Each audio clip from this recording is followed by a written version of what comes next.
and welcome to my HTML beginner course. I thought it would be a good idea to make a comprehensive video, especially for beginners who haven't done any coding so far. And this is the one. As always with these bigger videos, I'm going to create chapters. You will find them as timestamps, so you can jump back and forth. But it's a good idea to start at chapter 1 here and then go over the video step by step. Do a chapter a day or something like this. As each chapter is introducing something new, you're going to learn something new every day. And after a month, you will have learned a new skill, in this case the language HTML. To those who don't know, this is basically the language of web browsers. So it is used to display websites or content on websites. And therefore we are simply going to create our own website. We're going to adjust it, tweak it, turn it using so-called HTML tags. And to be able to do that, I want you to create your own website as we go. Just follow my instructions. At first, just go to your desktop, right-click on it, and create a new folder.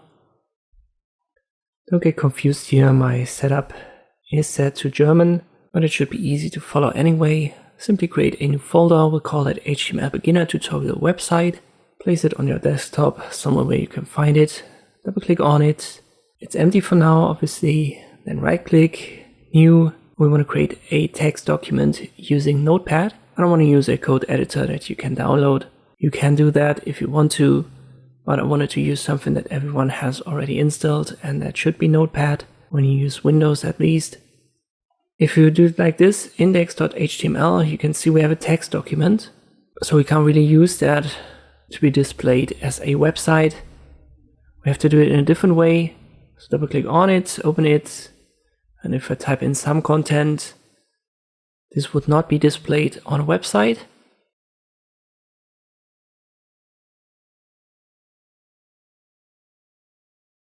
So we'll have to go to data, new, and then create a new one, some contents, and then we'll go to data, save as.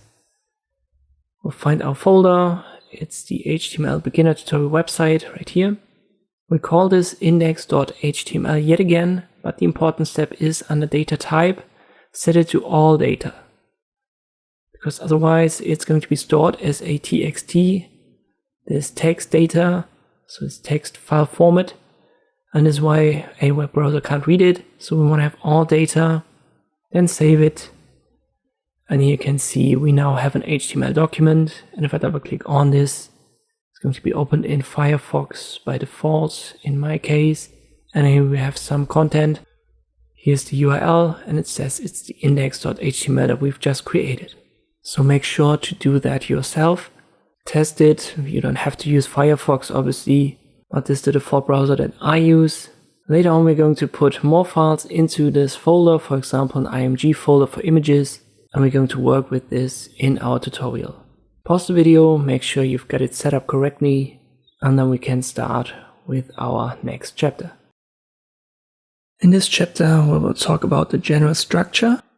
I first want you to open our index with a right click and then use Notepad. In my case, it's simply called Editor. We put this window right here. We've added some content as a text to it.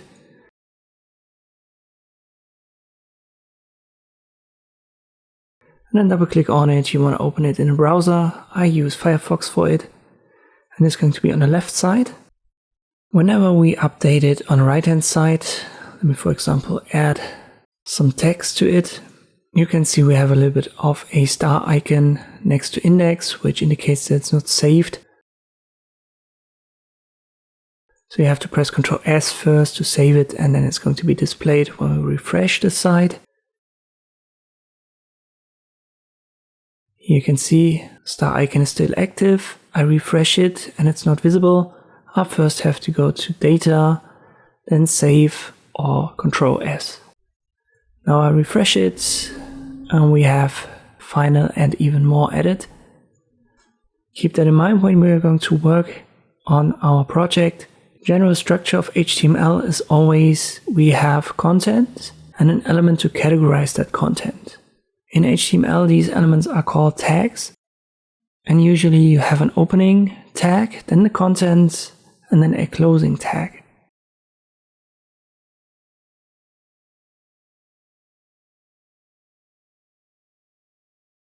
What that means in particular, let us simply add an example, and this is H1. You always have to write it like this, so smaller than H1, then greater than, then comes the content, and then you have the closing tag, which is written the same way, but you need a slash before H1 in this case. And this indicates to the browser that everything that comes after content now, or after the closing tag, this is not part of the headline anymore. Usually you then have, for example, a paragraph, which is indicated by a P tag. I refresh it, and you can see on the left it has a different formatting.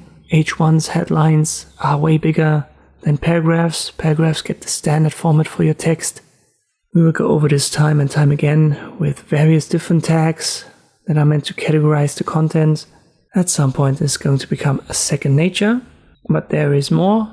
We can also write comments. And to comment a line out, we'll use smaller than exclamation mark minus minus to start, and minus minus greater than to close it. So there is more is now commented out.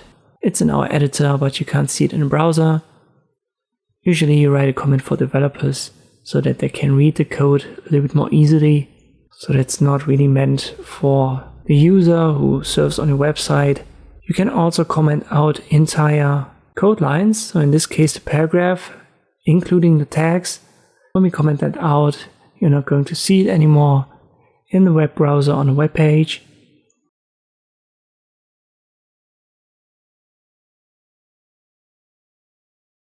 This way of writing comments can also be spanned over multiple lines. So I open it right here before our paragraph and then close it after the real comment. And if I put information in between, it's not going to be visible, as the browser knows that everything is supposed to be a comment.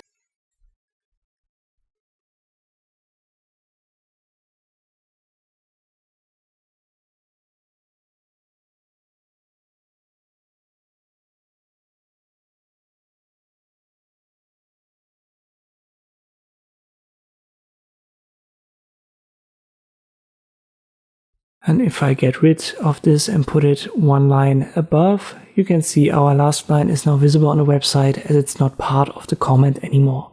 Once again, this is also something that we're going to use a couple of times. You may have seen these double slashes and then something is supposed to be commented out. You have to be careful with that, especially the way I've done it here. This might not work from time to time. It depends on the structure of your code, if it's going to work or not. For now, I would advise you to just use this way with the exclamation mark of writing comments. And when it's helpful to write a one-line comment, I'm going to talk about that in particular when we create our website here. What I want you to do, just to practice, is to write a basic start for our website. We need a comment as an introduction for coders, developers. So we'll write that in the first line in our editor on the right hand side.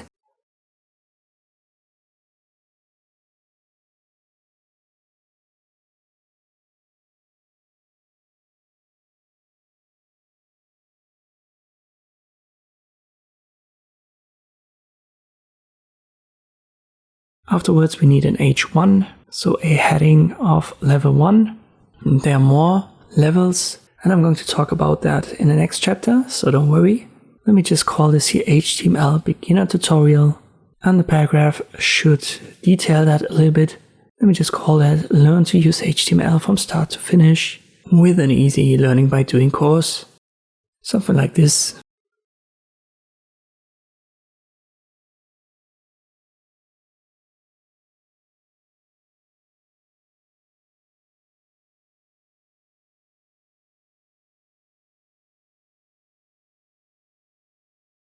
And by the way, you can also add in a comment, as long as it's inside of these comment indicators, these comment tags.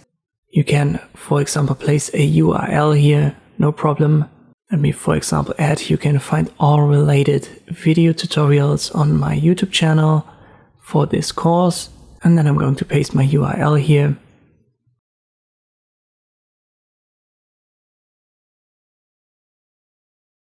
So you can see my YouTube channel. I copy paste this.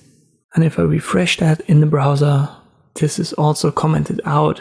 So this is just information for the developer in the backend, and the user won't see it. Try to recreate something similar. Add a comment in the beginning of your website, an H1, and a paragraph. Add some content inside to get a feel for this way of writing HTML. And then we're going to dive into the details of a basic website structure in HTML in the next chapter.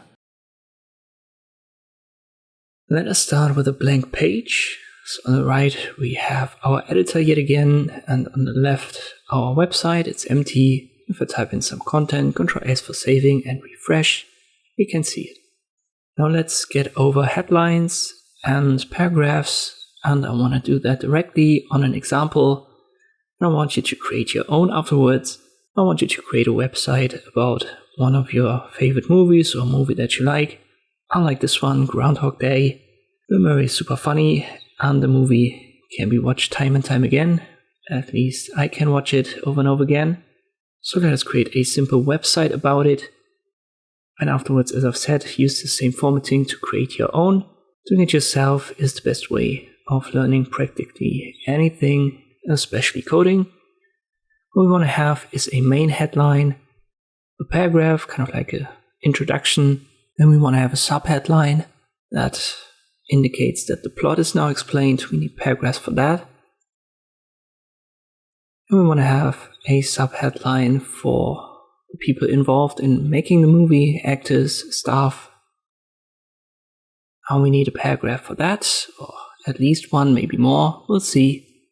Wikipedia follows the same kind of formatting. It's very simple. There's always one main headline, a couple of subheadlines, and we can recreate almost everything right away with the small amount of text that we already know. Let us start with the main headline. It's an H1 tag, and good practice is to only have one H1 tag on your website. So this is the main headline, and for search engines it would be confusing to have more than one. So best practice is to only have that one, and it should explain the content of your website best, at least in general terms. So in our case, we'll call it Groundhog Day 1993. And if I refresh that, we now have this right here already formatted as an H1. Now we need an intro paragraph. Let me switch back to Wiki, and I copy this first one right here. We need the P tag at the start, then our text is pasted, and now I give this line breaks, but I give this line breaks only in our editor. And you will notice that this doesn't really affect the paragraphs on our website. So here's the closing tag, I refresh it, and there are no real line breaks. The only ones that kind of break the line are the ones created by the size of this browser window. It's responsive, so whatever size you have, it will be adjusted automatically, but there is not a single of these line breaks forced into it, even though I have that in my editor. And this is one thing to understand. If I add a couple of more line breaks, they won't be visible in the browser. So the editor may look different here and there. It's important how the browser reads it, and in this case the browser ignores line breaks in the editor because it knows we are in a paragraph, so it searches for the closing paragraph to end the paragraph formatting that's added by default. Therefore no line breaks are added. Then we need a subheadline, and that means that we are going to use another H tag, but not an H1, but an H2. H2s appear a little bit smaller, so different formatting, and we can have multiple of these on our website. That's not confusing for search engines. Let me call that main plot here.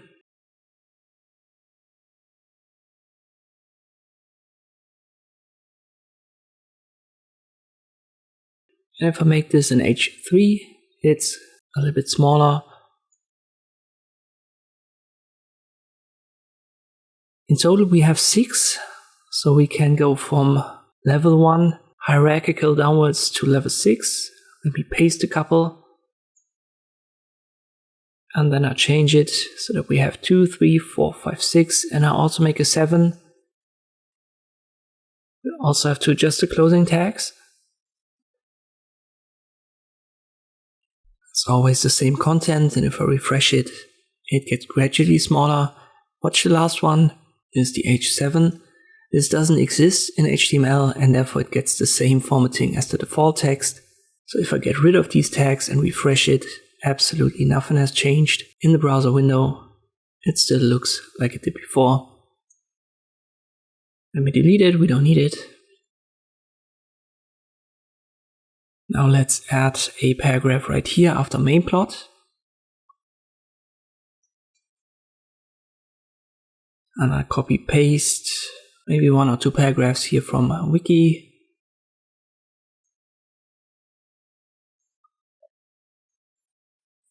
And again, the formatting here doesn't matter in the editor for the browser.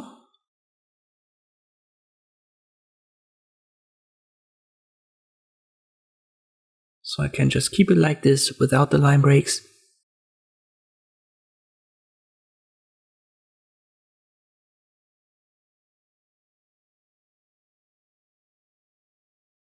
I save it, Ctrl S, and refresh it in the browser window.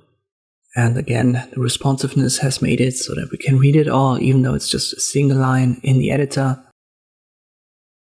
One more thing, we have line breaks here in between the paragraphs and also after the headlines, but this is just part of the formatting. That's by default the formatting of these tags. So if I add more, they're not going to be visible. It's just that after a paragraph, after the closing tag, a line break is forced by default. Same goes for headlines. So if I close this right here and get rid of the gap in the editor, we still have the same formatting on our website.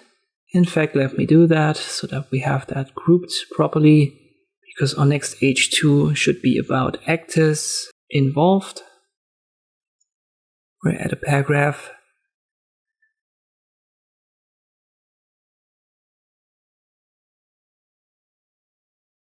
And now I close these gaps.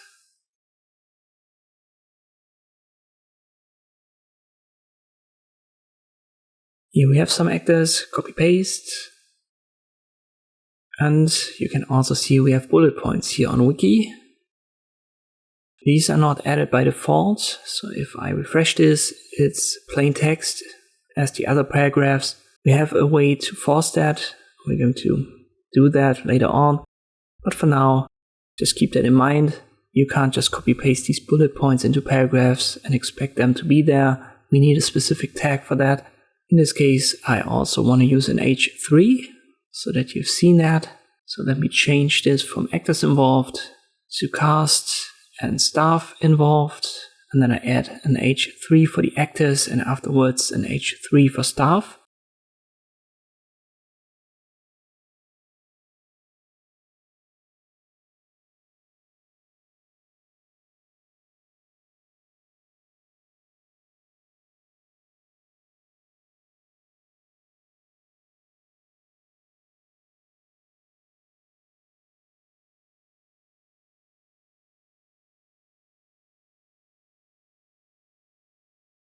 We need another paragraph and then add a staff.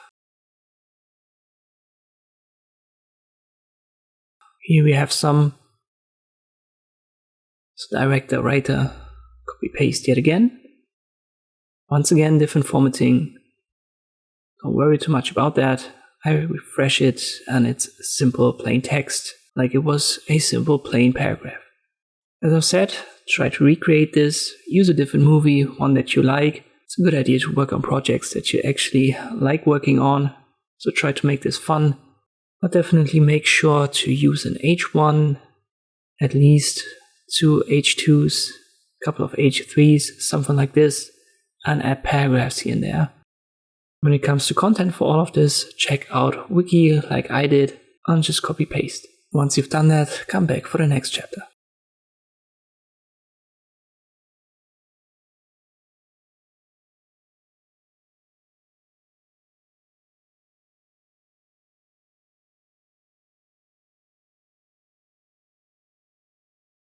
In our next chapter, we will talk about unordered lists. And when we get back to our wiki page, you can see that these actors aren't organized as a paragraph, but as a list. So we need these bullet points. At first, let me get rid of the paragraph tags, opening and closing. And now we want to find a way to create such a list with bullet points. Way to do it is to use the UL tag.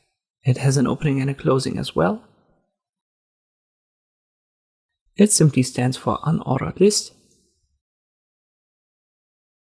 There's also an ordered list. We will talk about that later. But unordered simply means that we can create these bullet points, but we'll have to define each element that we want to have in our unordered list as a list item. So we need an li tag for list item. And you can see now Bill Murray is our first list item. To make the code more readable, it's a good idea to indent this. This won't have an effect on the website, so this indentation will not be visible in the web page formatting. Let me add the next list item, Annie McDowell.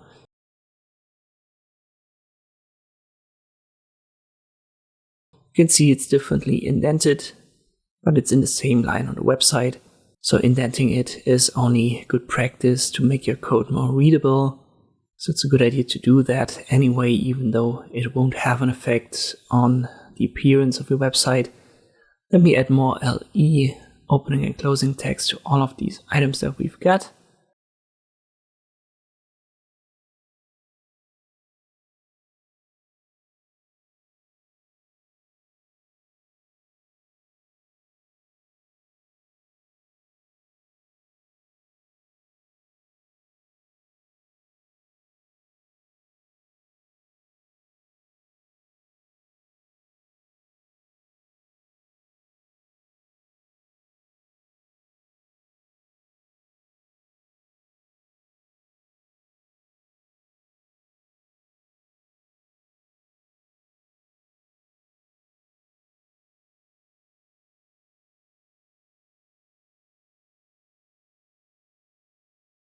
Don't forget to press Ctrl S to save it, then refresh the website, and we have our actors as a bullet point list instead of a paragraph. This also introduces a principle that's called nesting. So when you pay special attention to the UL tag, it's basically a parent of all of these li tags. These li, these list items, are nested inside of the unordered list. Let me add this paragraph here as well, so that we're even closer to the original.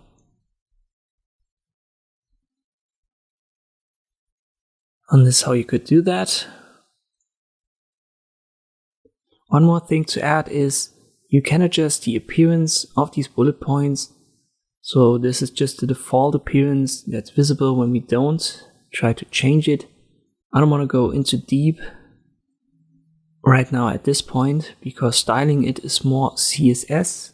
It's a different programming language.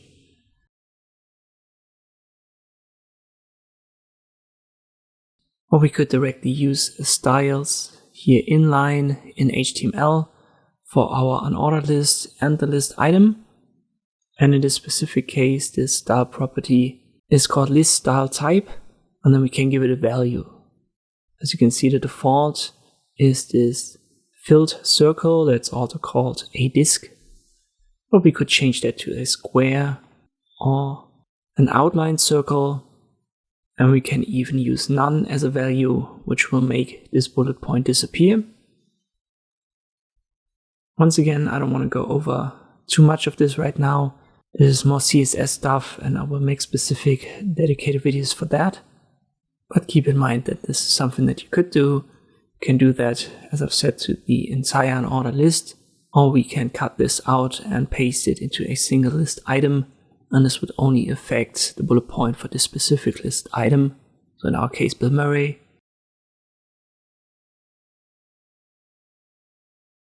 One more thing that I want to cover in this chapter are nested unordered lists.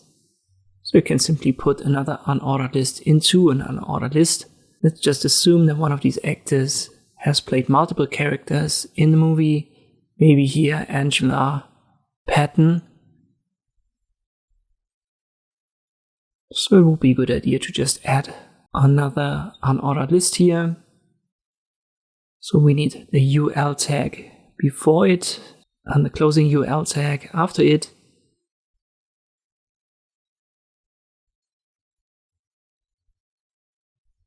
I indent it to make it easily readable.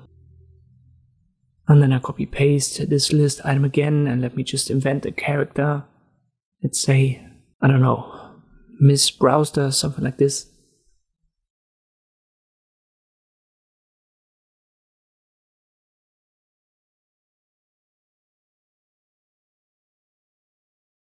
And now we have this nested unordered list. In this specific context, it would make sense to add Angela Patton as a list item to the parent list, and then the character names as nested elements.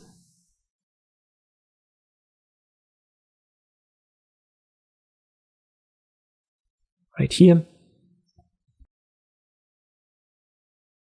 And I think that would be a good way to write this.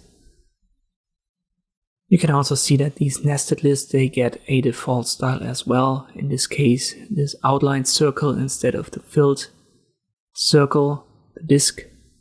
You could also change the style here for these nested list elements. But that's all I wanted to cover when it comes to an ordered list. What I want you to do is to recreate this. So get back to your project, to your movie, and try to create an unordered list for the actors. And you may want to play around a little bit with these styles. As I said, we're going to cover it in future tutorials anyway, but it's not a bad idea to have a look right now. Next chapter, let us talk about ordered lists. This is the second type of list. We've dealt with unordered ones under actors, and now we'll create for our staff section an ordered list. At first, let me check again. It was this information from Wikipedia.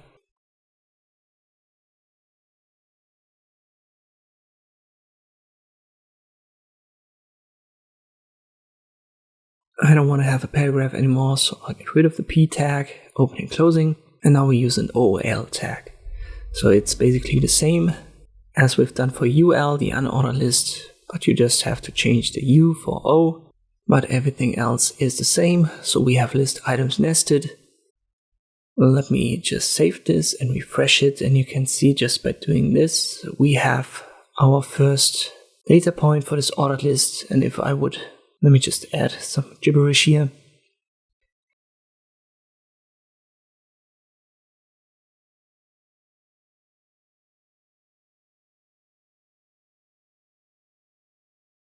And if I would just change the O to a U for opening and closing tag, we have our bullet point back.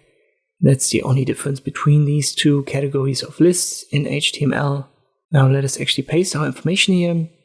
We have the director. So I'm going to paste this here. And story by was also by a single person. So let me paste these two first.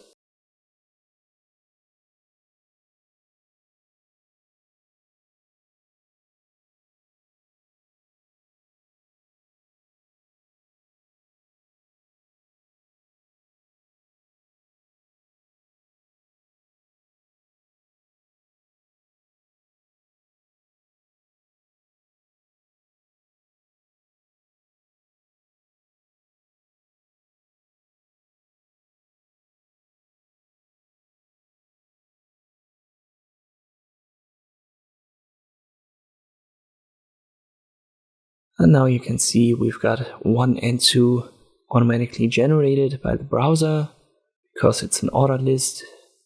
It usually, if you don't change it via styling, goes from the lowest number to the highest, and it starts at 1. Now let us directly create a nested ordered list like we did with the nested unordered list.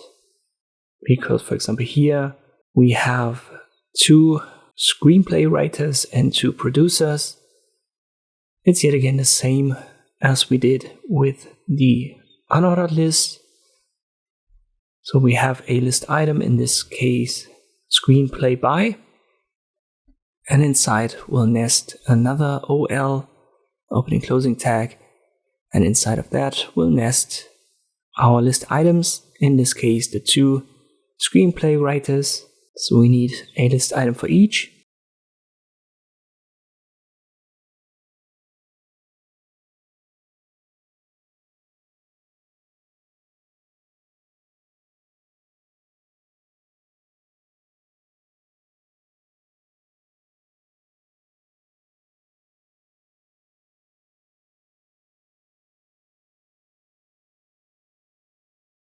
And if we refresh it, we now have this nested, you could say the second hierarchical category ordered list here. Let me copy paste this entire segment. I want to do the same for produced by. I'll just have to change the information at these 2 points. But then we've got what we want.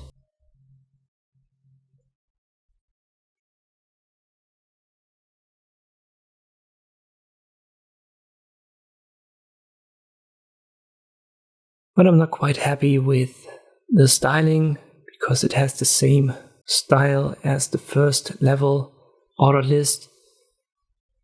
And by default, you can see for the bullet points, it changes. That doesn't for ordered lists. We'll have to do that manually, and a way to do it is to directly do it right here in the OL tag. We'll just add a type and we'll set it to lowercase letters by simply adding a, and now it goes from A to B to C and so forth. We could use numerical numbers by using I, or we can also make that uppercase or lowercase. Let us use uppercase for the first nested and lowercase for the second. And now we have a different formatting here, and it makes it look a little bit better.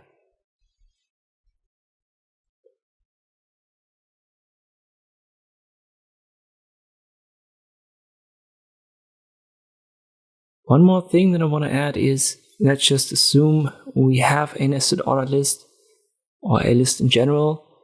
Then it's interrupted by something, some information, and then we want to continue with it. And if this is the case, you don't want to start with 1 again, so the first letter A or the first number in your order. Instead, you want to start where the first ordered list ended. So let us assume we have more producers, and we'll call that also produced by. And now if I just save it like this, you can see Danny Rubin would start with a lowercase 1 again, but we want to have it start with a 3 because we already have 2 producers above. So we need to add another information here in our OL tag. We'll just add the start point, and you want to have III displayed. But no matter what kind of format you use numerical values here to determine the start. So instead of adding III, we'll just set the start to 3, and then we'll get 3 I's for Danny Rubin. That's something to add. And you can see if I make that 30, it's XXX, just like it's supposed to. And that's basically it for order lists in HTML. I want you to create your own, stay on the same website, and let me maybe add that information above in our comment. So this is your task in this chapter to complete this website up to this point.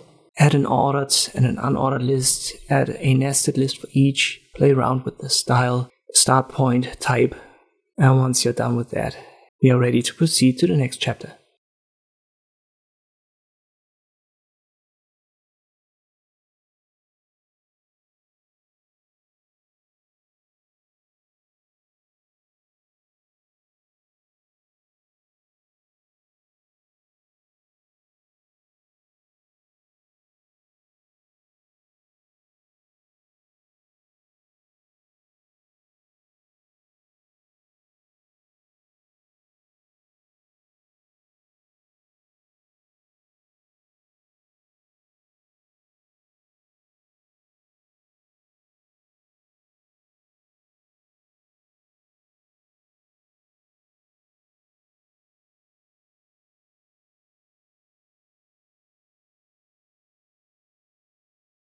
The next chapter is not a complete chapter on text styling, but I want to cover the stuff that's, I would say, most important for beginners.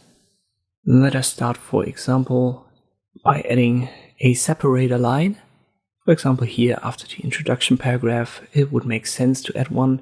And we have a specific tag for that, which is an HR. It stands for horizontal rule, and it gives us a line. You can see that right here. What you can also see is that it's self-closing.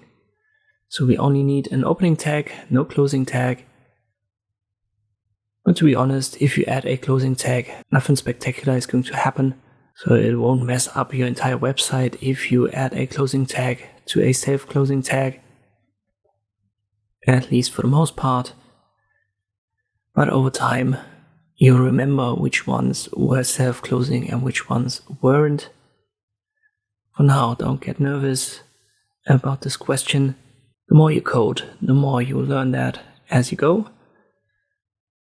I've separated my sections here using this HR tag, and I would urge you to do the same. As I've said, it's abbreviation for horizontal rule. And this would be a style element that can be placed on your website to make things look a little bit more organized. But there are also style tags specifically used for text elements. Let's just say here, Bill Murray wasn't the first choice. Instead it was Arnold Schwarzenegger, but he got never casted. Therefore we want to strike his name through. And there are two ways actually to do this in HTML. The first one is to use the DEL tag for deleted. And here we have a closing tag, and it has to close after Schwarzenegger, the last name.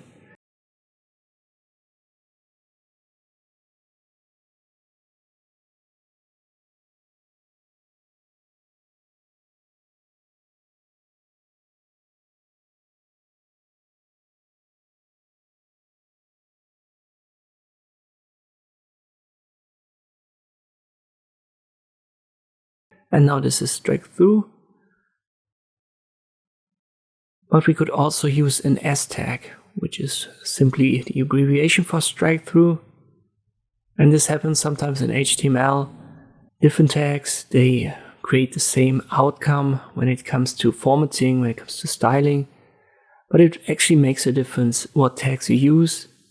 It may not be for the user directly, but it may be for screen readers or for search engines. So be careful when you use these interchangeable tags. Let me change this to S, and you can see visually nothing has changed. But the S tag is primarily a formatting tag, and the del tag, it indicates that something was actually deleted. And this can have a different meaning here and there, especially when you write code on your website. So when you create, for example, an HTML website that shows the language properties and the language dynamics. I give you one more example. Let's say Harold Ramis. We want to make it bold, so we can use the B tag. And this name is now styled bold. We can also use a strong tag. And this has by default the styling of bold. But search engines, they read these tags a little bit different.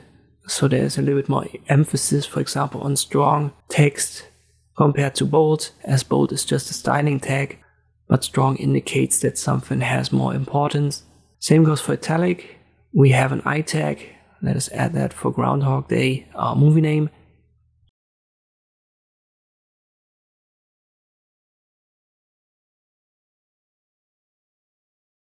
But we can also use EM, which stands for emphasis. And again, emphasis is a little bit more important for search engines, while italic is just a styling tag. And this is also something that you learn over time, the more you use it. I would advise you to directly do that on your website for whatever movie you've chosen. Let us check, for example, I've created a character right here that's not real. And I want to highlight this now. We have a mark tag for that. And by default, this marks it neon yellow. The color could be changed via CSS. I don't want to cover that in an HTML beginner course, but we will talk about that when I cover CSS.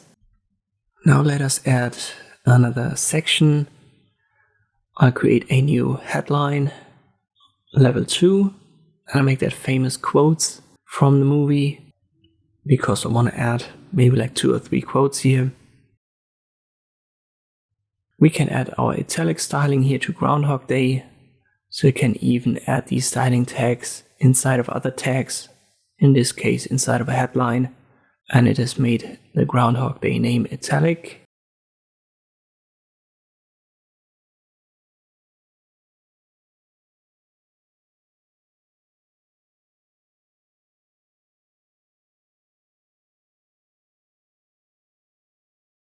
Let me add a quote, maybe this one here. I'll put it inside of a paragraph, but we have specific tags for quotes. But first, let me make fill bold.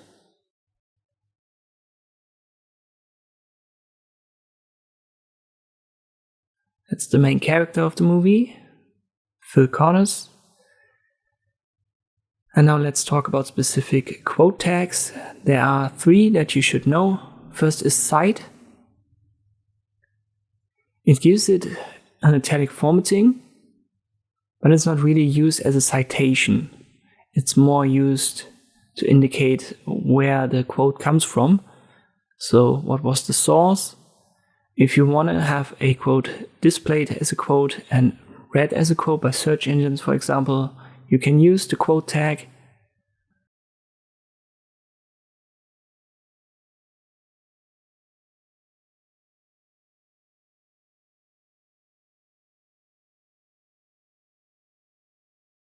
But you can also use a block quote. And block quote by default gives it an indentation. So I think that's the best way to display quotes, especially on these minimalistic websites. And yet again, I've used this bold styling tag inside of the block quote. This is not overwritten, it's going to be added. Let us add a second one. And here again, I use block quote. I'll make fill bold.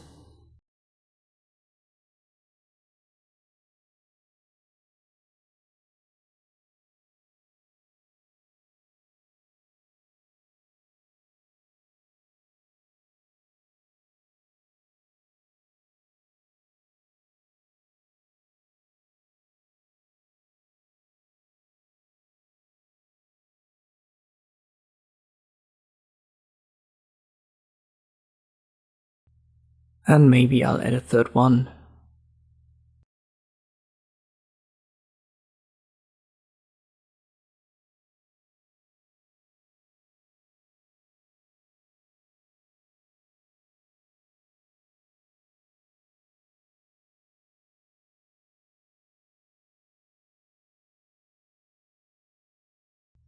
And afterwards, you would now use the cite tag, and inside you would add the title of your source. In our case, it's the movie Groundhog Day from 1993.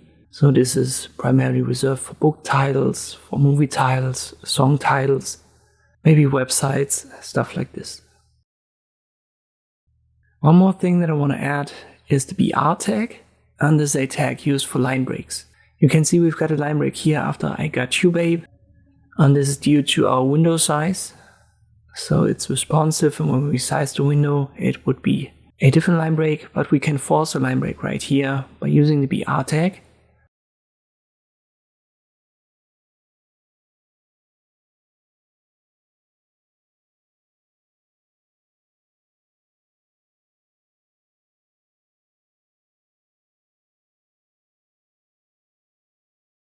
When I do it like this, nothing has changed obviously, but now the window size doesn't make a difference anymore. We can add multiple line breaks. So let me add 1 more or 2 more right here at the same position, and then we will get an empty line as a separator. You can see that now after I got you, babe.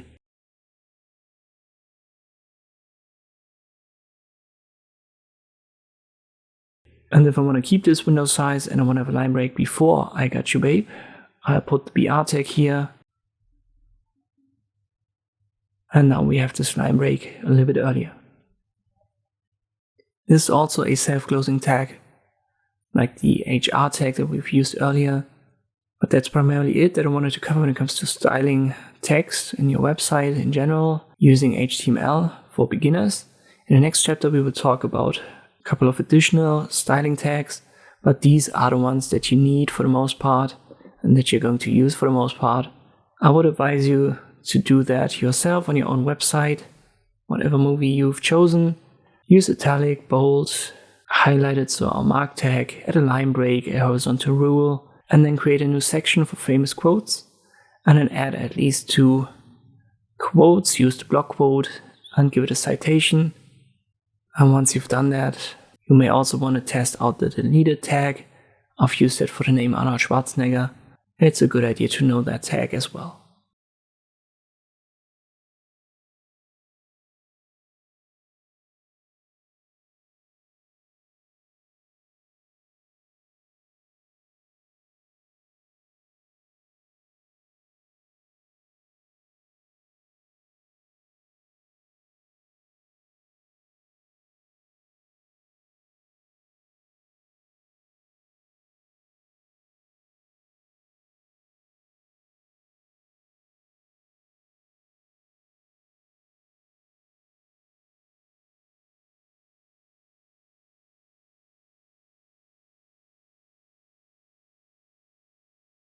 Let us talk about some more styling tags. I've called them minor styling tags because they are not that often used.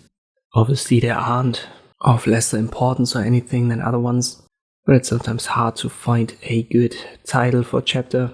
We've already had our Arnold Schwarzenegger, and I've shown you can use the S tag or the del tag to strike that through. And when you use the del tag, it indicates that something was deleted. And when you delete something in its place, usually something is inserted, in this case Bill Murray. And we have a tag for that, it's the ins tag. Default formatting for it is underlined. So this now shows the browser, search engines and screen readers that Arnold Schwarzenegger was deleted and Bill Murray was inserted for him. That's usually the way you would write it.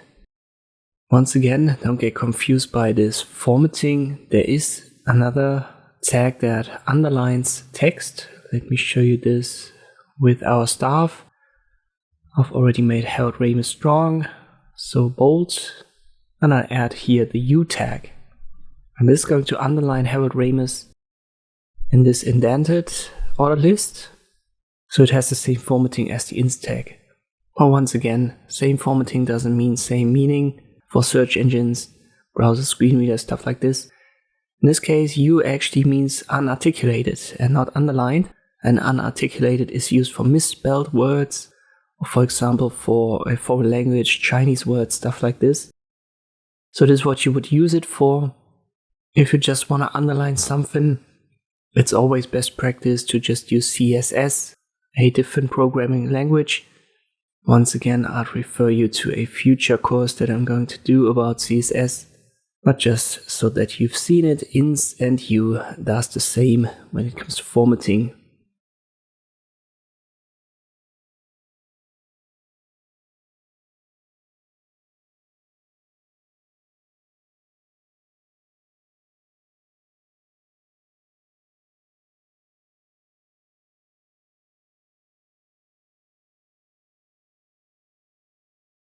Let me delete these, and we will once again talk about this invented character that I've marked. We can make this small, so give it a smaller font size by just adding the tag small.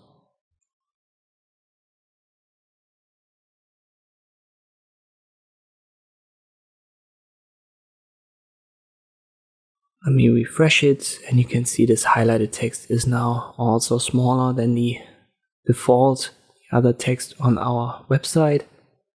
There's more. Let's just say you've made your movie about a title that uses subtext or supertext. You've certainly come across that when it comes to chemistry. Let's use H2O. Pretty sure there's a movie out there being called that. We can use sub for the to, opening closing tag, and it's going to place it on top.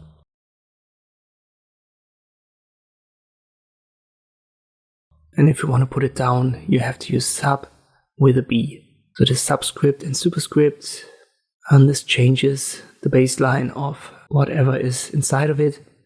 If you have a movie title that uses this element, you can use this styling tag. Let me delete this. This was invented by me anyway. Arnold Schwarzenegger was never casted. I'll delete that as well. And I get rid of the additional formatting for Harold Ramis.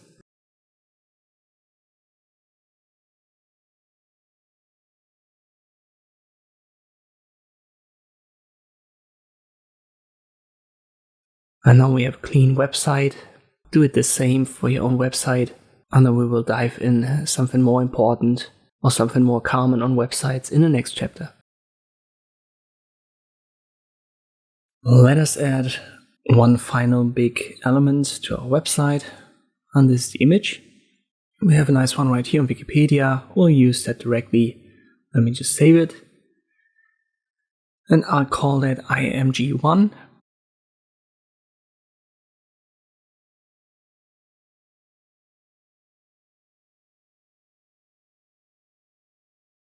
Let me get back here. We now want to put it on our website. And to be able to do that, we can use an img tag. It's self-closing, so one of these where I don't need a closing tag.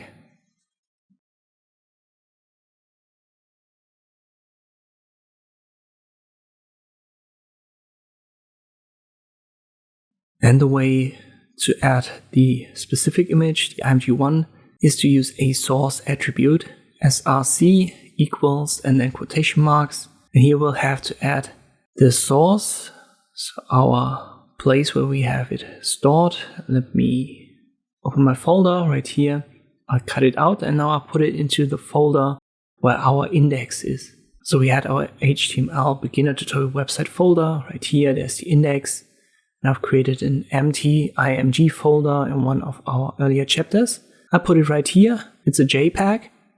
And therefore we can simply add this as a source. We'll write img1.jpg. And as it's in the same folder as the index, the browser can easily find it now.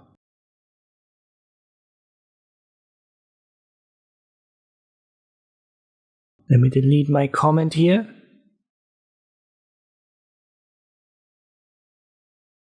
So this is what it looks like. If I now put this into the img folder, I refresh the page, the browser can't find it anymore. So it searches for the folder where the index website or index file is. I can't find it. To be able to find it, we need to add the img folder. So img/img1.jpg, and now the browser can find it again. So once again, this source, this position is seen by the browser as a relative position. It starts from the index position and then searches for the img. In our case, it would first search for a folder img, then open it, and inside is the img1 file right here. It's a JPEG, and this is what is now displayed on the website. What happens now if we have, for example, img2.jpg? Well, it can't find it because we don't have an img2 in this img folder. Therefore, we'll just get this placeholder, and this placeholder can also be overwritten by an alt attribute, which is the alt text for images. I'll make this movie poster Groundhog Day, and now the placeholder is gone and we'll see our alt text. Keep in mind that this is not just the only function for an alt text. Some people are visually, how do you say in English, I believe, impaired.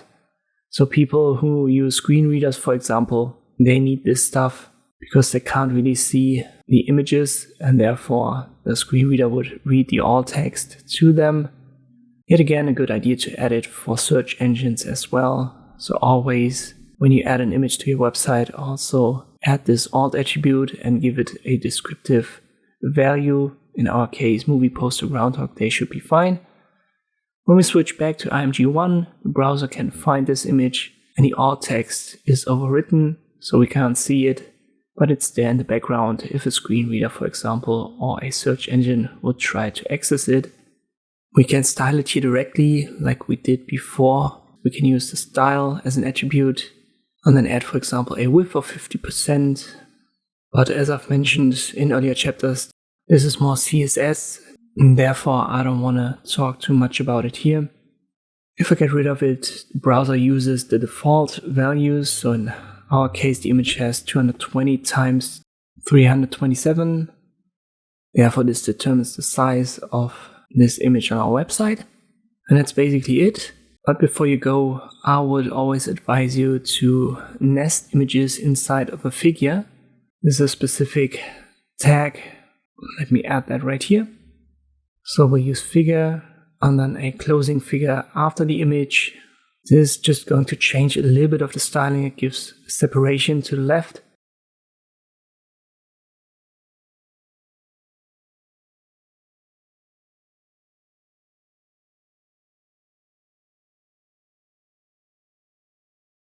But it also gives us the option to add a caption. And this can be achieved via using fig caption, opening, closing, and inside you add the value.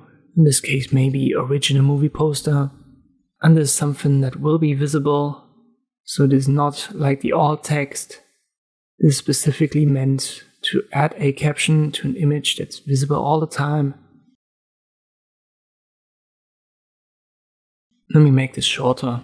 Maybe original movie poster is enough.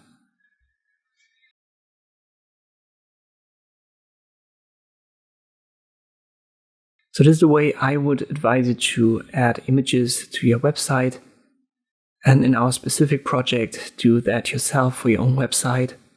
easiest way is to just go to Wikipedia or IMDb and then download an image for your movie.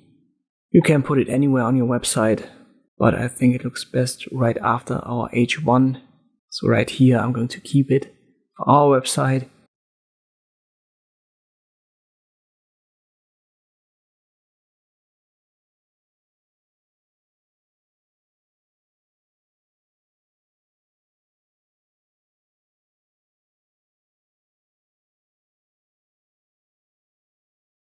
Once again, here on Wikipedia, you can save it directly or left click on it, and usually they give you a download option. Try to recreate this and then come back for the next chapter. Let us talk about a final element that I would add to a beginner website. So a simple minimalistic website like this. But before we do, this is the responsiveness that I was talking about. So if I resize this browser window, the text is going to be readjusted automatically by the browser. This is a feature that's added to most elements in HTML now by default. You can see that right here. I'm using Firefox, the latest version, and it just does that automatically without me setting the browser to by using HTML.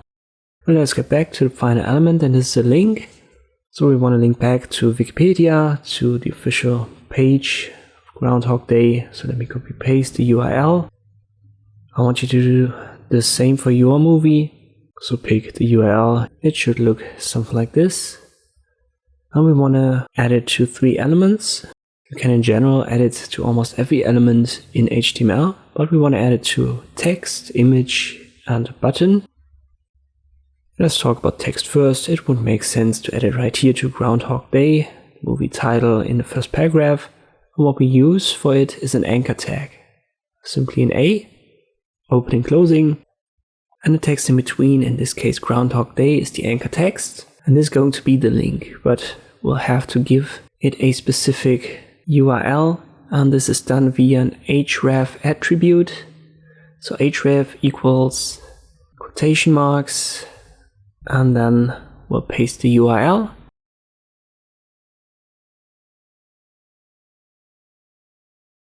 And now if I refresh it, you can see it now has this typical link style. So the anchor tag, it gives it a default style that's different. It's underlined and has this violet purple color. And if you hover over it with your mouse, you can see the cursor changes. One more thing that I like to add to link, and I think you would want that too, is a different target. The default makes it open in the same page, but if you add target _ blank and you left click on the anchor text, it's going to open the page in a new tab, just like this. And this is usually what you want for links, especially when they're external. When you're linking internally, so on a sub web page of your own website, something like this, you may not want to have that. But usually when you have outgoing links, you want to add target equals, then quotation marks and _ blank as a value, so that the behavior was changed for this link to opening in a new tab. We can use the same principle for images. We'll just add the anchor tag, opening, closing, image is nested inside. Then we'll add our href with the URL, and we directly add our target _ blank. I refresh it, and now the cursor changes when I hover over the image. I left click and it opens in a new tab.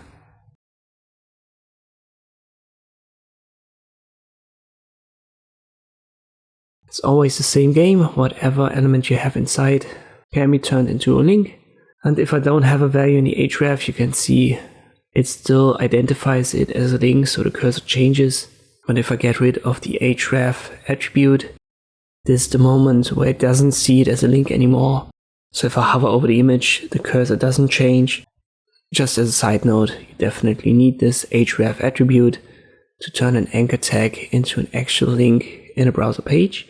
Let us finally add a link via using a button. I'll do that down here. Let me add a new headline, H2, and I'll make this more information.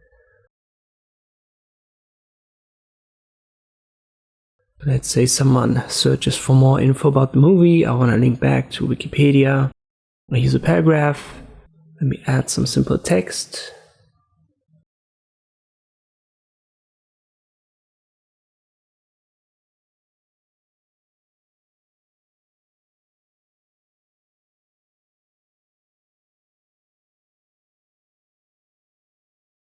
And now I want to add a button where the user can click to be redirected to Wikipedia.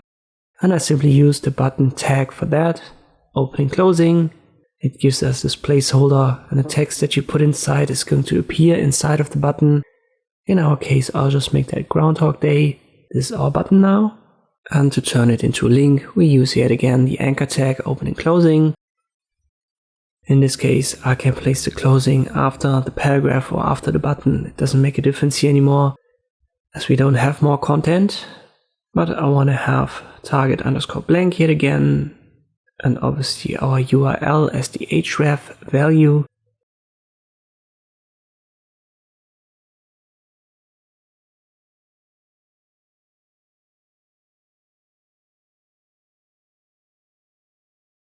And now if I refresh it, left click on it, it opens in a new tab. Once again, you can add that to almost any object in HTML, for example headlines or inside of lists. Doesn't matter, always the same game. Use the A tag, the anchor tag, and then you can turn these elements into links. You can also see the change in the default styling, but it only happens to text. So it didn't do anything for our button or the image, except for changing the cursor. Your job now is to do that on your own homepage, on your own movie page. Try to add a link, at least one for text, image, and a button, and then come back for the final chapter for this first website that we've created. Our final chapter for this first section of our course is a little bit more boring, but it's necessary. It's boring because we have to add some information that we can't really see in our browser, but it's important to add.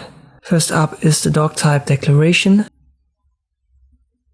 This basically tells the browser we're using HTML, and then we use HTML tags and nest everything afterwards inside of it. So we need an opening here after doc type and a closing down here after our last piece of content.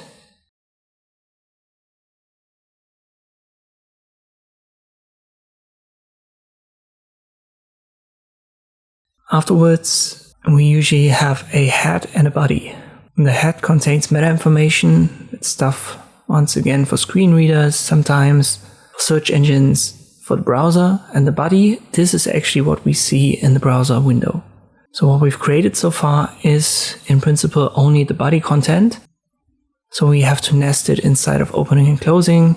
So let me cut out the body closing tag right here. And then I paste it before the closing for HTML. And this makes all of the stuff that we've done so far nested inside of the body. And that's usually how this is done when you create an HTML website. Keep in mind that everything is nested inside of the HTML tag, including the head. And the head, it contains meta information, for example, or a title, a link.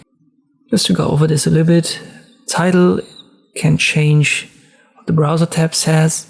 So let me make that my first website. I save it and refresh.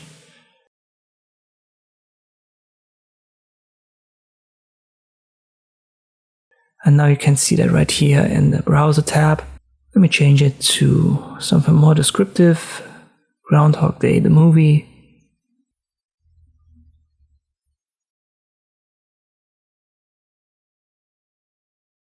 And now we can see that. Meta is used for many things. For example, you could paste keywords here, but something that should always be in your website is a character set. UDF-8 is the standard. So you write char set equals quotation marks UDF-8. And another meta that's common is the viewport. So name equals viewport.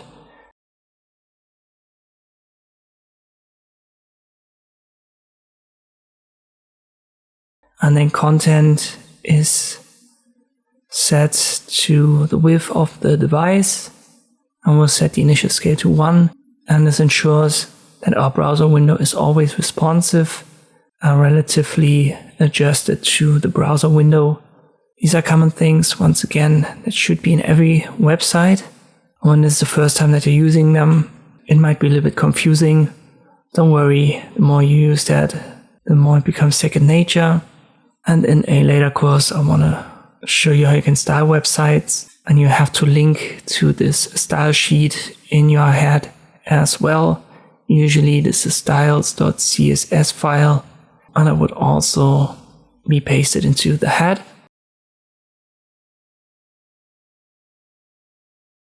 If you're a total beginner, you don't need to memorize this all. There's something called a skeleton or boilerplate for HTML, and you'll find that, for example, on W3 Schools.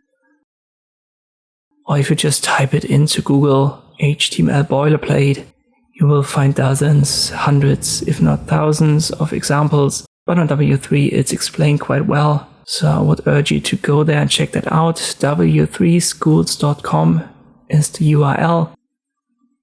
Once again, HTML boilerplate in Google gives you a couple of examples as well. So no need to memorize that. Just copy it from a source. Make sure that you do that for your own website. And then we're done with your first website, and we'll start with a second one, a fresh website for our next section of this course. Alright, let us start with our second website project. What I would suggest to you is a discography. I hope that's the way you pronounce it in English. But we want to create a table, and it's a good idea to make this about your favorite band. In my case, I'll use Led Zeppelin. You can still go to Wikipedia and find a good list for yours. But before we create the table, we'll start with our boilerplate, the template that we need for our website. We could basically keep a couple of elements that we have for our Groundhog Day, our movie website. But to show you what a boilerplate could also look like, you can use this one, matuso.at. It's a little bit more complex, so there are more links in it, there's a script in it for JavaScript stuff, lots of things that we don't really need in our HTML beginner tutorial, but I wanted to show you this so that you've seen something that's a little bit more complex. But here we'll find the doc type declaration, the HTML text, the body, the head, here are our meta tags, and there's also the title that we've used in our project. Let me paste this entire thing, and we don't need the script. As I've said, that's for JavaScript or for some related coding languages. We don't need it in our HTML project. We don't need the links and the entire meta stuff here.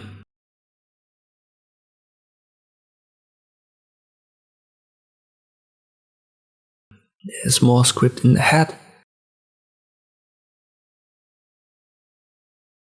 And this is what we want to keep. So we need the doc type declaration, the HTML tag, opening, closing, language English. We don't need this class. Then we have a head and a body. And inside of the head, we've got meta information for the char set, the character set, and for the viewport, which is for responsiveness.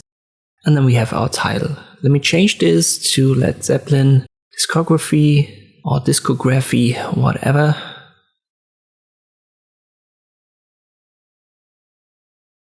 And this is where we want to start.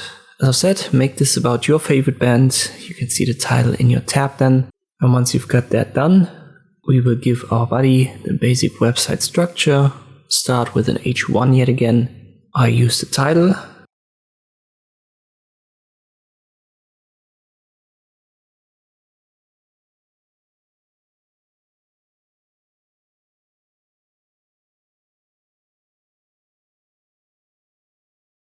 And then we'll add a short paragraph. Well, let me first check. You can see we've got that on our website, so everything is set up properly. Let me add a paragraph, and I use this first one, and I just copy paste it so that we have some text as an introduction.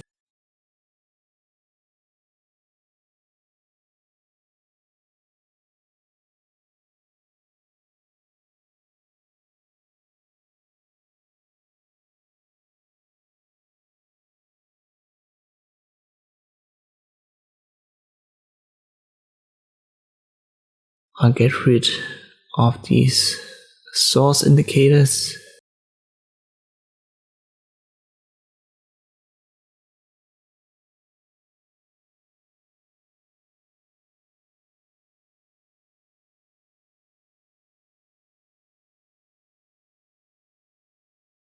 But once that is done, I'll add an H2. We want to have a table for studio albums.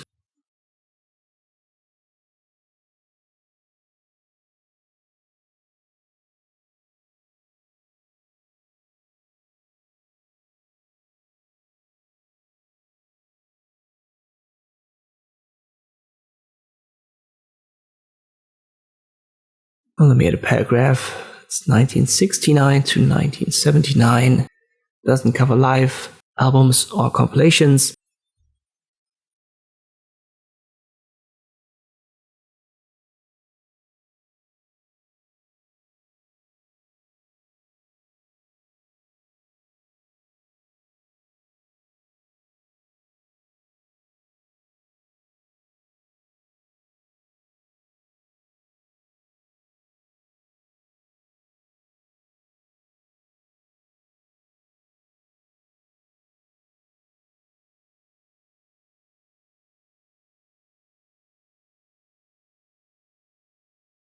And after this paragraph, we want to create our table in the next chapter.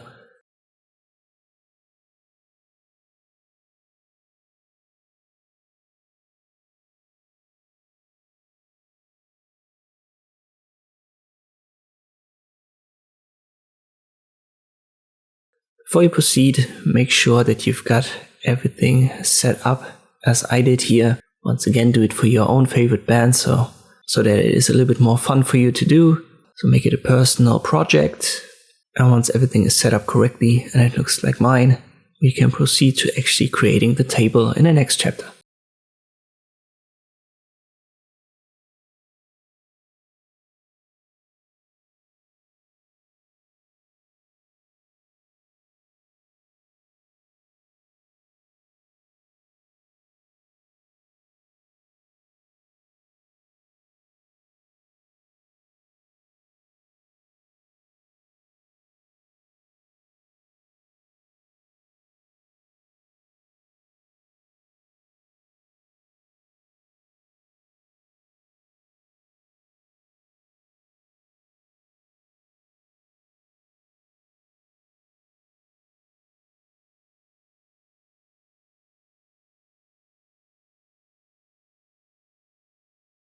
Let us continue with our basic setup, but now that we have our site, we need to set up the basic table. We want to put it here where I've placed the comment, so let me delete it. As a container element, we have the simple table tag. Opening, closing it again. It won't change anything in the visuals of the website, but this is where everything else has to go. And the table has rows and columns, and rows are created by using the tr tag, and the columns are then created by using the td tag, which is basically the same. When you think about the list that we've created, we had these list elements, and inside the list items, and here we have the rows, and inside is the table data. Let me make this something.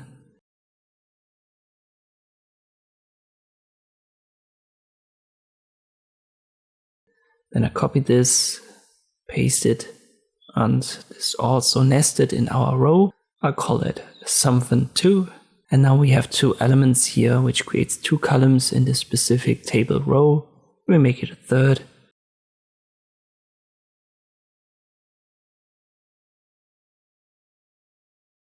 The rows are automatically sized according to the content. So in this case, the word something and the number. Let me add a second row, and I call this something more, 1, 2, and 3.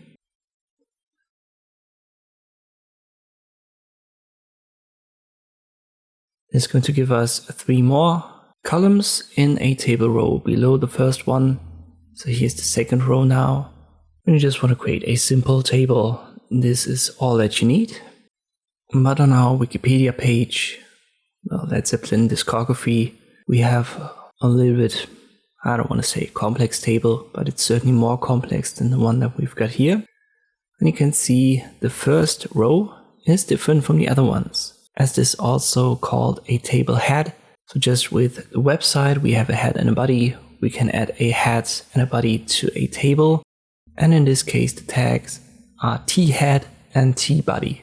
And now these tags contain the table rows and the table data. But for table head, the td tag is changed to th. So this is a little bit of a difference that you need to memorize, but it has the same function. So it puts the data into a specific column of that row. It's simply called th instead of td, but that's the only difference. We have title, album details, and peak chart position. I think I'm going to leave out the certifications as this is just for reference and I don't want to include it into my table. So we'll work with 3 columns or 3 bigger columns and omit the 4th one.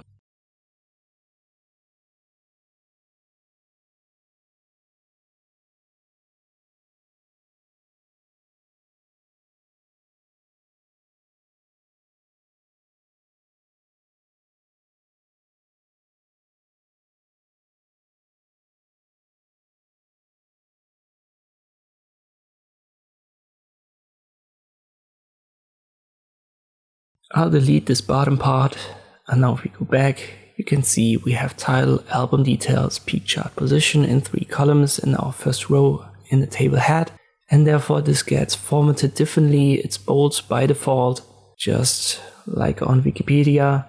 The rest of the information, this is the table body, so we need the T-body tag, and inside of it we'll nest our table row. Well, let's go over the first one. For title, we have simply Led Zeppelin.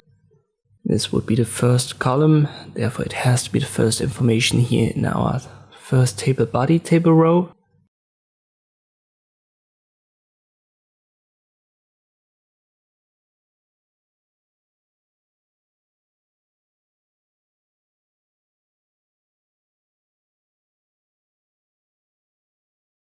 And then we'll add a couple of information about the album details, the release, the label and the format.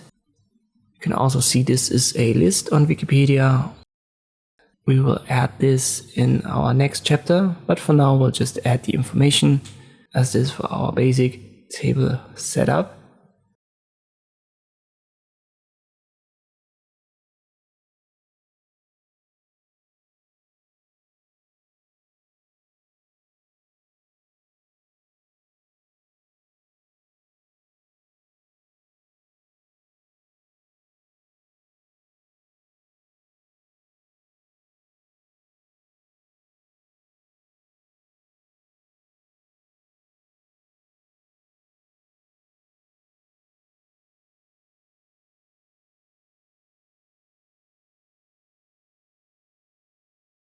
What you can also see is that we don't have any strokes. So we don't have line separators in this table. And in the original on Wikipedia, we have that. That's due to styling. The default styling is that a table in HTML doesn't have any borders. But we want to fix that. And this is yet again a CSS, a different coding language. So I don't want to do too much and go into detail here. That's for a different course. But we want to add that in our head so that it at least looks like a regular table. To do that, we need the style tags, and then we'll add a table, th and td separated by a comma. These are selectors. We are directly targeting the tags. By using that, then we need curly brackets, and inside we'll add the style information.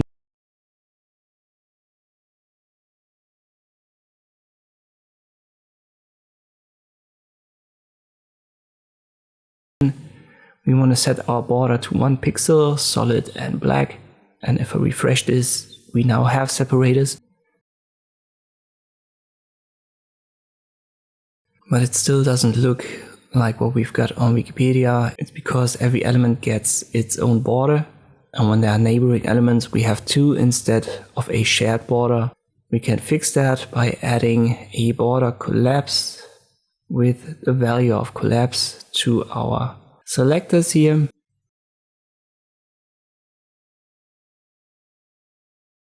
And now we have a regular table. That's what we want. Make sure to add this information into your site head. So the head text that we've set up. Use the style tags and then add this. It's the only CSS that I want to add when it comes to tables. And then we can go back to HTML. You can also see we have a different arrangement, you could say, in the table head. So for peak chart position, countries are listed, and then album details and title, it spans over 2 rows basically. This is something that we're going to fix in the next chapter as well. But for the basic table setup, we only have 1 more element to add, and this right here at the bottom of the table. When we scroll down, you can see there's kind of like a footer. So tables can also have footer elements, just like websites. The tag for that is a tfoot, opening, closing once more. And here we'll add yet again a table row, and inside we'll have to add our table data. So we need tr and td tags, and I simply copy paste the given information.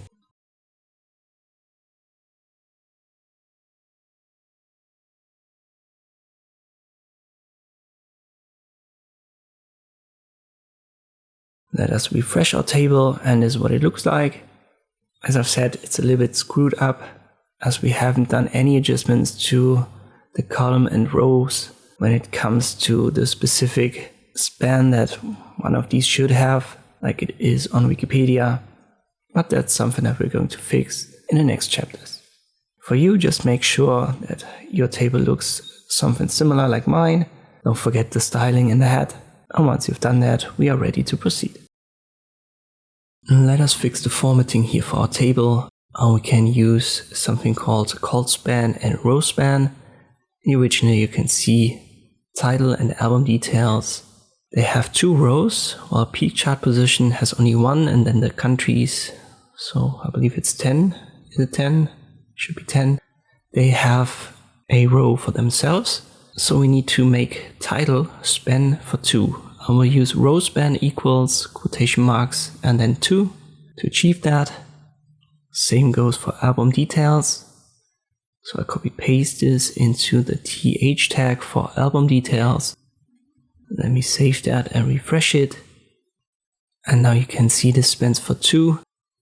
As we have information in the row below, it's going to take this and put it into the same row.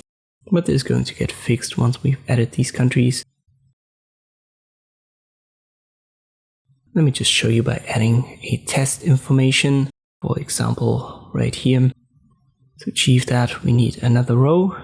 So we need the tr tag opening, closing. We are in the table head, therefore we'll need the th tag and not the td. Keep that in mind.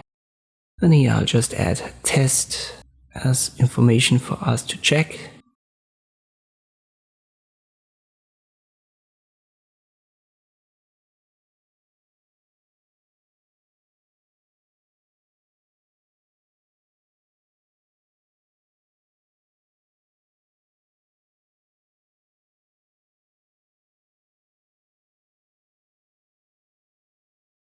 Let me refresh it, and there you go. Title and album details now span for 2 rows, and the information below, Led Zeppelin and our first release, are where there should be. But instead of tests, we want to have all of these countries, 10 in total.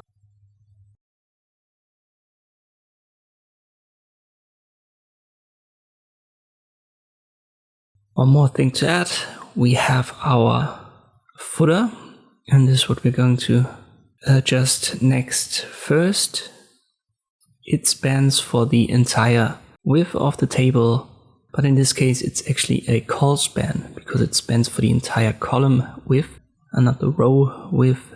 Therefore we'll use col span. In this case we have 3. Therefore I'll add this to my td tag here in the footer. Col span equals quotation marks 3. And if I refresh it, you can see we are almost there.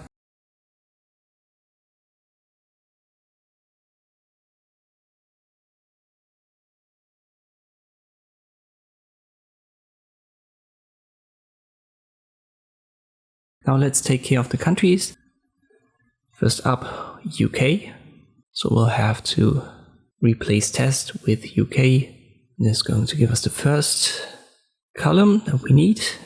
Copy this part, paste it into the same row, and this is Australia.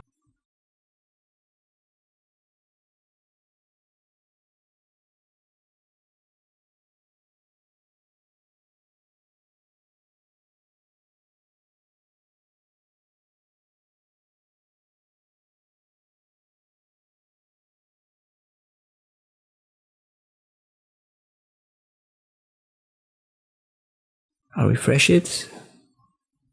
So we have the countries, but peak chart position and our footer is now out of the design of the layout again.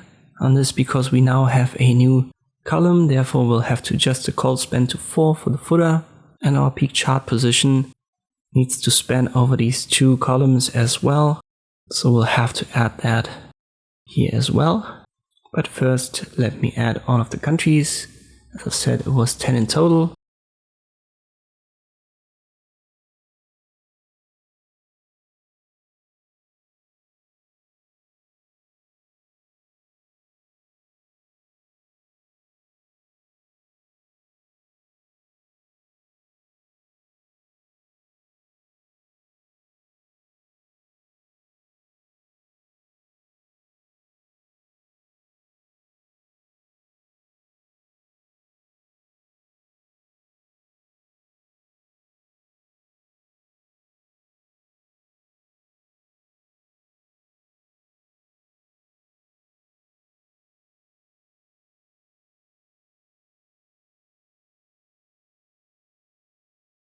Final one is the US. And now we can add our col span to the peak chart position in the head, and this should be 10 now.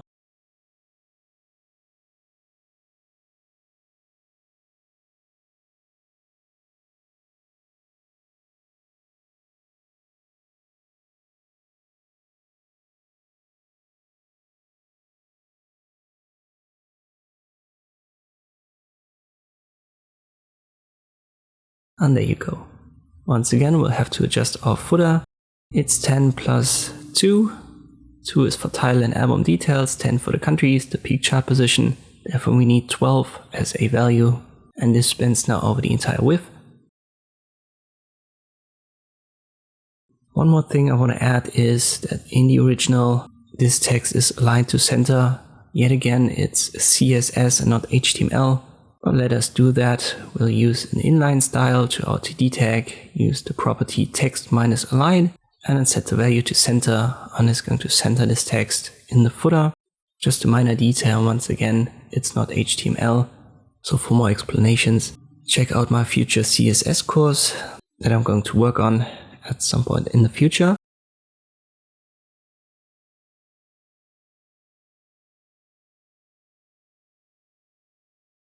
And by the way, this table is responsive by default. So if I make this bigger or smaller, you can see Led Zeppelin and the release details of the album. They get pushed into a second col, a second column, but it's not really a column as it's not separated in our table layout. It's just the size of this specific column that's automatically adjusted responsively to the browser window. Do the same for your table so that you have the basic layout done, and then in the next step we will fill out the actual information for the countries, but make sure you've got that done before you continue. Let us add the other details to our table. At first we'll check the chart positions for our Led Zeppelin 1 album, and we can easily just take this table row and then copy paste it into our body. But let us do it one by one. We'll simply go to the first table row in the body and add a new TD. For table data, we are at UK.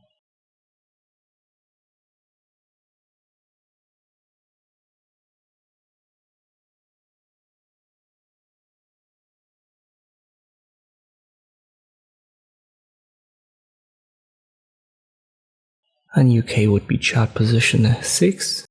Then we can copy this, paste it. We are still in the same row. We are in Australia, chart position 1. Next is 18, then 11, 11.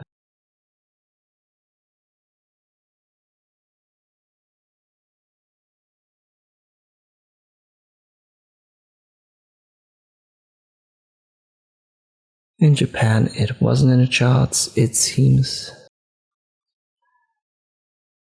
And this is how you do that. And the way that we've written this table, it gets the formatting done for us automatically as long as we have the same number of rows and columns. And the columns are created by the table data. Everything should be fine. Let me save it and refresh it. And you can see this is what we needed.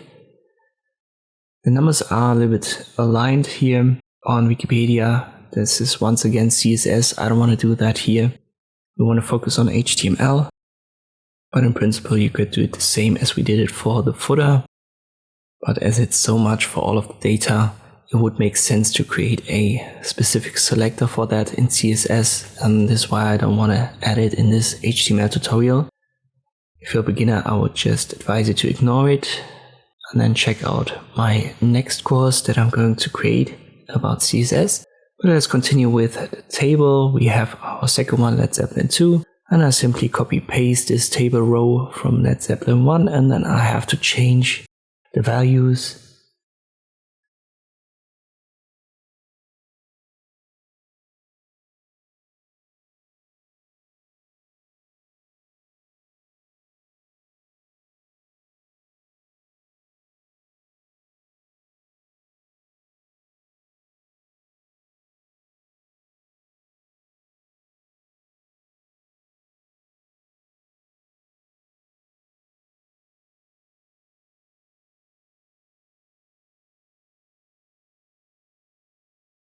I save and refresh, and you can see how easy it is now to add new rows. But we haven't yet added this little element. Under album details, everything is an unordered list. So we can actually add more tags and nest them inside of table data, table rows. No problem with that. In our case, we need the URL tag for unordered list. Here should be the opening, and here the closing. And then we have 3 list items for released, the date, for label, and for format.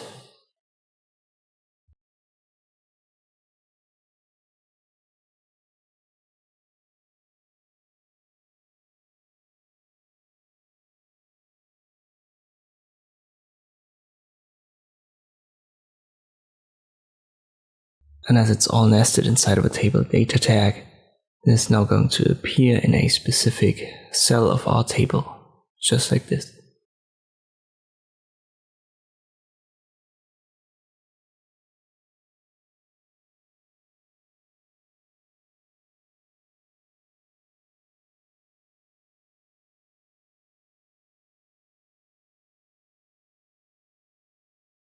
We have to do that for our second album as well, so let's go over it once more. Easiest way to do it is to delete this line and then copy paste what we've got here. So table data, inside there's the URL nested, and inside we've got 3 list items. I'll just have to change the values.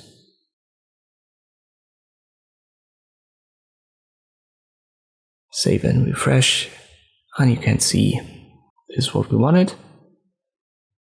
Let us go over the other parts as well.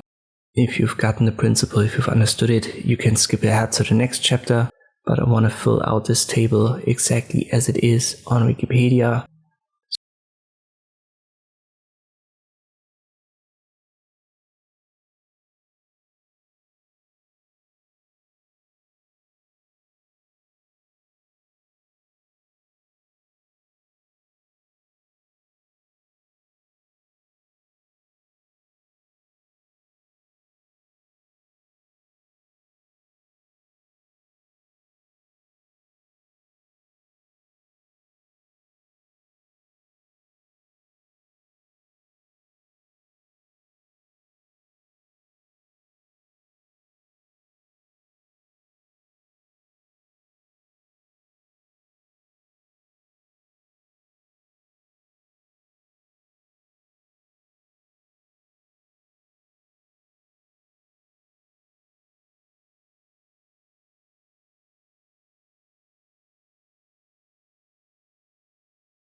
So now we've got it all. Make sure that you've done that for your own table, your own discography, and then come back for the next chapter.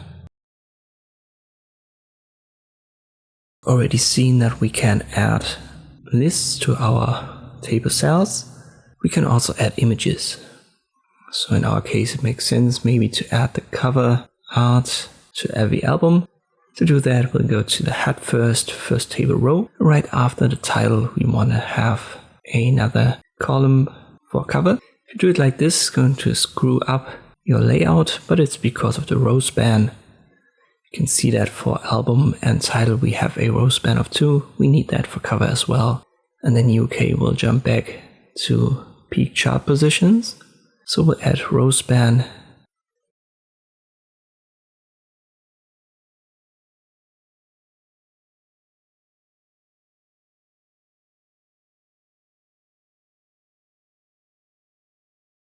Set it to 2, and now everything is fine again. But you can see our numbers are one step too far to the left, and that's because we don't have any information in the cover column. We have to add that now for every album. Let me add it for the first one. I'll leave it empty, and you can see the numbers and the album details are now where they should be. To add an image, we'll use our image tag. It doesn't have a closing tag, but you already know that. We'll need a source attribute and an alt attribute. For all, let me directly add Led Zeppelin 1 album cover. And as we don't have a source defined, we will see this alt text now. Let us quickly find an image.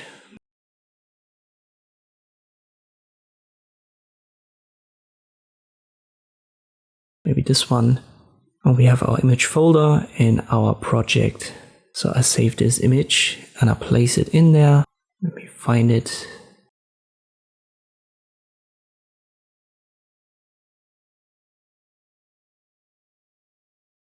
It was here, IMG folder, where we have the Groundhog Day cover or the movie poster. And here I call that LZ1. It's a JPEG. So we'll set our source to lz1.jpg,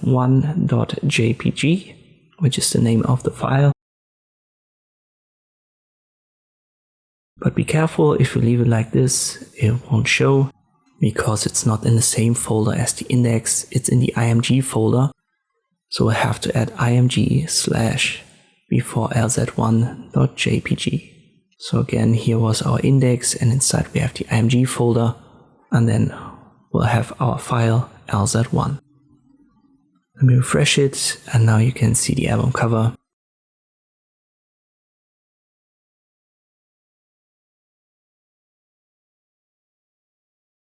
But I realized this is actually Led Zeppelin 2, so this is for the second album. Therefore I need to cut that out and paste it into our second row. But the principle now is the same. Before we do, check the footer. Here we've used a style to align the text, and we can do the same for images. So when we are going to use images, they're not all going to have the same size. So it makes sense to adjust the size via a style tag. We can use a width and set it, for example, to 10%, which is going to make it smaller.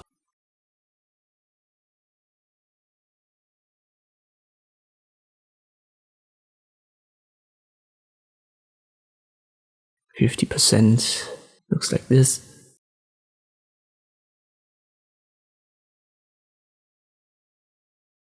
But I haven't yet checked all of the images that I found. Maybe there are some who are too big, we will see. For now, I'll just leave it out. We're going to stick to the default, at least for now. And as I said, this is Led Zeppelin 2. So let me rename that to LZ2.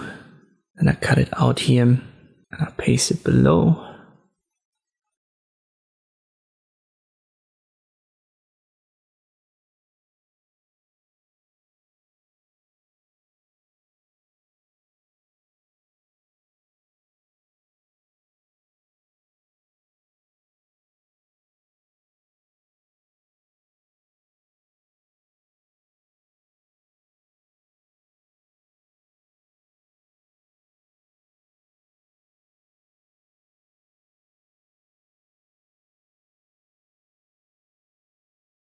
We can keep everything as is, but we'll have to adjust the file size and the alt text.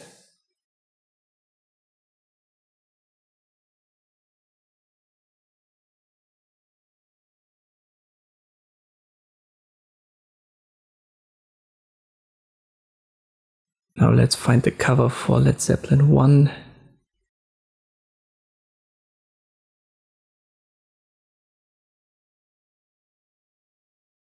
And it should be this one. And here, be careful, this is a PNG now. We are in our image folder, call it LZ1, and now we need .png instead of JPG. I'll refresh it.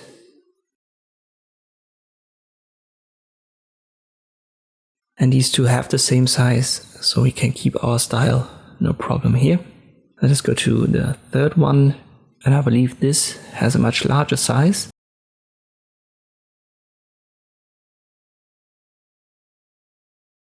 Let us check.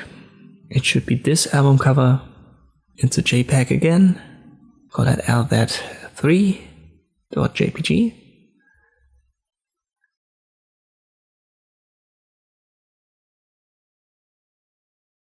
Let me check. And this is way bigger than the other ones. So let us use the style tag to adjust that. And it's a good idea to simply add that to every image that we add. So style equals, we'll use the width. Let me try 50%. And when you use relative values, it uses the original size. So it's very hard to hit the right spot where all of these images look the same. So we use absolute values.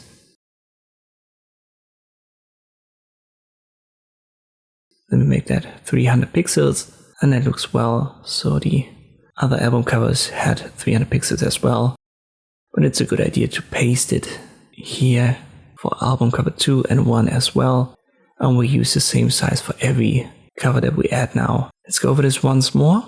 Led Zeppelin 4.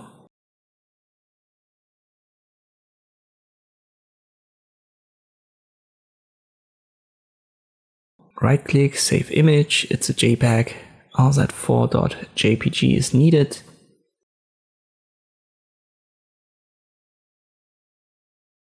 Save and refresh, it works. I have to adjust the alt text though, it's Led Zeppelin 4 now. And this is how you do that. I want you to do the same for your discography, whatever band you've chosen. Be careful when you use images though on public place, so if you want to publish your website, you might get into problems because of copyrights. But if you do it like this, I've used Wikipedia images and this is for educational purpose, so it's fine. But I wouldn't publish this website. It costs a lot of money when they sue you for copyrights, so be careful with it. Just a word of caution. But if you just want to use it for learning, it should be totally fine to just copy some from a Google image search. Make sure to complete your table, and if everything is clear here, you can skip ahead to the next chapter.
Shorter chapter this time. We want to add a caption to our table. So instead of having this little paragraph right here, we want to add that to the table. And one way to do it is to use a caption. Caption has to be the first child of the table tag. So we need to place it above the head right here. It's simply called caption. We need opening and closing, and then inside we'll put the text.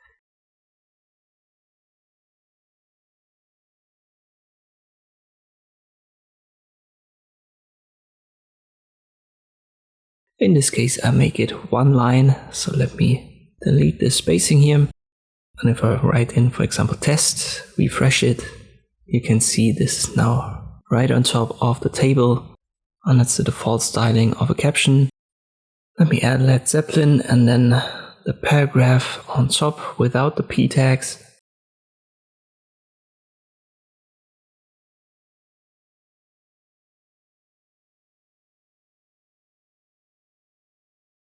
Well, let me adjust that a little bit. I want you to do that for your own table as well. It's fairly easy.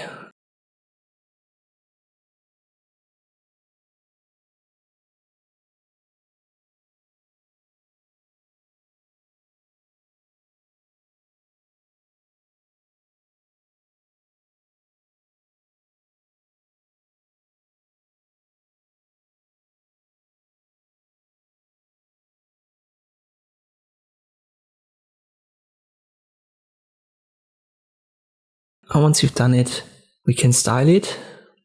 Yet again, this is CSS, so I don't want to go over all of the options, but a little bit is not wrong. We'll directly select it in our style tags. So we use caption, curly brackets, opening, closing, and this ensures that we're going to select to target this element now. We can use caption minus aside and put it to the bottom, and it's going to take it from the top position right here and place it at the bottom of the table. So if you want to have your caption below the table, use this.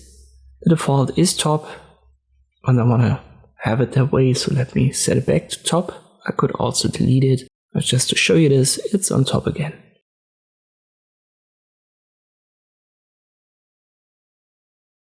I also want to make it bold, and one way to do this is to use font minus weight and set it to bold.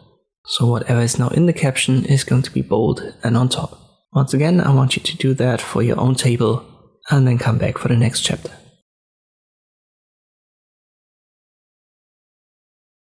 So the final chapter of our table website, we've got one more thing to add, and it's yet again a little bit on the edge of using CSS, but it's important to use this little bit of CSS knowledge to introduce the final HTML part. Let's go back to the original table, and you can see the cells have a different background color. We don't have that on our website, and we want to fix it. You can also see the background color is different in the head and in the first column. One way to adjust the background color is to use our style right here. We've used the table TH and TD selector, and we can add a background minus color here. Some colors in CSS are actually stored via a simple name, for example gray. And if I save and refresh, we have a gray background. I make it light gray. This is also stored, so the browser knows what light gray means. But we have the problem that the colors are different, and if we, for example, want to use, let's say, platinum, this is not really stored as a name. So if I add platinum, save and refresh, background is white again. The browser doesn't know what to do with the name platinum. So in this case, we'll have to use either RGB values or a hex code. Let me use the hex code here for platinum. It's hashtag E5E4E2. And now the browser knows what we've meant by that. So for some colors, you can't just use the name, you have to use, as I've said, a hex code or RGB. Light gray works, and we want to use both colors. As the original has a different color in the first column and in the head, we want to do the same here. One way to do it is to override the TH selector. TH is only in the head, so this would affect our first table row. And we can simply override our background color here, the platinum, by selecting the TH again after it. So TH, curly brackets, open and closing, and inside we'll add background color again, and this time we'll make it light gray. And this is only going to overwrite the TH part. So all other table cells will have the platinum background, and the TH in the head will have the light gray. But let me flip that. I'll make platinum in the head and light gray for the rest.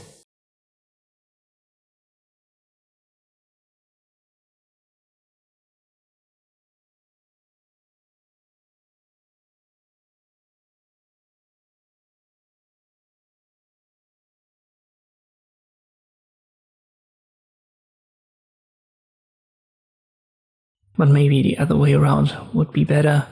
So it's going to be darker in the head. Then we use light gray here, and then platinum for the rest.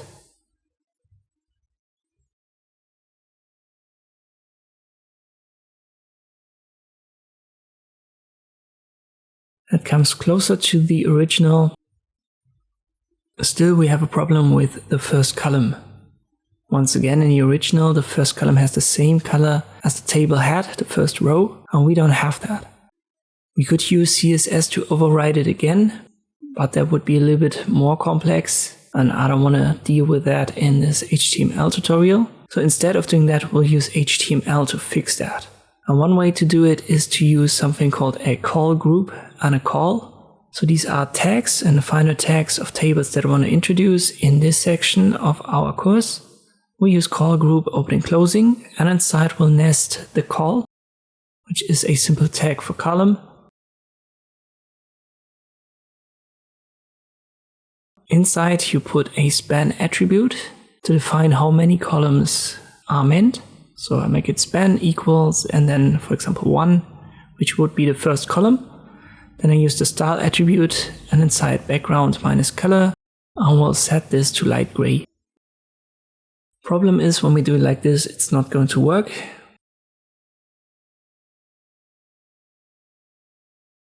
Before I explain to you why, let us continue with the other columns.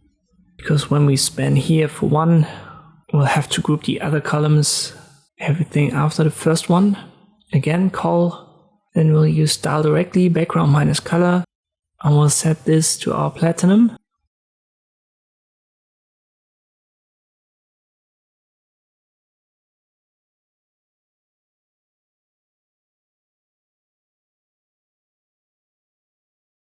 So hashtag E5, E4, E2. Again, it's not going to be visible, and the reason why is that what we've added in the style, in the head of our index, this is going to override the inline style here of our call group. Something to memorize. Inline style has the lowest hierarchy, then the stuff that's in the head, and then the external CSS. So if you store your CSS externally, it's going to override whatever is in the index. Once again, I don't want to go too deep into CSS here in this course. Let us just scroll back to our head. Here we had the background color for the TH, and above it we've already addressed the TH and all of the other table cells, the TD and the table itself, and it's going to override the call group style that we've added. To fix that, we'll get rid of the background color here, and if we refresh it now, we can see our call group actually works.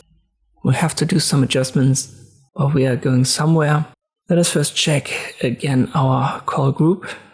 The first column, I've made it a 2, but we only need a 1 here to have the first column addressed. And then we want to add the rest in the second column. So the second col tag. Therefore we need another span. And I'm not so sure how many it was. Let me just try 10. I'll refresh, and it was 12. So we have to add here a value of 12. And now it's fine. So our first column now has a different background color. Let me resize this window and you can see that. This was the final one. The other 12 columns, they have this platinum color. We now have to add our table head because we want this to have the same color as our first column.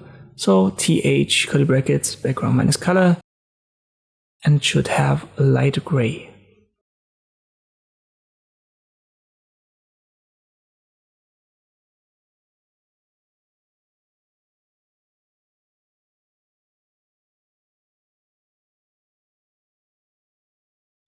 I'll refresh it, and now you can see we've achieved the same effect as in the original. In the original, different colors were used. There's a little bit of a bluish tone in it, but you get the idea. So if you want to use different colors, you can simply change the hex code, for example. Let me show you this. Recreate this yourself. You don't have to use grayish colors, but just make sure that you understand this final element of tables, which is the call group, and then try to play around with the values. Try to use some CSS selectors for the head, and only once you've done that, we are ready to proceed to our third project. So we're done with the tables, and I hope that you're still with me. Let us start into our third website project. We'll simply set up the boilerplate here, so our fundamental structure in HTML, and this website is going to be about tags that are grouped as semantic elements. And the best way to explain what that is to create a blog website. So we're going to create your blog website. What we need for that is the doc type, declaration HTML, the head, the body. We can keep the meta for char set and viewport. We'll change the title, give it your name. So it's my blog, therefore it's Michael Briggs blog. Style, we can keep that, but we'll delete what was nested inside. Here's the body opening, and afterwards we'll delete table elements, and let me check. Here's the closing tag for the body. So this is what we want to keep. Make sure that you've got that yourself. We've just changed the title, and you should have an empty website.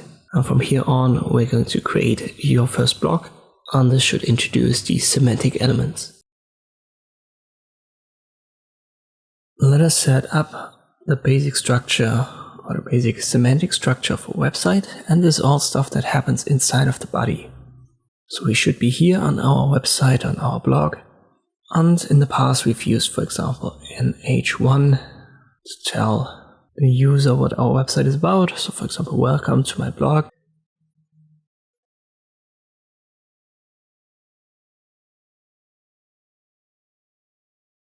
And then we've added a paragraph. On blog stats, usually an article, something like this. It's nested inside of a p tag. And we've used the same approach in our last two examples.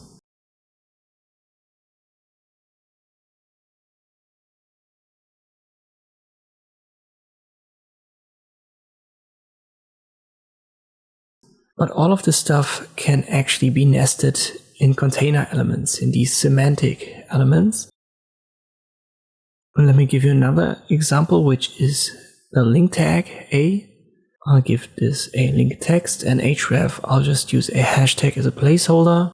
I'm pretty sure you've seen a structure like this, where on top of a website there are all these links to subpages. On a blog, that's for example the home, the blog itself, a contact button, stuff like this. And all of this can be grouped in different categories, in different semantic containers. And let's set up the basic structure for our blog by adding these semantic containers.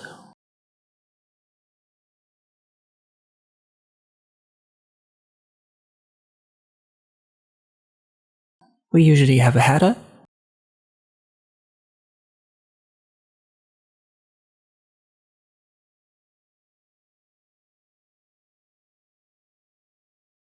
Then a navigation bar, which uses a nav tag. Then there's going to be the main container, which will include all of the articles. Then we have an aside. This is usually stuff that's in the sidebar. Some people have, for example, their categories there, or recent comments, stuff like this. And we need a footer. Footer usually contains, let's say, basic copyright information or links to social media. And this is what we want to use on our website. It's important for three main reasons. Number one is it gives your website structure, so user and you yourself, you know what is grouped in which category and what belongs to what semantic structure.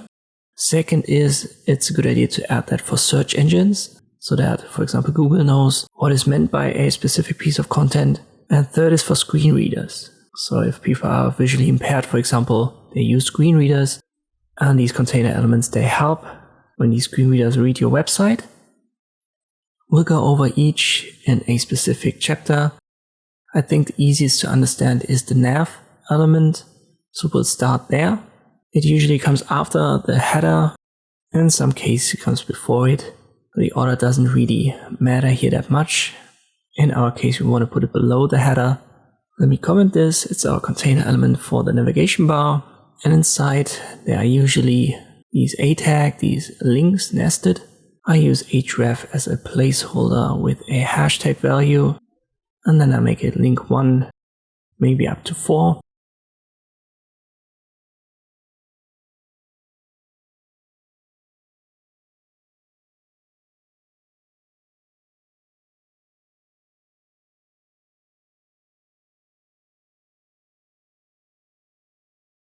And let me add a little bit of separation.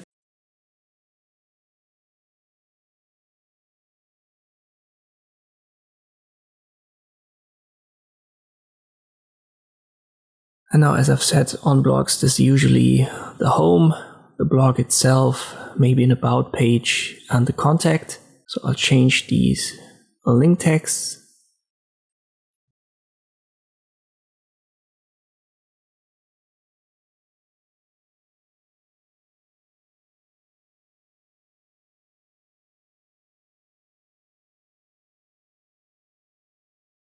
And I think now it looks like something, I'm pretty sure you've seen that on the web, and especially in the early days is what websites looked like. So there was no fancy CSS stuff.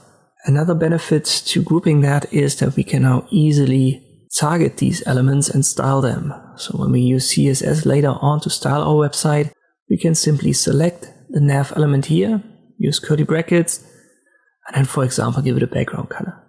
Once again, this course is not about CSS, so I don't want to dive deep into it. I'll just give you a quick example. So we'll make it background minus color, set it to gray, or maybe light gray would be better for contrast, so that's more readable. But here you can see another benefit of using these, grouping these container, or also called semantic elements in HTML. Make sure to set this up yourself. Maybe you want to add some links. It's your website, so if you want to have, let's say, a new start here, subpage, or whatever you like, just add it to your navigation container. And once you've done that, come back for the next chapter. The next element on our website that I want to talk about is the footer. I think it's also something that's easily understandable, and you've seen that on many pages. It usually contains information about who's running the blog, maybe some copyright information. Sometimes people link to terms and conditions, these disclaimers, and there are also social media links or a contact link.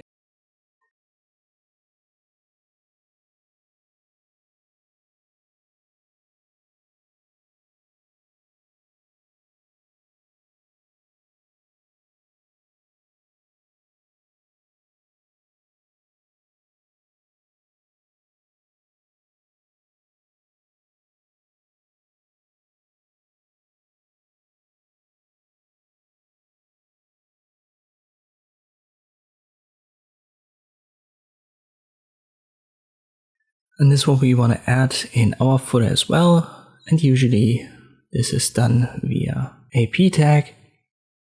So it's a simple paragraph that we can nest inside of the footer.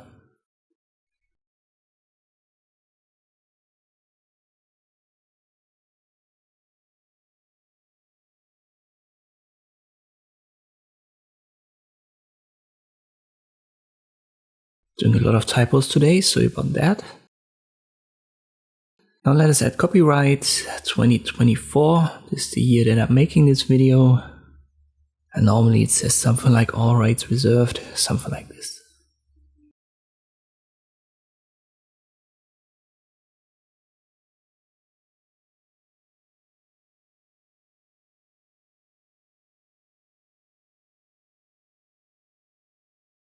little bit of a side note is that usually you don't just have copyright written like this. There's also this typical copyright symbol. And symbols can be added in HTML via number or entity. And there's a long list of all of the symbols that are inbuilt in HTML. I'm going to link to this page. It's called W3 Schools. You can find good tutorials there and also a comprehensive list of all of these. We want to have the copyright right here.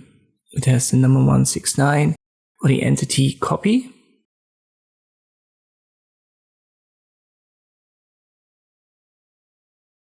Let me directly press Ctrl C here to copy it. And I try it, you can see what it looks like. I'll just paste it here and copy semicolon. And this indicates now to the browser that we want to have this copyright symbol. So it's fairly easy to add, but you have to look up these entities, and some are only added via a number.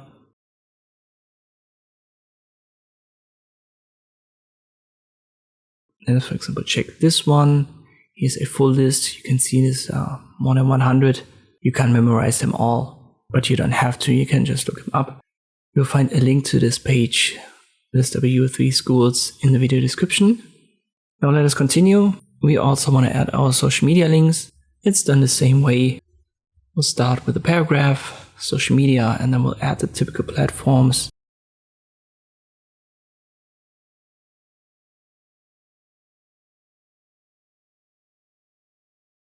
We make that Twitter, what's also called X now, YouTube and Instagram.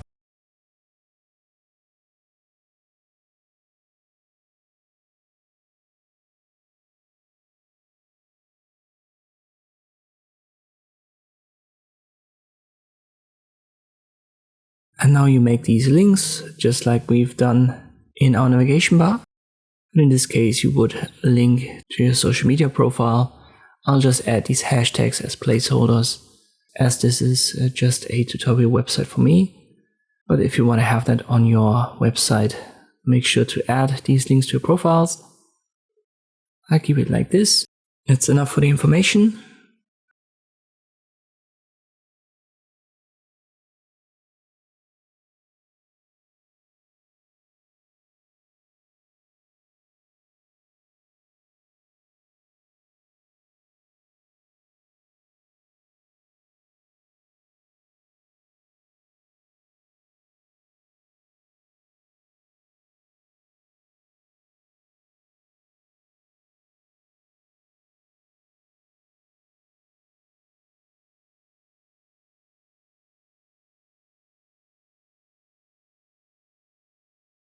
And now again, it's not only good for screen readers and search engines, it's also usable in our style tag right here.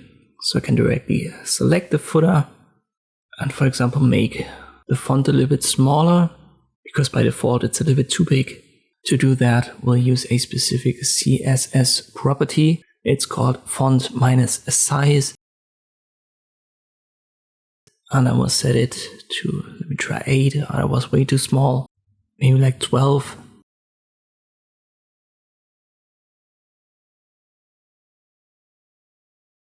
Let me try 15, but that should be too big. But you can see how this affects the entire nested elements, so the two paragraphs. I'll set it to 13. And if we add a background color, let me just copy paste it. You can also see that this is only one element now, so we don't have a separation between the paragraphs. As we have selected the footer gets the background color, and this makes these two paragraphs one element, and they both have the same background color. Let us also align the text. To do that, we use text minus align as a property and set it to center, and again a typo on my end. And there you go, this is now centered. And it's clearly a different element when the user sees that. But I want to get rid of the background color. It's enough to have it centered for the user to realize that this is the footer. Make sure that you do that yourself for your own website. Add some information, your links to social media, and then try to size it down and align it by selecting this element in the style.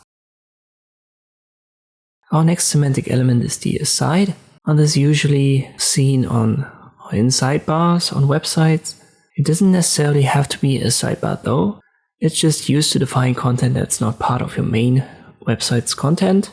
It can contain, for example, disclaimers, comments, your top blog posts, categories on your website. If you have used a WordPress website in the past, you know that there are these widgets that you can use to place, for example, your top 10 blog posts in a sidebar. And in principle, this is an aside. Let us just create that from scratch.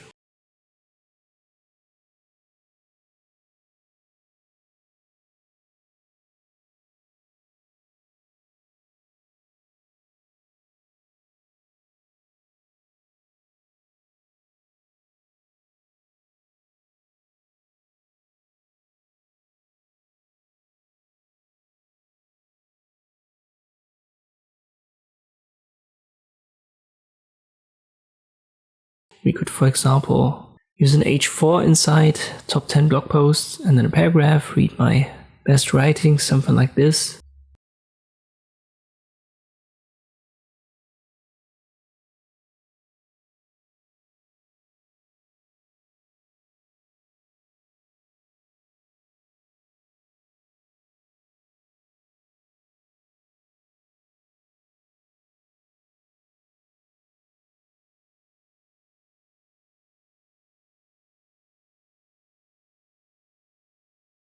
And then you would simply create an ordered list.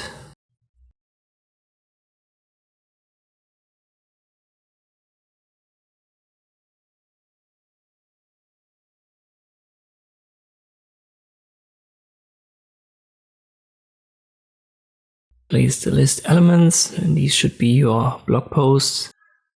I'll just shorten this a little bit, 1, 2, 3, and so on.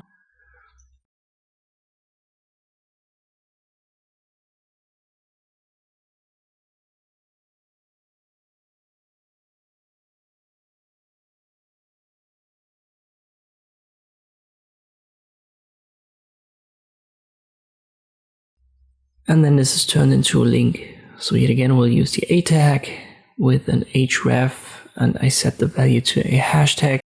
And this way you would put the URL of this specific blog post. And this is usually the structure of these widgets, and you can do that manually and put that in an aside.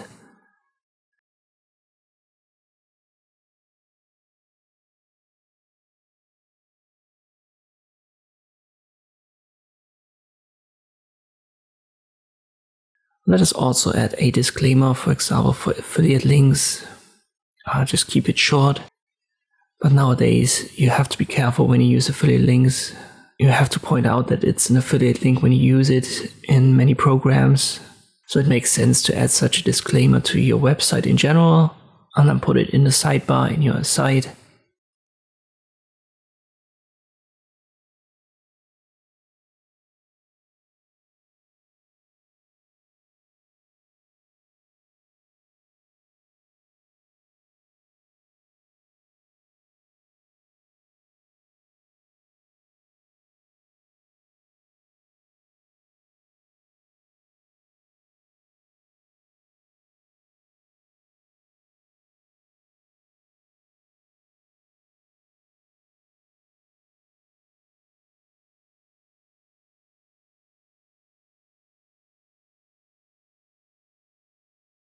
It's a little bit harder to explain how this is now put into sidebar without using CSS.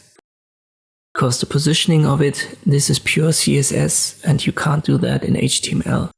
So this is once again something that you should do by using your style up here.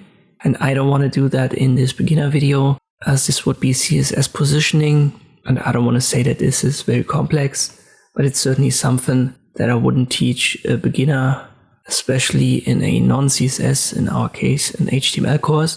So just trust me on this one. If I set the position, for example, to fixed, and I refresh this, you can see that now our footer jumps into a different position, and our site is now, you could almost say, out of this website. And if I set it to relative, the footer jumps back to the bottom. And this is how this positioning works.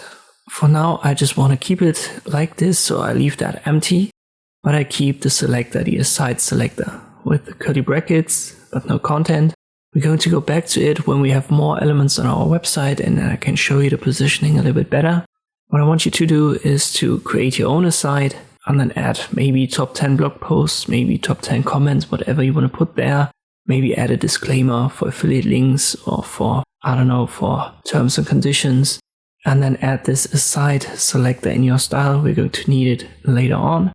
And when you've got that done, come back for the next chapter where we'll add more elements to our website. Let us talk about the next section, which is the main. And inside of the main, I will introduce a couple of more semantic elements. But in general, the main section contains the main content of your website. When we have a blog, it's usually the articles.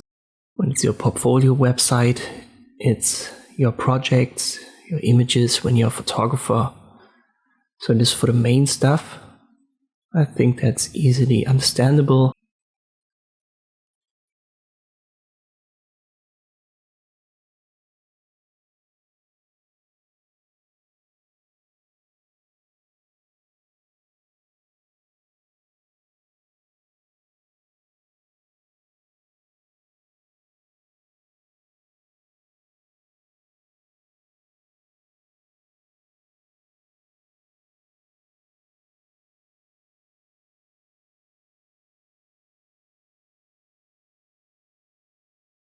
A little bit harder to understand is the difference between articles, sections, and div containers in HTML.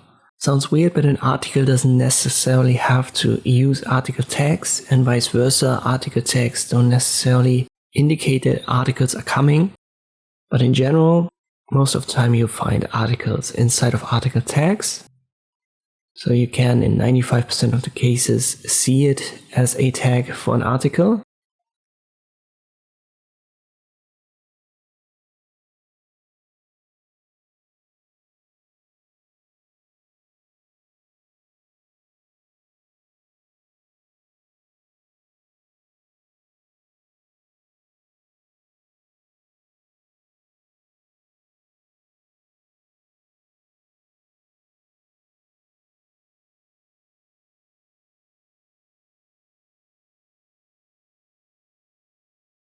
Let me just add here an H2 maybe, and we'll make that about I'm learning HTML currently. So this is the first blog post.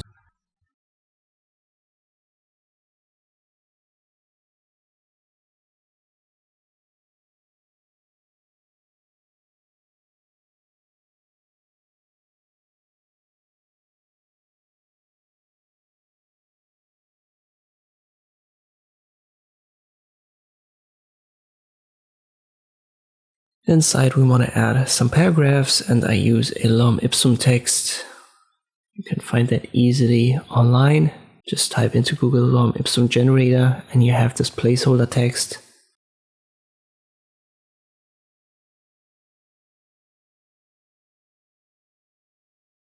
I'll paste it here into the second paragraph and I add a third one.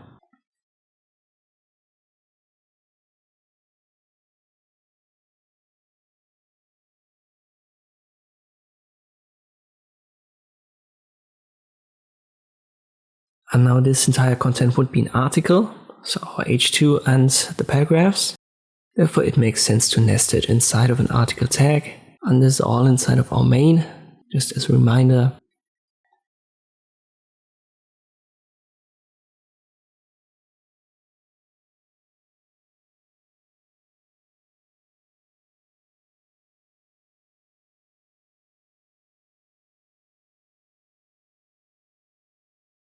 And now we may want to add a second article, because next up we want to learn CSS.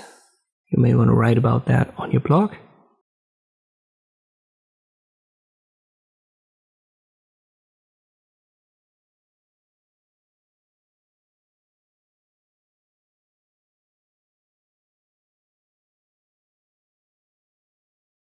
So we have two articles and they are not really connected, but they're in the same category.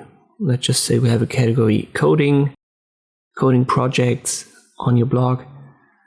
And in this case, it makes it easy to understand that these two articles are somewhat related. Therefore, we can put that in a section. And this section would be about coding. So we'll nest our two articles inside of one section, and this would be the coding section on our blog.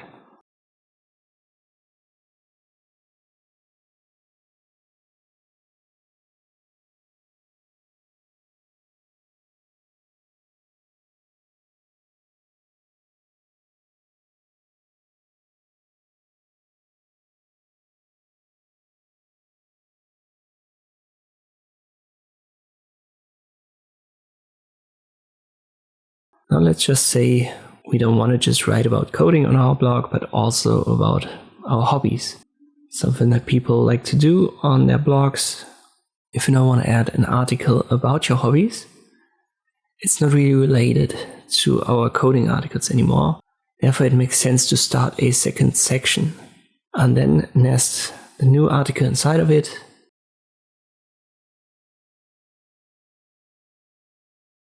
We'll use yet again an H2 and then some text nested in paragraphs.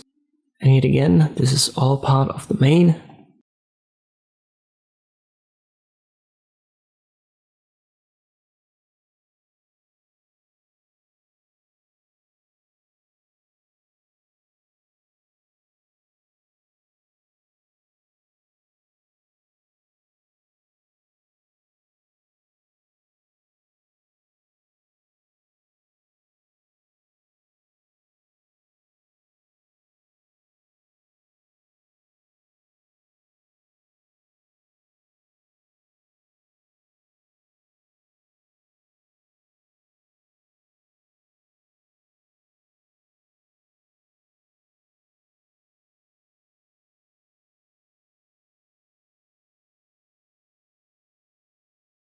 Let me refresh it.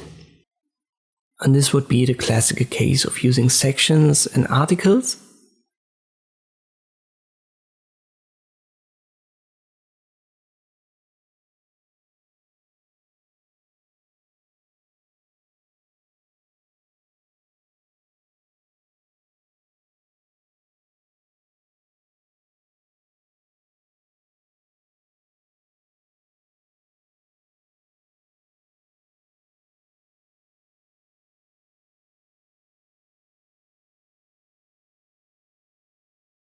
The final element here is the div container.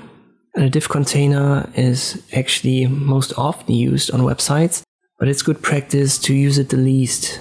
So whatever you can put into a section or an article or into any other element, put it in there instead of a div container, as a div container doesn't have meaning for screen readers, and it's just a basic container that doesn't really have a semantic meaning. So everything else is more specific than a div, and this is why you should pick a different tag whenever you can, whenever it makes sense, and use only the div if all of the other elements don't apply. In our case, just to give you an example, maybe you want to put something in between your articles where you want to tell people to follow you on Twitter. So this is not really related to the articles that I've pasted here, and it's definitely not worth a section in itself. So I'll just add follow me on Twitter, then an A tag, href, I make it a placeholder hashtag, and then add my Twitter handle. I believe it's _brick. So Michael _brick if you want to say hello. And here it would make somewhat sense to use a div container, as the other ones don't really apply. Once again, you can find div containers almost everywhere on the internet, but most people use them even though sections and articles would work. And whenever articles and sections do work, use them instead of div containers.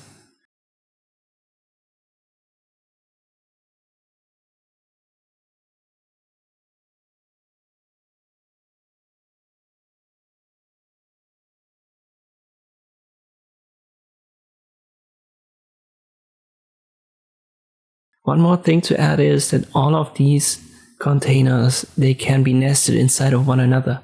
And these are the cases where articles don't necessarily have to be nested inside of article tags. Just to give you an idea, you can create sections like this and nest articles inside and div containers inside. We've done that.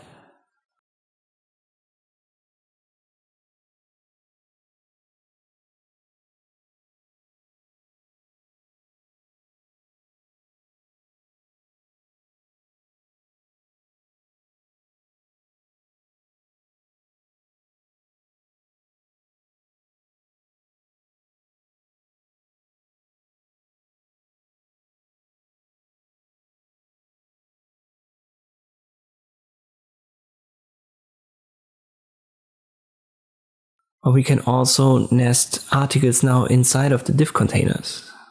And inside of these articles, there could be sections. And inside of them, there could be more div containers. So this is all possible.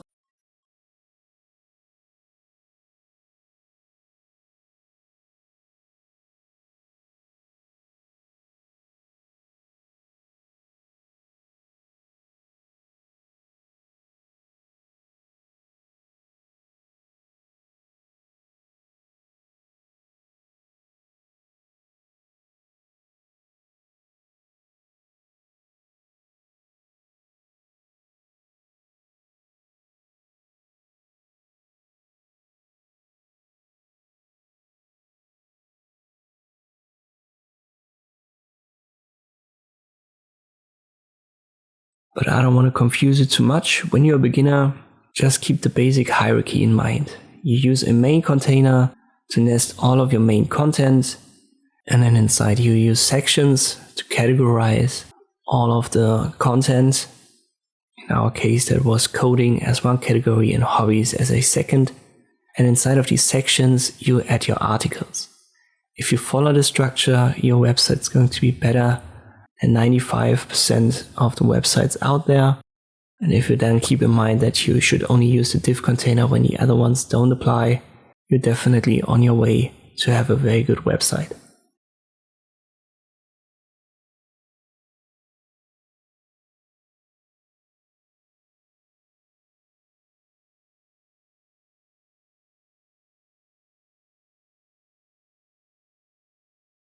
What I want you to do is to create your own sections inside of the main, maybe even write a couple of blog posts. It's your website, but definitely make sure to have at least 2 sections with or multiple articles nested inside, and then add a div container that has unrelated content. In my case, the follow me on Twitter. I'll put it inside of a paragraph. And once you've done that, we are ready to proceed to our final semantic structure on our website.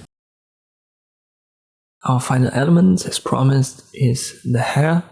We're going to post it at first before our navbar, but it can also come after it. It depends on the design of the website and what you want to achieve. We're going to do both, but at first we'll start in this position before our nav element.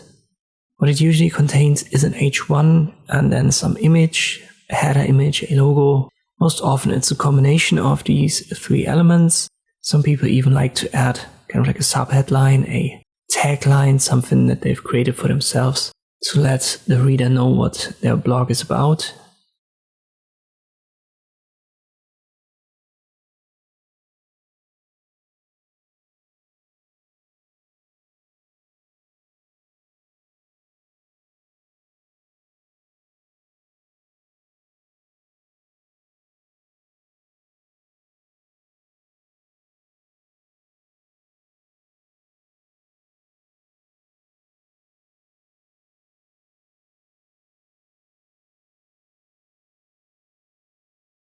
I have these 2 images right here, a simple logo of mine. It's a black one. We can't really see it here, but it's going to become obvious on our website, and a header with an aspect ratio of 3:1. It's nothing special, it's just an example. And I put it into our IMG folder right here. So it's our image project folder.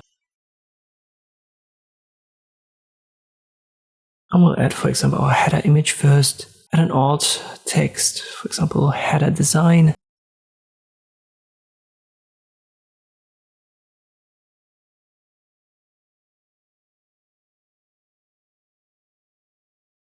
And the SRC is our header.png, and it's in the IMG folder, so we need img/ before header.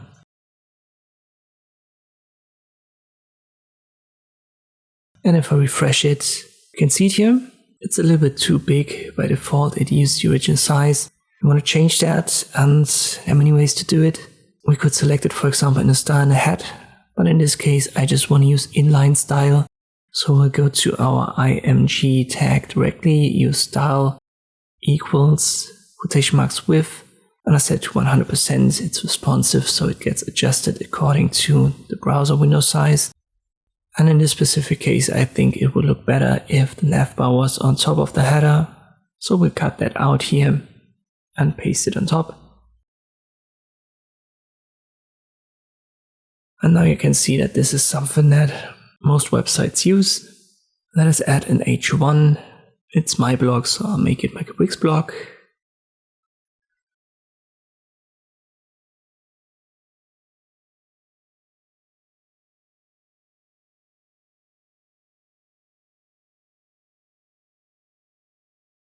And maybe I'll put it above the image.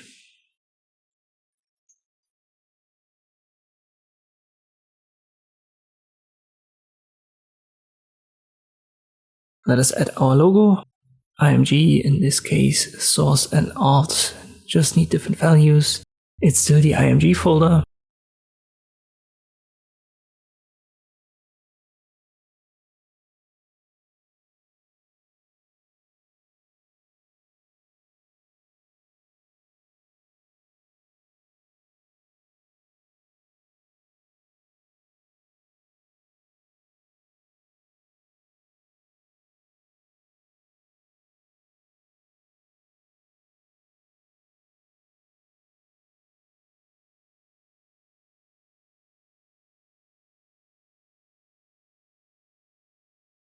Maybe it's a little bit too big, so let me add a style here as well, and I set the width to 10%.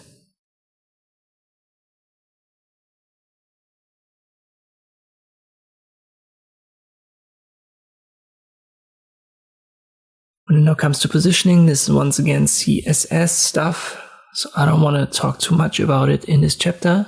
We're going to do a little bit in the next chapter just to give you an idea of what CSS looks like and what you can do with it.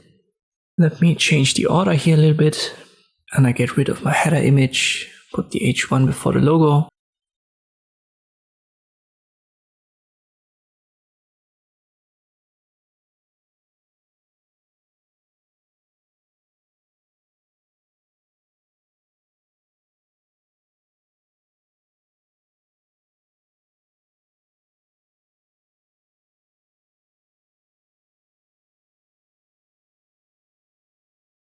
And this would be something that looks way better when it comes to the layout.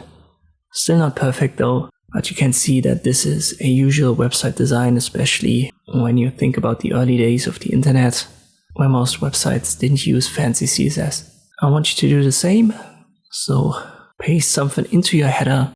H1 should be easy, but then also add an image. Try to find something, maybe a logo, into your project. So you may want to actually design your own logo. And once you've done that, come back for the next chapter. To round this section of my course up, I want to talk about positioning. This is not HTML anymore, it's CSS, solely CSS. So if you are not interested in that right now, you can skip ahead to the next chapter where I'll introduce the next website. And to those who stay for this positioning chapter, positioning and CSS is a very huge topic, way bigger than HTML. Just the positioning alone is enough to create an entire course only about this. So this is just an introduction and one way to do it, but I wanted to include it anyway so that you have an idea of how you can use these semantic elements to set up a good website structure.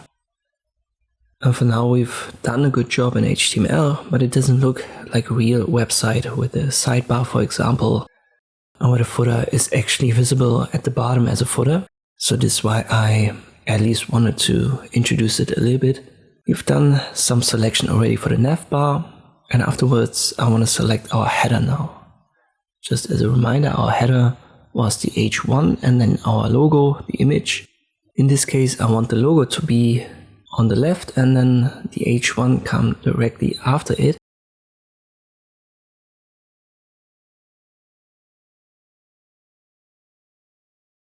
To achieve that, I have to inverse the order here, so I cut out the image and place it before the H1.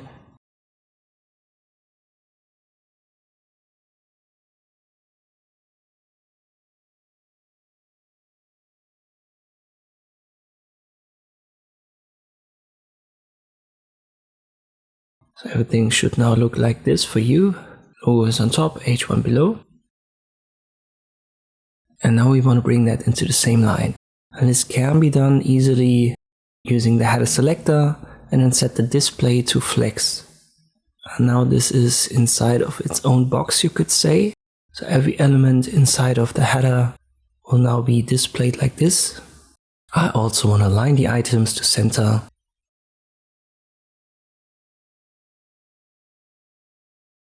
And to give it some spacing for top and left, I'll add a margin.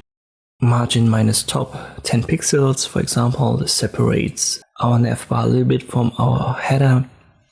And in this case, it already looks fine, but maybe we want to add some separation towards the left as well. But let me size the logo down a little bit. I use this inline style that we've created in an earlier chapter. So just change the value for the percentage. Let me use 7%.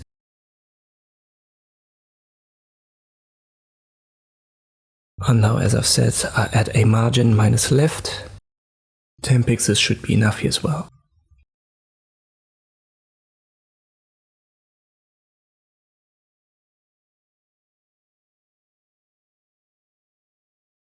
What I don't like is that the H1 comes directly after the image. I want to have some separation here as well. One way to achieve that is to select the H1 specifically. We only have one H1 on our website, and I've mentioned that earlier. You want to have it that way, only use a single H1 on a website. That's good practice for search engines.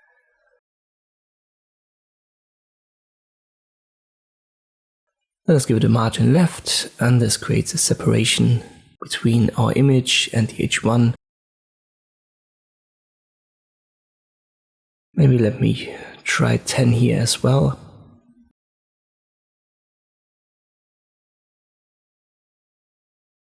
And that looks fine. So far so good. I think our header can stay that way. And let's have a look at the aside. This was our top 10 blog posts section and the disclaimer. It's currently at the bottom, not fully at the bottom, there's the footer, but it's below the main content. And we want to put that to the right hand side as a sidebar.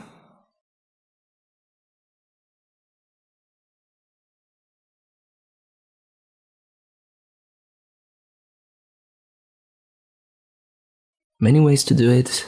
For us, we will simply use a float and set it to right.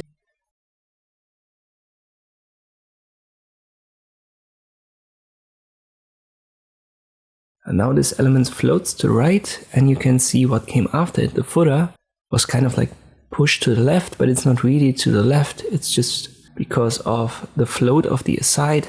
Everything that comes after it just gets dragged up. So right after the main, now the footer comes, and our aside is pushed to the right. To put it fully to the right in a sidebar, we'll have to define a value for it. Let me make that 25% of a width. And now this takes 25% of the space of our browser window to the right. We'll have to do the same from the other direction for our main, but let me first add a margin as well here, so that we have a little bit of separation. I'll make that 20 pixels. So this is now the separation between the aside and the main that we want to have. But now we have to select the main and make it float to the left. And then the browser knows how to put main and aside. So what we do here is we use a main selector, curly brackets, then float and set it to left.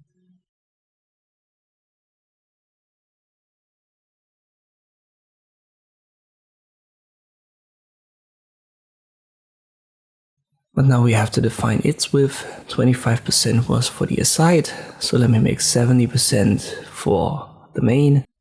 And now we have a sidebar, and our main is on the left. We still have a problem though. Our footer was basically dragged into the sidebar, or it looks like it is. So we'll have to do something with it as well. This was our final element right here inside of the body, right after the aside. We've already selected it to adjust the font size and the text align in an earlier chapter, so we can use this selector. But let me put it to the bottom here as well, so that we have the same overview, the same structure in the CSS as we have in our HTML.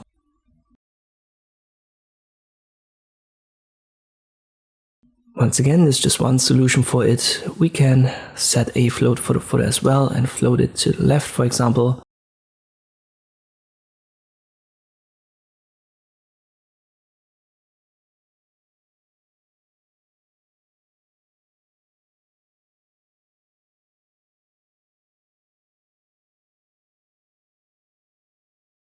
floating it to center doesn't work. So if you're wondering, this would just put it back into the sidebar. Instead, we'll put the float to the left, and now we'll simply adjust the width to 100%. And this will bring it down and span over the entire browser window, and it's in center. As I've said, that's just one solution, but you can see how these semantic elements can be used later on in CSS to adjust the structure, the layout of your website, and how I think it looks like a regular website. Nothing fancy, but you can see the sidebar, the main, the nav bar, the header, and the footer. And if I resize this window, you can see everything is responsive. Go over your own website, try to recreate this. You can play around with the values, but make sure to use the same selectors and these, what is called a property. So display, align minus item, margin. Make sure to use the same, and then you get a feel for how you can use CSS to style your website. Once you've done that, we are actually through with this website project, and in the next chapter we will start fresh with a new one. Alright, I hope you're still with me. We're going to start the next website project now. It's a shorter one, but I think it's a fun one. Let us set up the basic site. We don't need the style anymore, and I'll get rid of all of the stuff in the body. We don't need the title anymore.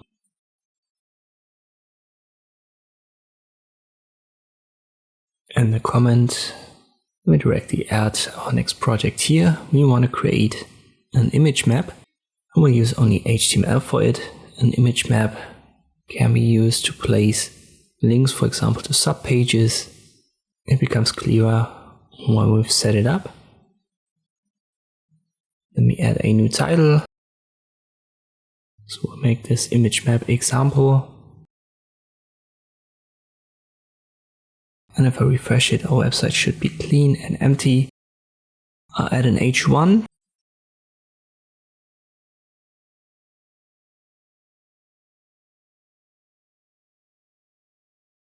Let me refresh it, and you can see we're still connected.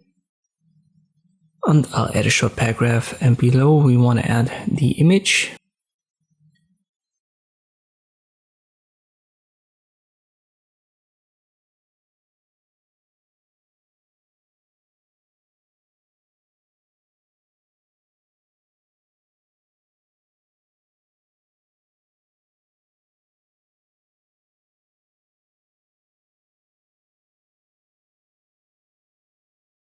I'm going to link to the one that I'm using. It's from Unsplash. You can use that freely.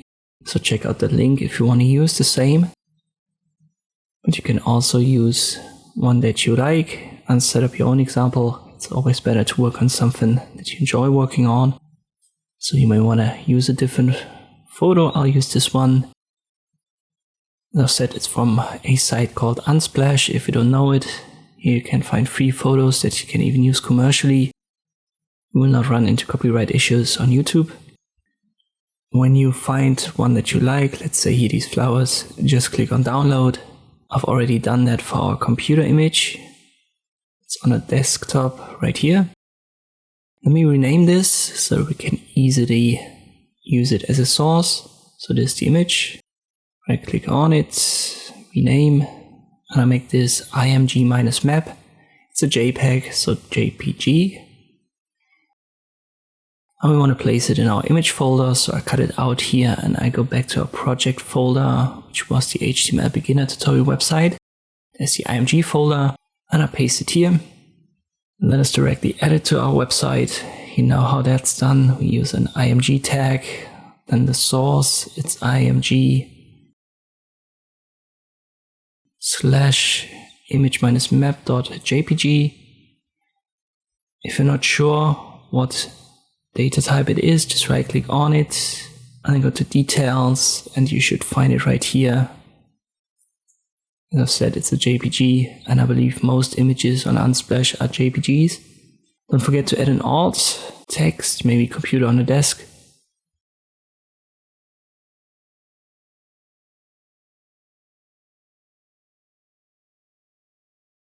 And the alt text works. Let me check the source again. It was not image minus map, it was img minus map.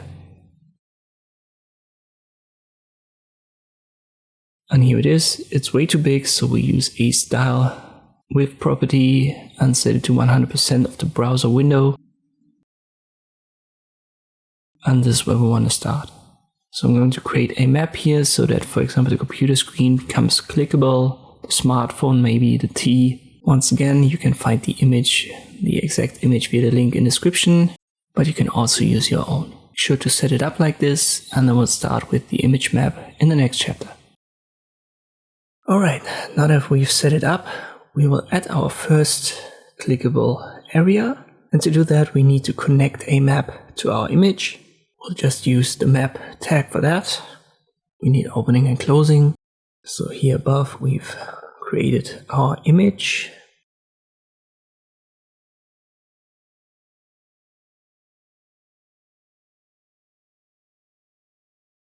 And to connect both, we'll use an attribute. An attribute, we've used a couple already. This is the source attribute here, the alt, the style. These are all called attributes in HTML. And we have a specific one for maps, which is called useMap.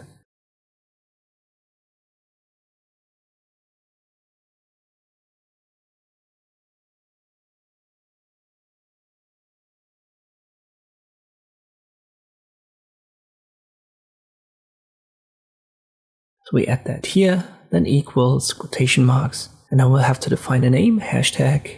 Let me be creative and use tutorial map.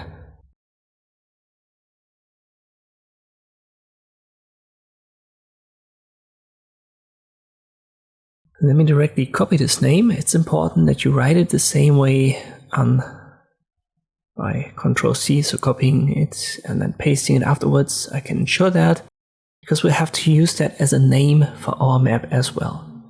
So here we'll use the name attribute equals, quotation marks, and then tutorial map, but without the hashtag. And once that is done, we have connected our image to the map that we're going to create. So once again, use map equals, quotation marks, and then use hashtag and add a name for your map, and then copy this name without the hashtag and paste it as a value inside of the name attribute for the map tag itself.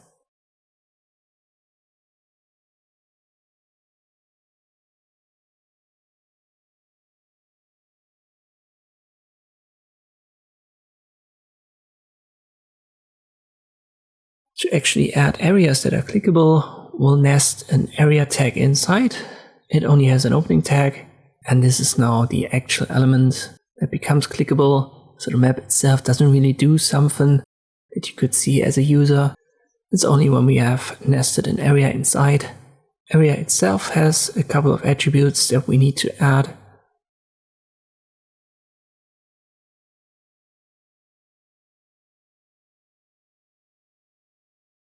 The first one is an attribute that defines the shape of this area. If we use this desktop computer screen, it makes sense to use a rectangle, so shape equals, quotation marks, rect. A circle would be nice, for example, for the T here, but we'll start with our desktop PC.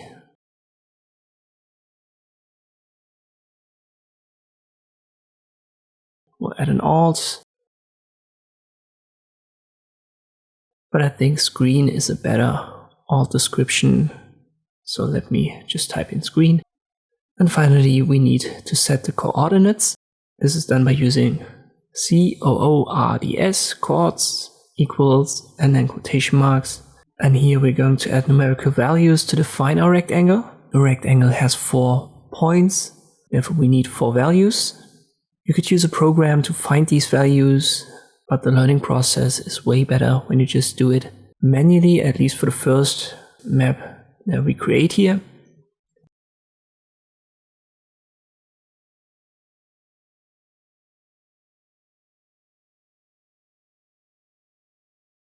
But first, let us add an actual target, so an href where we want to link to once the user clicks on this area, and I use my YouTube channel for that. This would be an external link. I'll just copy the URL and then paste it here. So when the user clicks on the computer screen in the image, he should be redirected to my YouTube channel. Later on, I'll give you an example where we'll add an internal link instead of an external. But let's focus on the coordinates first. I'll make that 10, 10, 200, 200, and then we'll have a look. So 10 pixels for X and Y position, and then 200, 200 for X2 and Y2. That's way too small. Let us check the X position first. I go to 500, so from 10 to 500.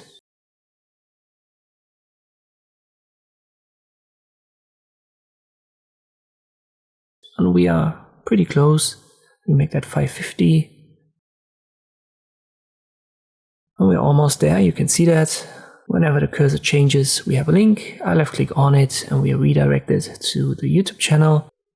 Now let's check the first X coordinate. It was 10 and we'll have to go way further to the right. So I'll try 200.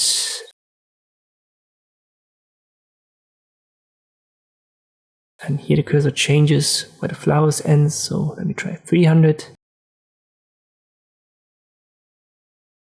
Go from left to right. That's a little bit late. Let me try 280, 290. Maybe something like this. 280 already looks good. Or maybe 282 is a good value.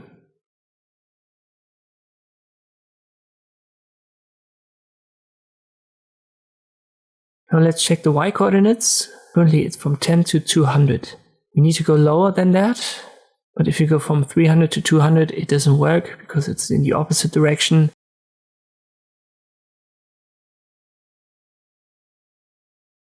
So let me make the second Y value way bigger, maybe like 500.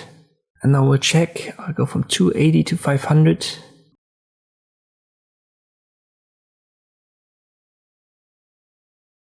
And it's too low. I'll try 200 to 500. We'll have to go to 190 maybe.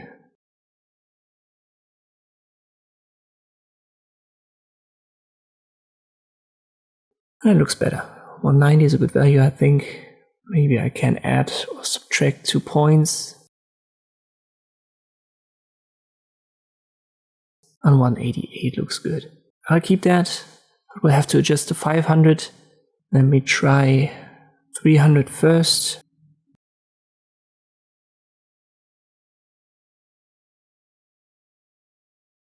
And that doesn't go deep enough. 350.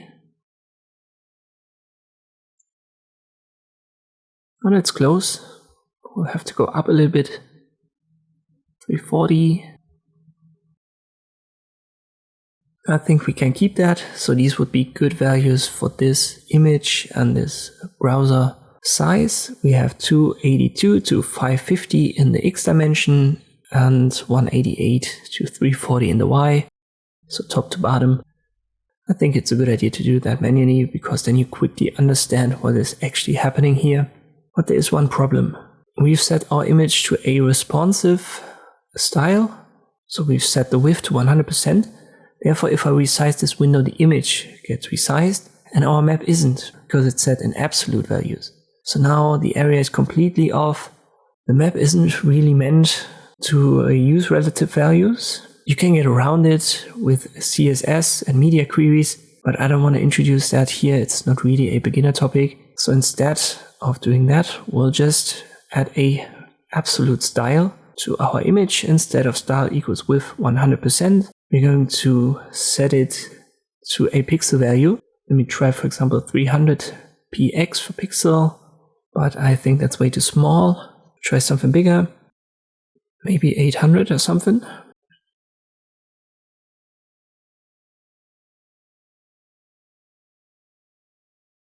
Let me use 850. So this is now a set value. No matter how we resize the browser window, the image will always be 850 pixels in width, and therefore our map can have absolute values as well. Let me check that. Maybe we'll have to readjust it slightly. Let us go over this first left to right. We can almost keep it just a slight adjustment.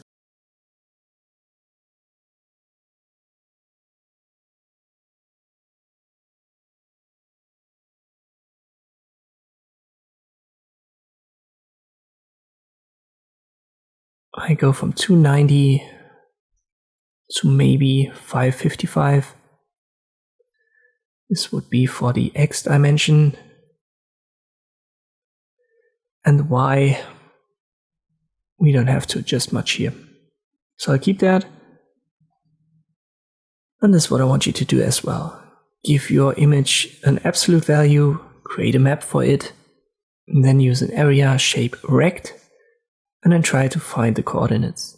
Just link to something, maybe my YouTube channel. If you've got a YouTube channel of your own, then link to that, and do it manually, because that's the best way to learn how to use this map. Let us create the next area. So first one right here, that was for the screen, and it was a rectangle. And now I want to show you how to use a circle, and we'll just use this teacup. Not a perfect circle, obviously, but it'll do to show the principle.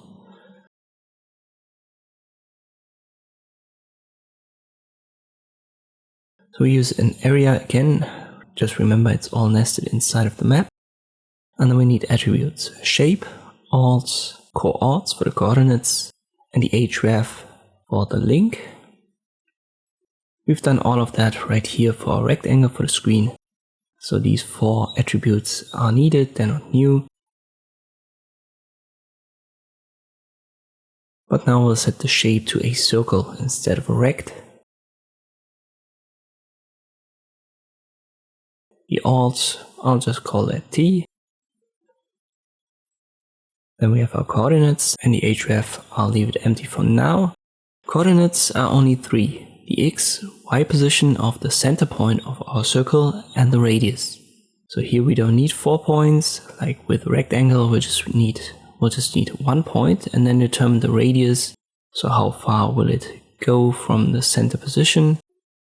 Now we'll have to check. The rectangle ended on the right at 555, so let me go to 560 for our circle x position. And the y value for the rectangle was 340 at the lowest point, so I make that 360 for our circle. Therefore we should be to the right and a little bit below our screen.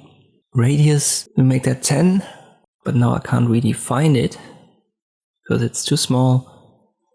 Let me directly add a placeholder for the href. I'll just add a hashtag sign, and then I increase the radius. Let me try 100, and now we can see it. 100 is way too big though, so I'll go down to 50.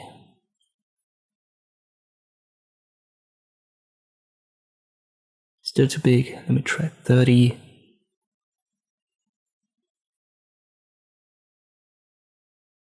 And now we're going somewhere.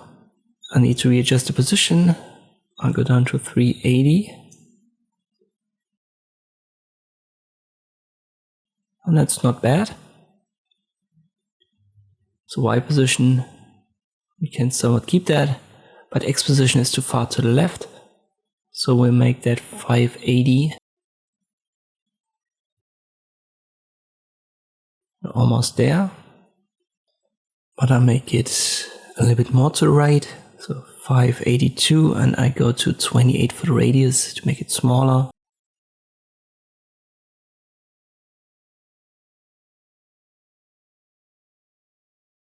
I can even go to 26 for the radius. But now this looks fine.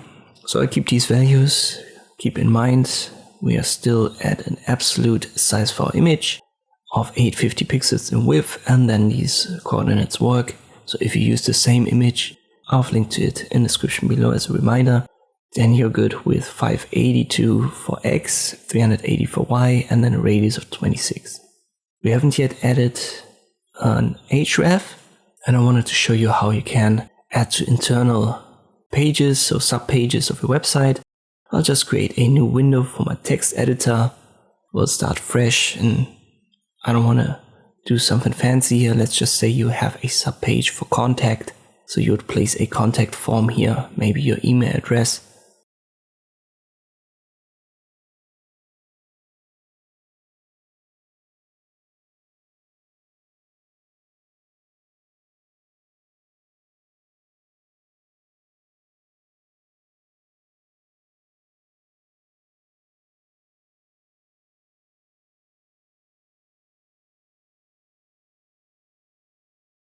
I'll just keep it like this. Let me close this window so that you can see what I'm doing. I go to data and then save as, just like we did with the index.html. We need to go to our HTML beginner tutorial folder, then use all data for data type, and then set the name to .html, in our case contact.html, and then save it. We can now find it in the same folder as our index.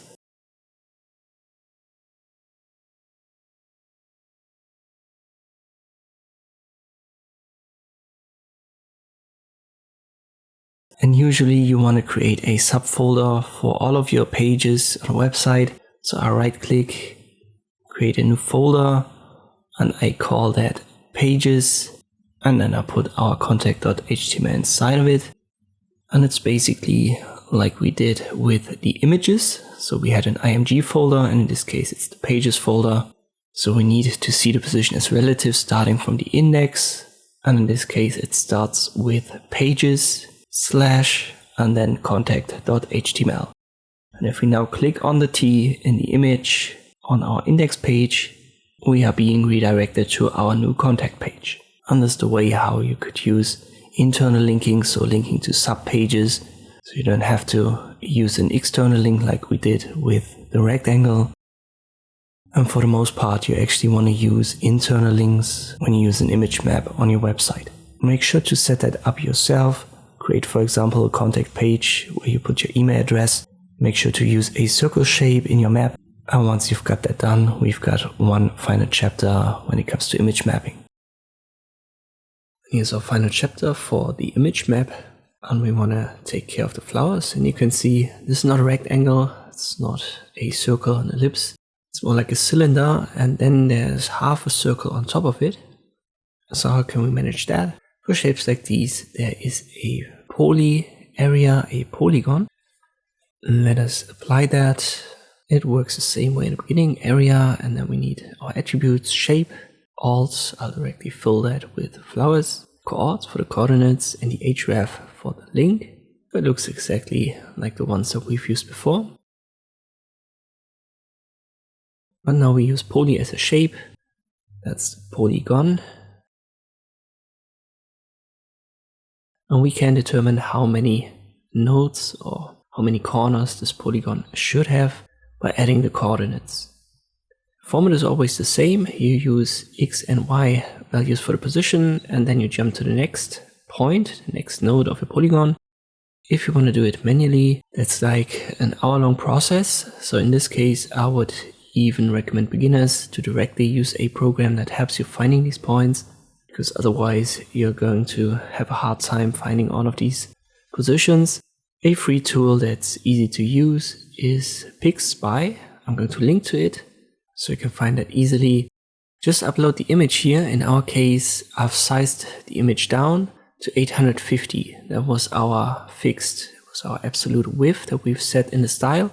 You can use GIMP for that, which is a free program, or Photoshop if you have access. Set the width to 850. And then make sure that the height is adjusted accordingly by the program itself.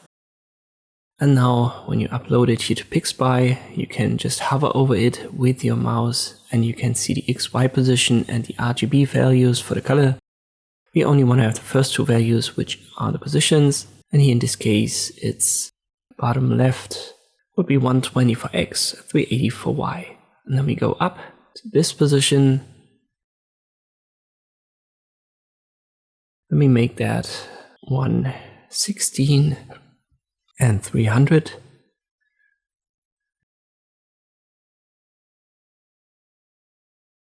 Then we want to go to the left and a little bit down. I'll make that 35 and 286. And this is what you can do. As I've said, you can add more and more of these points to have a very close polygon, very close to the original shape. Make sure to separate them all by commas. You don't have to leave a space in between these positions, but I do that because it's easier readable. So there's always a group of 2, x1, y1, then comma, and then you have x2, y2 for the next position. This is why I've added a white space in between. When you've arrived at the last point, you don't have to connect it to the start anymore, just leave it open. In my case, 165,370 is the bottom right, and then the polygon gets closed automatically towards the starting point on the bottom left. And you can see if I hover over this, for the most part, we have this cursor now appearing, this hand icon whenever we are on the flowers. Therefore our polygon has worked. Once again, the format is like this: x1, y1, then x2, y2, x3, y3, until you're done. So I'll make that xn, yn.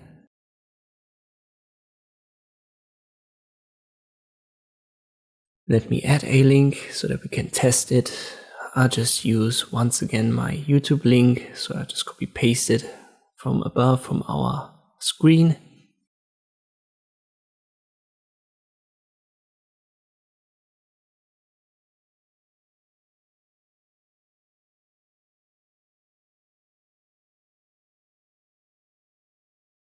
And if I refresh it and left click on it, it now redirects us to my YouTube channel. So everything works here in this image map.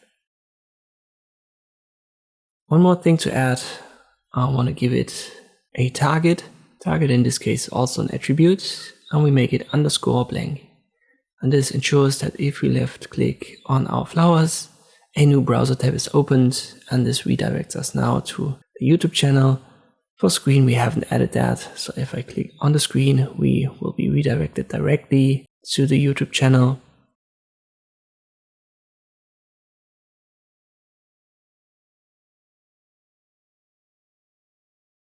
I've already mentioned that in an earlier chapter about the anchor tag, but just as a reminder, you may want to add that to your image map as well. So make sure to do that, add an area poly, use maybe PixSpy or a different program, whatever you like. Once again, I link to this, so you'll find it in the video description, and then add a link with a target of underscore blank. And if everything is set up correctly, it should work like you've seen here.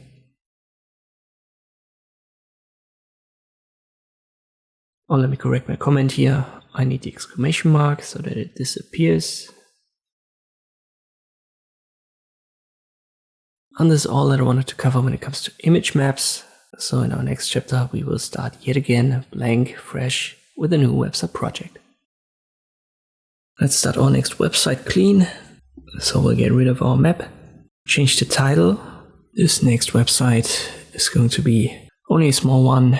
It's going to be a short chapter, a short project in general. It's about the picture tag. So let me change the comment up here as well. There is a specific picture tag in HTML and it is used for images. And explaining the difference is quite easy.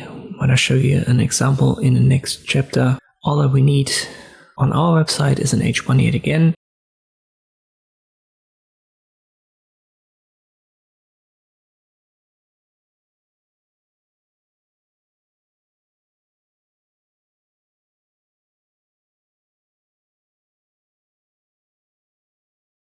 Simple paragraph explaining what we want here, and then the picture tag, and inside we're going to nest our images.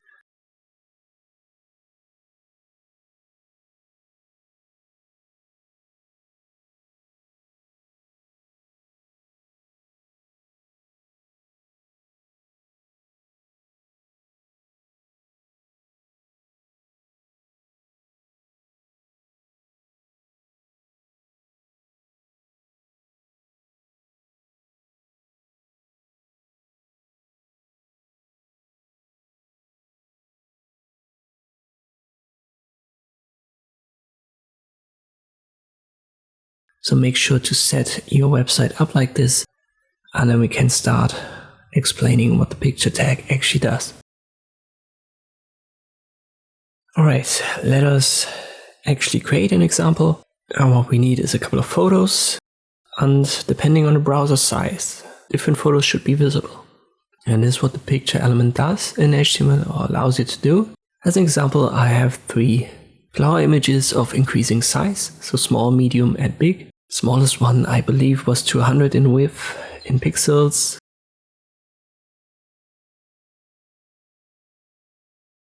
Right here you can see that. The medium was at around 600 in width. And if I recall correctly, the big one was 1000. And it makes sense to show a smaller image when the browser is smaller. And when it gets bigger, we want to show different images of different resolutions. Let me cut them out here and I paste them into our image folder of our tutorial website project right here. And now we can use them. At first we'll start with the smallest. It's the typical way of adding images. So we need a source. It's img / what was it right here, the blue one, flower_small .jpg. Or I don't know, was it a png? Let me check again. It was actually png. So I need to fix that here, .png. And as an alt text, I'll make this blue flower. And this should already be visible, but I'll directly add a style. So I make that style equals width and I set it to auto.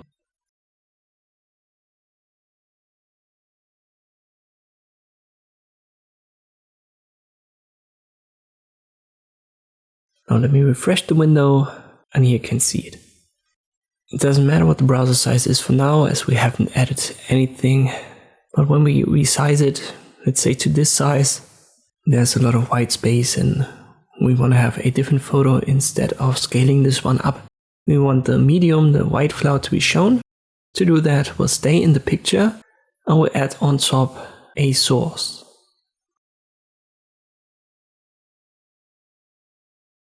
So you don't add multiple images, instead you add one and then you add sources for every additional image that you want to add to your picture.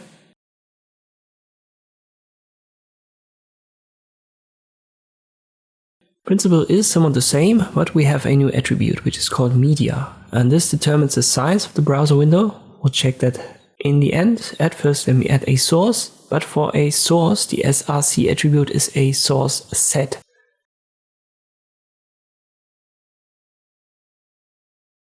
So we need to change src to src_set and then equals quotation marks img / flower_med for medium .png. It was a png and let me fix my quotation marks here. As an alt, I'll call that white flower, and if I refresh it, you can directly see it.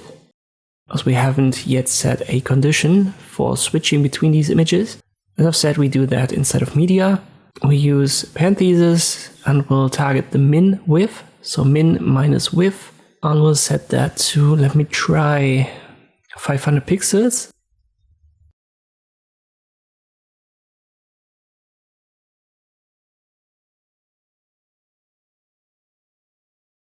And it's too small, I'll make it bigger, maybe 1000. And now we can see the blue one. And if I resize this window, we'll start to see the white one when the browser window exceeds a minimum width of 1000 pixels. And this is how you can do that. So here would be the point where it switches from blue to white. But let me make that a bit smaller because we have a third one. Let me try 600. That's too small. I'll make it 750. So here's the blue one, the white one comes. And if we go further to the right, we want to have the big image shown. So we need another source. I'll place it here. Attribute media, then our source set and the alt text. Let me check it. I've called that flower_big. It's still in the img folder. And what kind of color is that? Let me just call it a pink flower.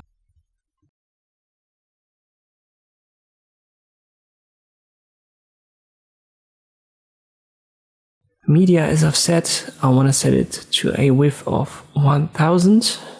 It's parentheses min minus width and set it to 1000 px for pixels.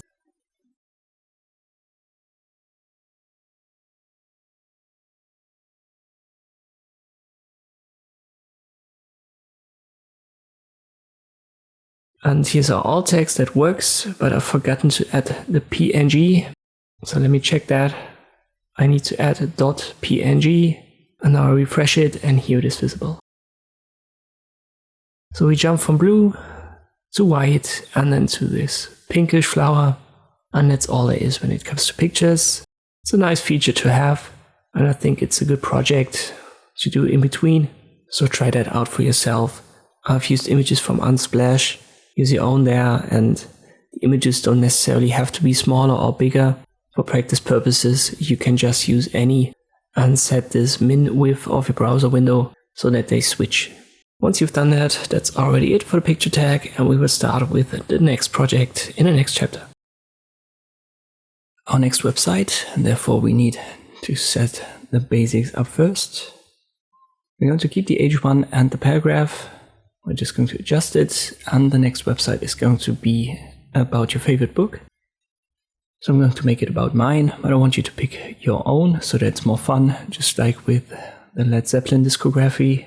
Pick your own band, and in this case, pick your own book. Mine is The Fountainhead, so I add that as a title up here.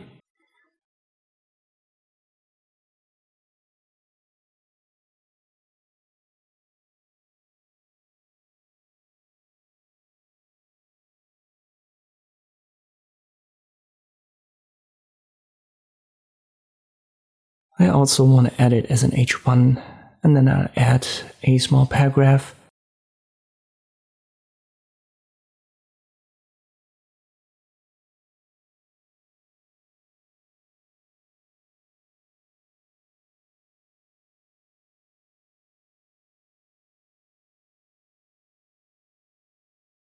And let me directly make the book title bold. So I used the B tag for that. Could also use strong. But this is where we start with our next project. So make sure to have your own doc type, HTML tags, head, body, and then add the meta for char set responsiveness, the title.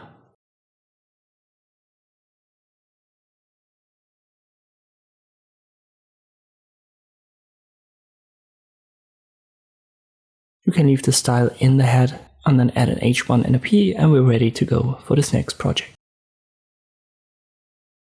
Let us add our first real element to our website. So in this case, maybe we would want to add kind of like an H2, another paragraph. Let me copy one from Wikipedia so that we have at least some text on our website. H2, closing tag, P, and the closing tag, and inside is our paragraph nested.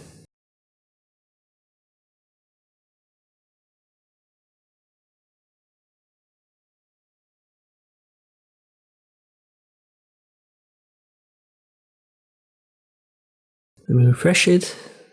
It would be nice to have something in the heading so that we make that the novel maybe. And below it, having the book cover would certainly be useful. It would definitely fit. You know how that's done? We can use an IMG tag for that. There is no closing tag. As attributes, we need the source and alt text. And we could also add a style later on. We just pick this one from Wikipedia, save it as into our IMG folder, and it's a JPEG. Let me call that book_cover.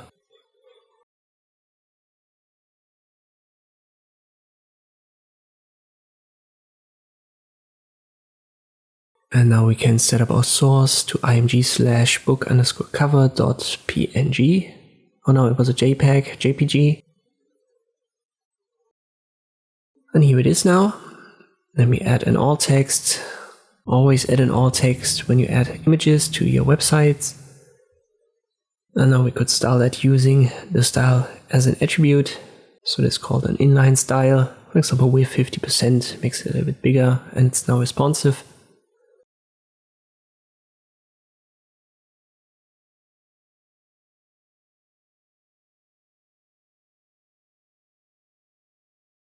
There's a different way, though, to add images to websites, and this uses another tag called embed.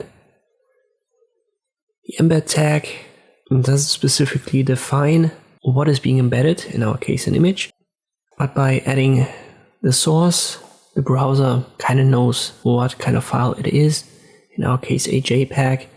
So if I add this now via source img/book_cover.jpg, we have two images on our website.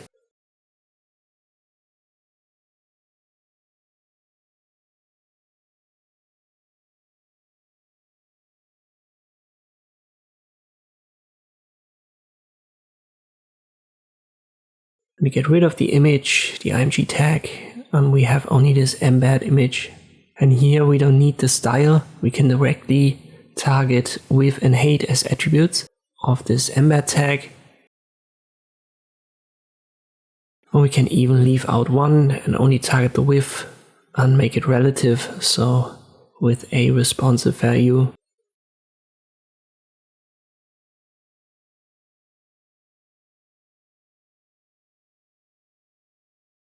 We get rid of height and then make width, I don't know, let me make it 50% again, and here you go, it gets sized up. So that's also possible. There is no alt tag here. The only thing that we need to add to our embed is a type, you could say declaration. Even though the browser knows that this is an image, it makes sense to add that type and then image/jpg. Doesn't change much here, but when you use the embed, it's always good to define the type. As a general practice, when you encounter the embed, this is what it's used for. But when you want to use it on your website, it's always better to use specific tags. So when you want to embed an image, use the img tag instead of the embed. This is now a use practice. This is now common. One of the reasons is that some of these web browsers, they have problems reading embed, depending on what version you use. Second reason, once again, the screen readers, the search engines, the stuff that happens in the background. It's always better to be specific. And in this case, an img tag would be way more specific than an embed. And same goes for the following chapters, where I show you how to embed audio and video. For your project, make sure to set that up yourself. Add an image, the book cover of your favorite book to your website, and maybe a paragraph. You can easily copy that from Wikipedia. Let us embed our next element on this website. Would be cool to have the audiobook right here. General word of caution, don't publish just an audiobook that you don't have the rights to, that's not Creative Commons. It's going to get you into legal trouble, it's going to get costly. So in this case, I'm just going to use a placeholder, and I would never make my website like this publicly available. But so that we have something to work on, we're going to use an intro, a short MP3. Technically, you can use an embed for that, but just with images, it's not specific. Therefore, it's better to use a specific tag for audio, and there is a simple audio tag in HTML. Therefore, we can directly replace this with audio.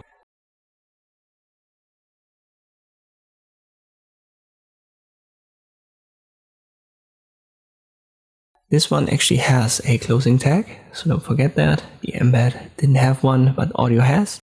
And inside we'll define a source. We've had that earlier already, when we used the source. And let us directly replace our image as well. So instead of using embed, we'll use the specific tag img. We'll define a source, and we've got that already here, so let me just delete the rest.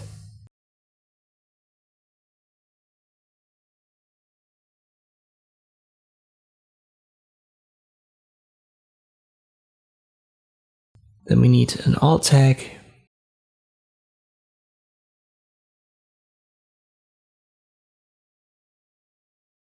And let me add a style.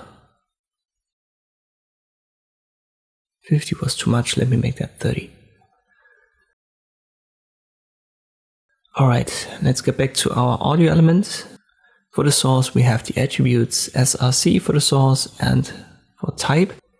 In this case we'll define audio and we've got an mp3, but mp3 is actually written as mpeg in HTML, so we make it audio/mpeg.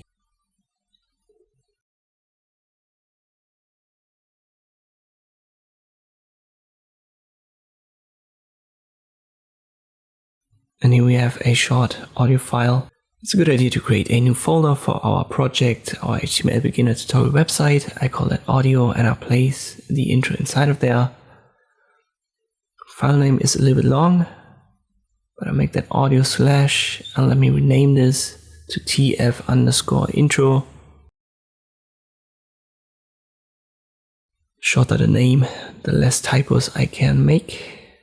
So audio / tf_intro.mp3. And now if I refresh that, you don't see anything. But trust me, it's there. The reason we can't see it and it's not on our website is not the source, there is no problem. It's the audio file on top. To actually see the player, we need to specifically add this as an attribute to our audio tag. What we do is to simply add controls, we save it, refresh it, and now we can see the player.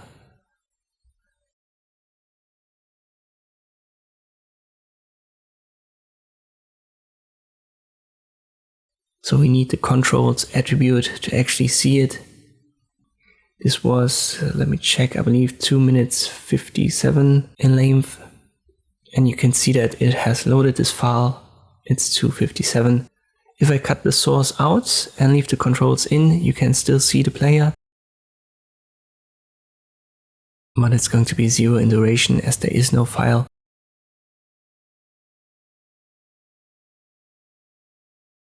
And now it's 2:57, so we know our source is connected and it runs. There are more attributes to use, for example autoplay. I've got autoplay blocked by default in my browser. And I think that almost everyone hates autoplay. It's there, but I would advise you to never use it, because it's the most annoying stuff on any website if just something pops up once the website is loaded. So don't use it, just my advice. It's obviously your website, you do what you want. But I wouldn't want to use it. You can also mute it by default. Let me refresh it and you can see the volume is muted. I like to just have the controls and then no autoplay, definitely. It's a good idea to add a warning message, because some older web browsers, some older versions of web browsers, they can't read the audio tag. So add a warning message here, your browser does not support the audio player function element, something like this. It's not visible for me because it can read the audio tag and we see our audio file. But if that wouldn't be the case, we would see this warning message. So just in case someone uses an old browser, add that. If you want to add text above it, make sure to add it outside of the audio tag, in our case below the H2. Let me add a paragraph here.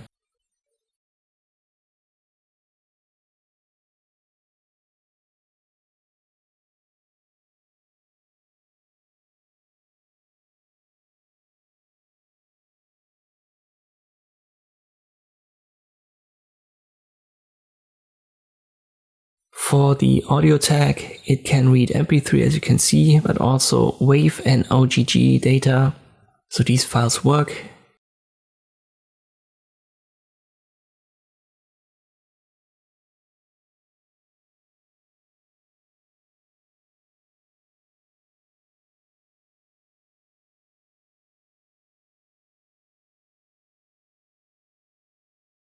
And finally, we also have a loop attribute. This would loop the audio.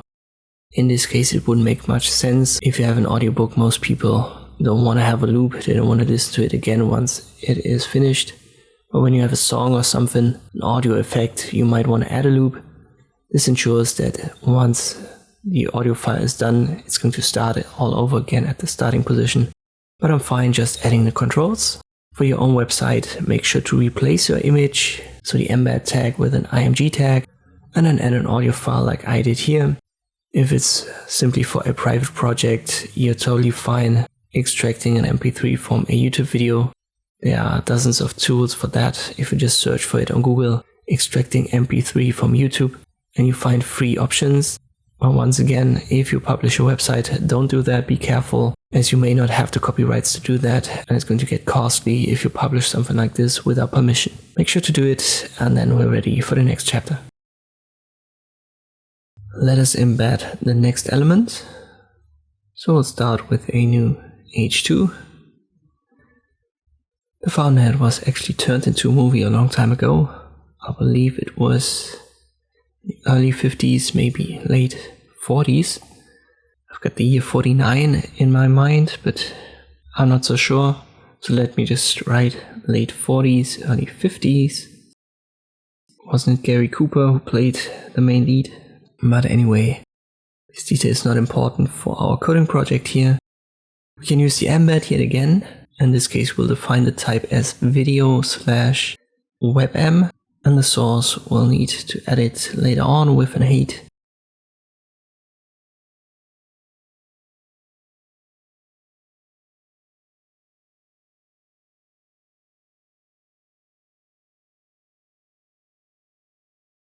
I've got the movie trailer right here. I'm not going to play it as this could get me into copyright troubles, but it's an MP4. I've named that tf_trailer. Let me place it into a project folder, and I create a new folder for this, call it video. Just like with the audio folder we've added, we'll paste it here, and now our source is video/tf_trailer.mp4. And if we've done that correctly, we can directly see it.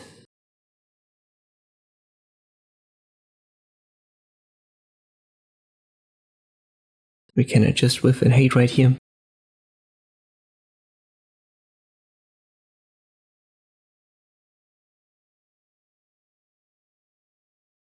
But yet again, this is the embed, and embed is not specific, therefore it's better to use something else. And there is a specific video tag, opening, closing in this case, so don't forget the closing, and we'll add the source inside. So it works exactly like the audio tag that we've used before.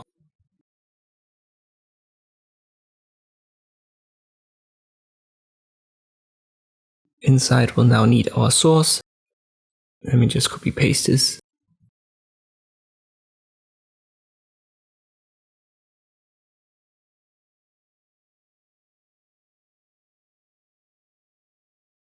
And now we'll define the type, video / in this case mp4, because we have an mp4 file.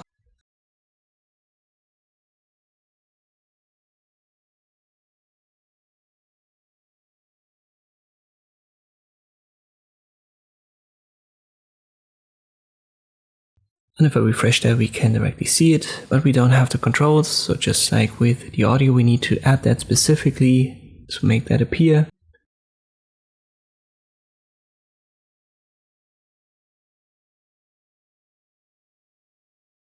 And now we have these typical player controls, and you can see it has loaded the file. It's 2 minutes 17 long.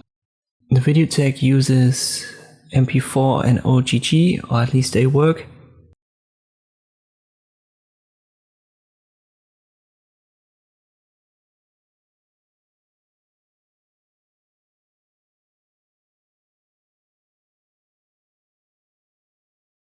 And there are more attributes that we could use. Once again, the autoplay, please don't use it, but it's possible. A loop, we can mute it. If we refresh that, and you can see directly it's muted by default.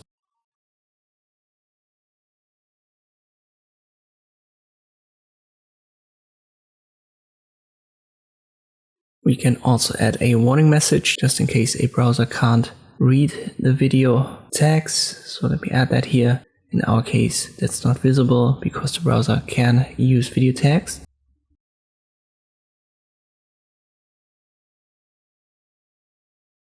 And oh, I forgot, it's not just mp4 and OGG, it's also WebM, and I believe it's spelled like this: uppercase W and M, lowercase E and B.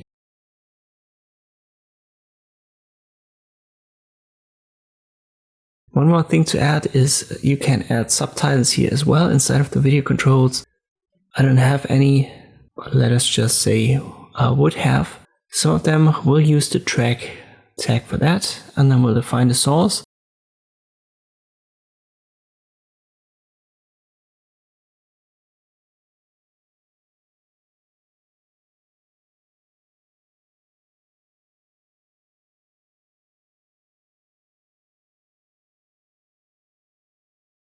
Let me just assume we have German subtitles, and usually that is added via a VTT file if I'm remembering that correctly. We set the kind to subtitles.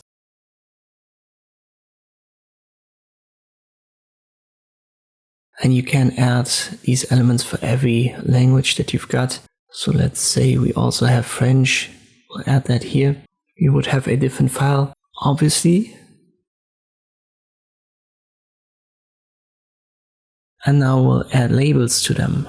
So a label here for German.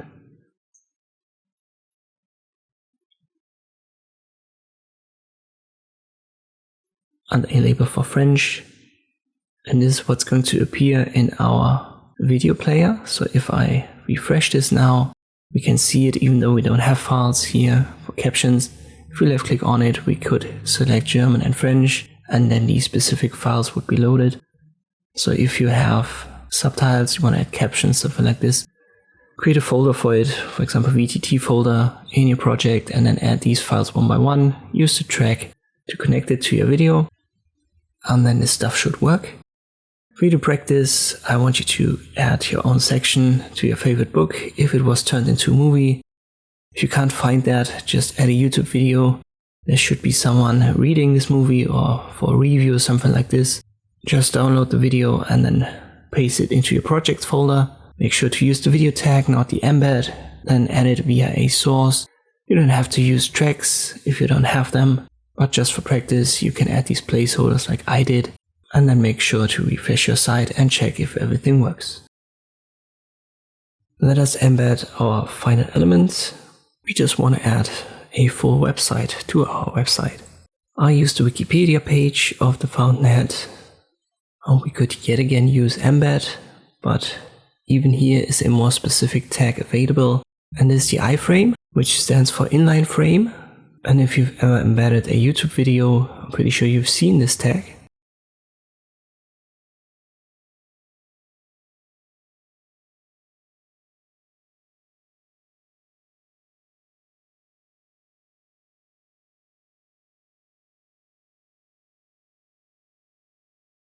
It has a closing tag, but in this case it doesn't nest anything usually, so there is no source that has to be placed inside.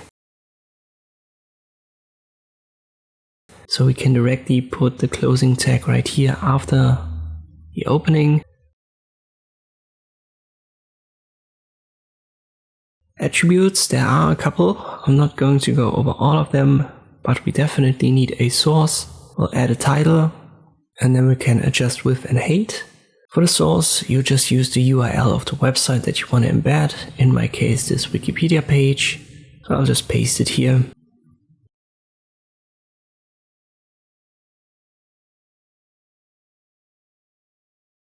And if I refresh my website, here you can already see the Wikipedia page. It's quite small by default. And here's a menu. Let us adjust width and height so that it becomes a little bit bigger. You can use relative or absolute values for this window.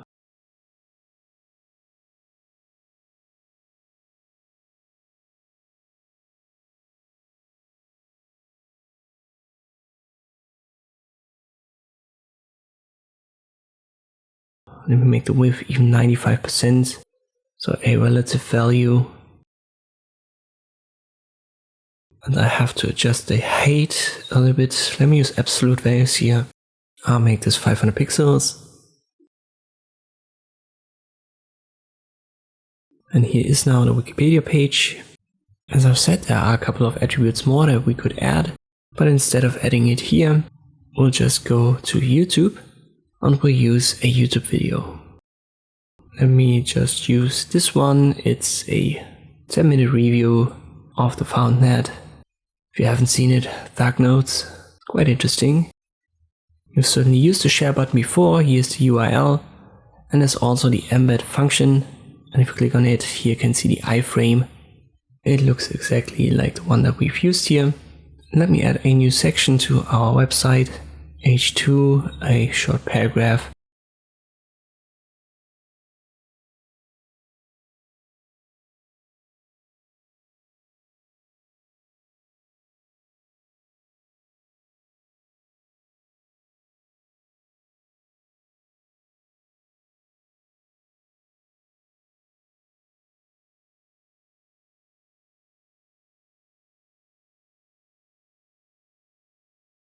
And now I want to copy the iFrame, the entire code from YouTube, and then paste it on my website.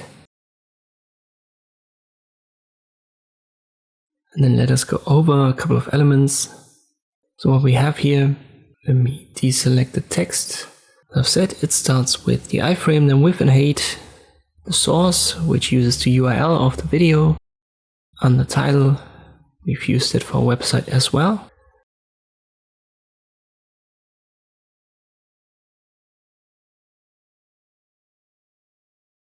And then we have a frame border. So you can use frames, borders to these embedded elements. And then there are a couple, for example, here the autoplay. Yet again, not a fan of this. Interesting is you allow full screen, so you can add that to your embeds, to your iFrame embeds. And this allows the user to click on it and have the website inside of the website become a full screen. For videos, that's quite useful. For everything else, I would leave it out. Let's get back to our website, and I have to save this first. I refresh it, and here's the video now. Let me play around a little bit with the size. I'll make the width 95%, and if I get rid of the height, it's going to get cut off a little bit, but the width is fine now. It has the same as our website on top. Let me add a height of, yet again, 500 pixels.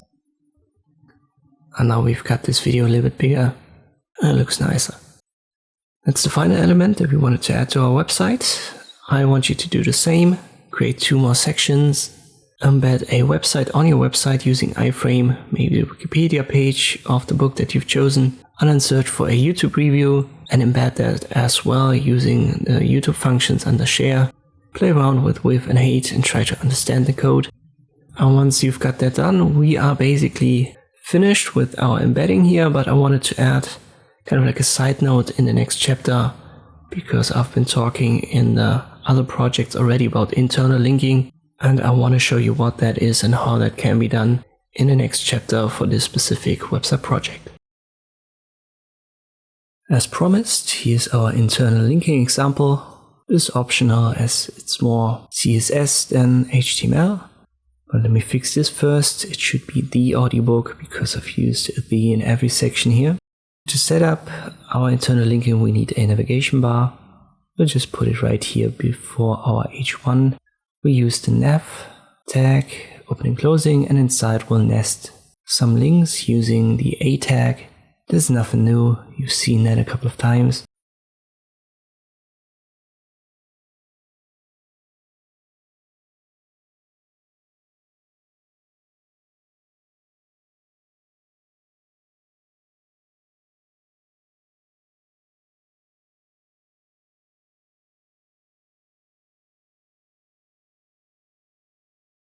Let me copy paste this for every section. We want this for the novel, the audiobook, the movie, the wiki, and the review.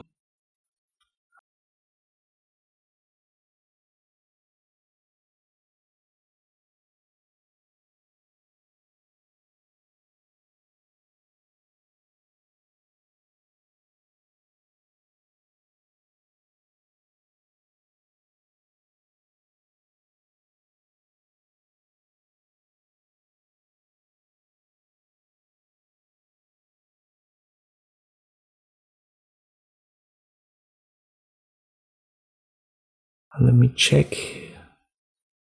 I can add placeholders here for the href already. Usually when you add placeholders, you use the hashtag sign. In some code editors, that's even added by default. And let me add a separator so that looks a little bit better.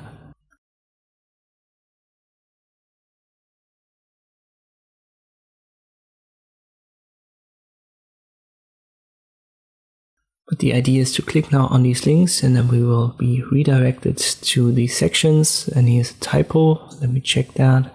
And now novel should work as well. It does. So if we, for example, pick review, it's down here. If we click on that in the navigation bar, the browser should automatically jump to this section. What we now could do is to set up sections for all of these.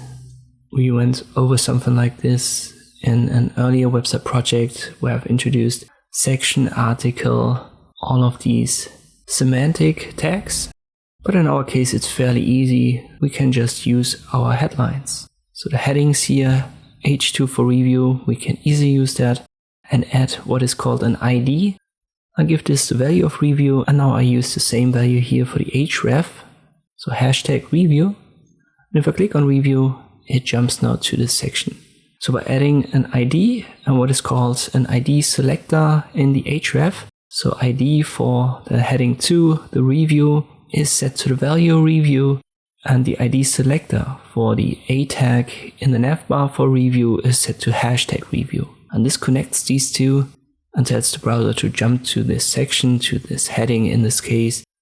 And we can use the same for all of the other headings. As I've said, usually you want to use a div tag, a section tag, an article tag to nest that. But in our case, for the simple website, it's enough to just target all of the headings. We'll give it ID selectors here for wiki. I add hashtag wiki for the href. For movie, ID equals quotation marks movie.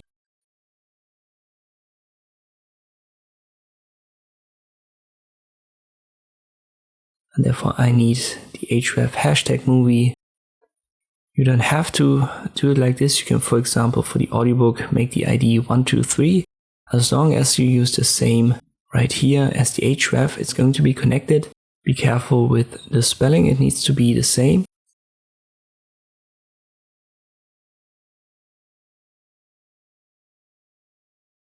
In general though, it's a good idea to be descriptive, so 123 works. So if I click here on audiobook, it jumps to the section, but it makes your code a little bit harder to read, so always be descriptive. Instead of 123, I would just pick audiobook here as an ID and then use that as a selector in the href.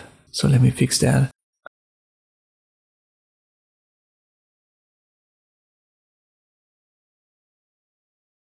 I refresh it and it should still work, and it does. So this would be a simple example of internal linking and how you can quickly set that up using these selectors. As I've said, it's a little bit CSS, not too complex. If you want to add that to your website, this would be a way to do it. Yet again, it's optional. And if you're still with me, I've got one final project that will start in the next chapter. Let us set up the website for our final project. We'll get rid of this part here. We'll start clean in the body.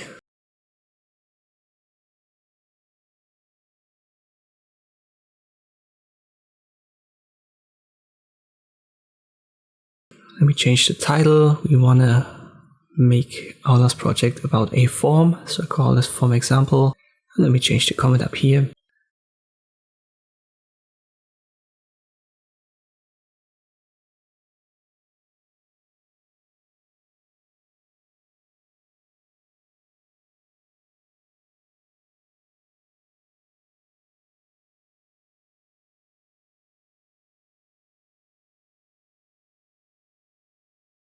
Once we've got that done, our website should be completely empty. Then add an h1, HTML form example.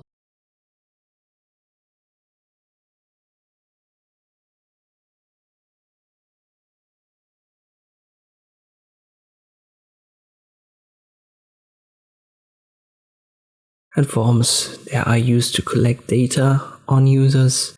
In abstract terms, in specific terms, you use them, for example, in surveys, or when you offer product service, you sell it and you need the user data to ship it and to handle the transactions. Membership sites have these login forms, sign-up forms. This is all stuff that happens with the basic framework, basic foundation of what a form is.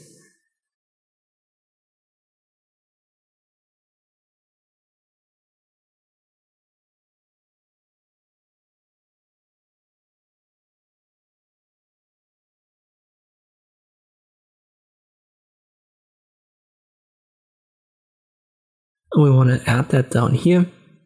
To do that, we need the simple parent, the container, which is called form, open and closing, and inside of it will nest all of the elements. In itself, it's just an empty tag, so it won't change anything in the appearance of your website. We won't see any elements now. I want you to start right here, so make sure that you have that set up like this. And then in the next chapter, we can start actually adding some elements to our form. Let us now add our basic form. We'll start very simple. As mentioned, the form tags, they are the parents, so everything should be nested inside. And one thing to add is when you have a form, you want to send the information somewhere. And this is yet another programming language that's then used to work with it in the background. Usually that's PHP. And to make sure that the form does it so that the form actually submits the data. We'll add the attribute action and then set it to action_page.php. If you're a beginner, I just want you to swallow this. If I explain this in detail, it would be much more confusing. You don't necessarily need that to make your form visible in HTML, but you definitely need this action attribute to work with the data in the background and the back end. But this is all that I want to explain in this beginner video for HTML. And now let us dive into creating the form on the web page. I use a field set, and this gives us a simple box. And inside I'll add a legend.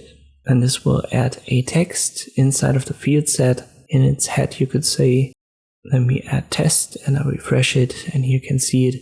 This is just a styling choice. You don't have to add this to a form, but I wanted to cover this, and it looks nice. Let me make this about personal information. The most basic form has first name, last name, email, maybe a date of birth. And we're going to add this here in this chapter.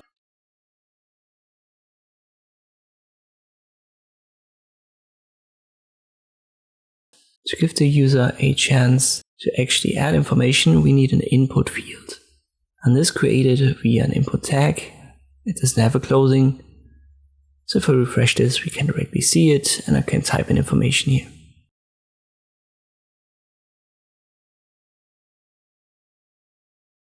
By default, this is a text input. So as you've seen, I can type in text. So you don't have to add this, but we will encounter more input types.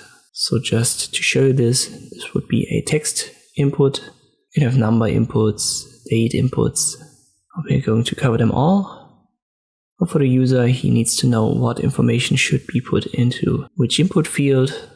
So we'll put first name before it.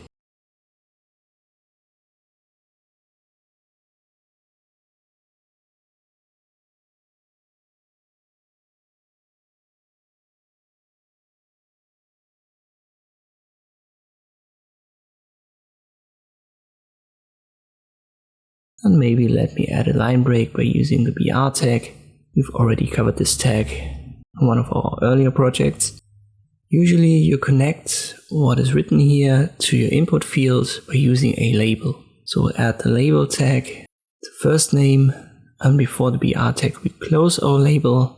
And to make sure that this is actually connected to the input, we'll have to use a for attribute. Let me call it first name.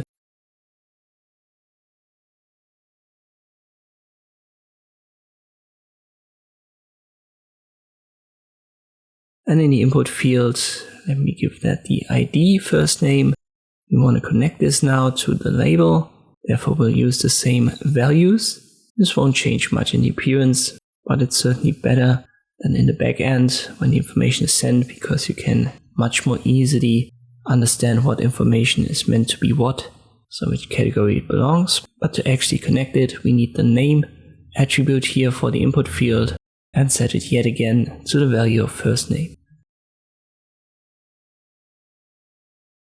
Let me add two BR tags here after the input, so that we have a little bit of separation.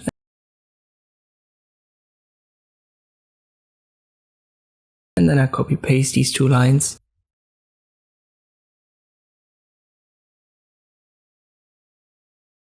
And here I want to make it for the last name, so I need to change this one. I need to change the for value right here for the label. I need to change the ID and also the name value. Then we refresh it, and we have first and last name with a dedicated input field for each. As I've said, both are of the type text. Now let us add an email input. I again copy paste this. Change the value for name and ID.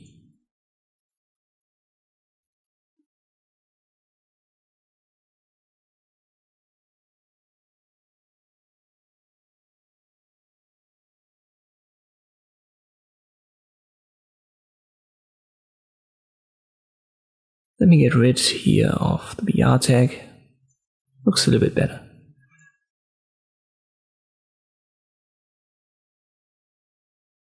We could type in an email address here already, but it would be a text type.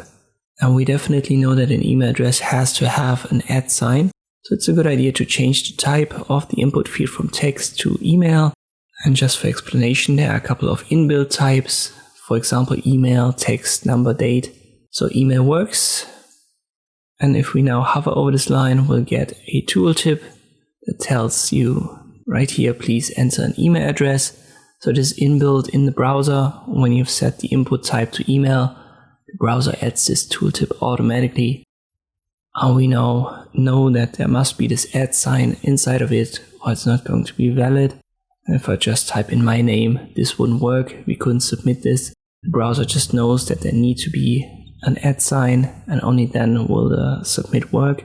We want to add one more element, which is the date of birth. I'll change the usual suspects here first.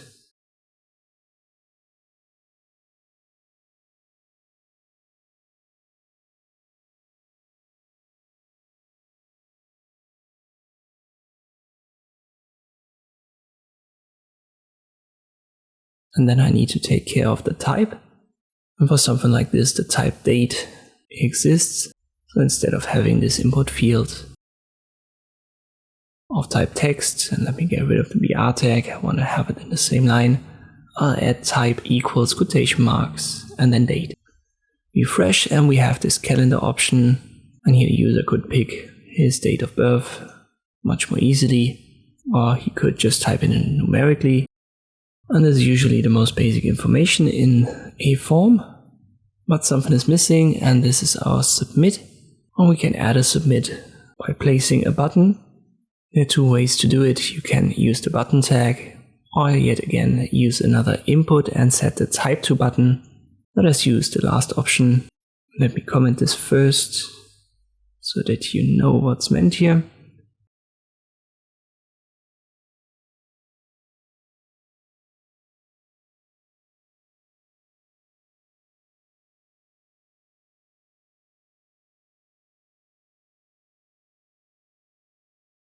So I use an input yet again, and I set the type to, in our case, the submit button. It has a default value of submit query. If you want to change that, just use the value attribute.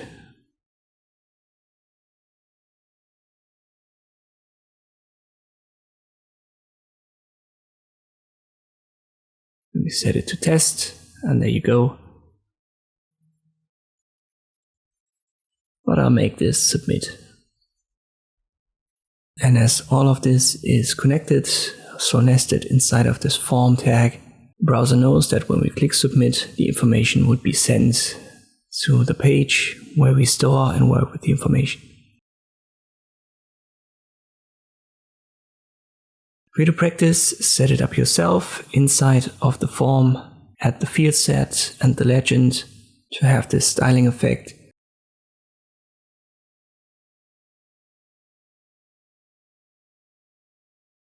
Then add your first input for first name. Last name works the same way, then email. But here be careful, you need to add a type of email. And finally, add a submit button, for example, using the input tag yet again. As our next element, we will add a radio button to our form. We want to keep the submit button as the last element, obviously. So we're going to add our elements always before it. Let me comment this as radio button.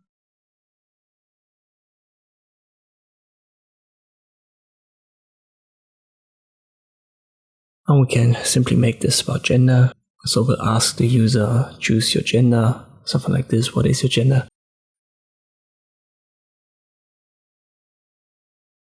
And then it works the same way as before. We use an input tag.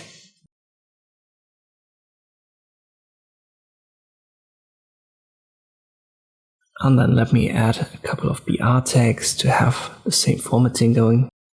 And if I want to turn this input text field, which it is by default, into radio button, I'll just add the type of radio.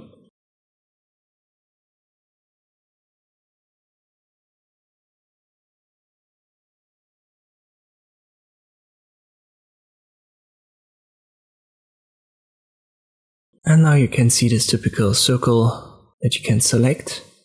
Let me add a BR tag here once more. And as we want to have a choice, we need more than one. So let me add a second input of type equals radio.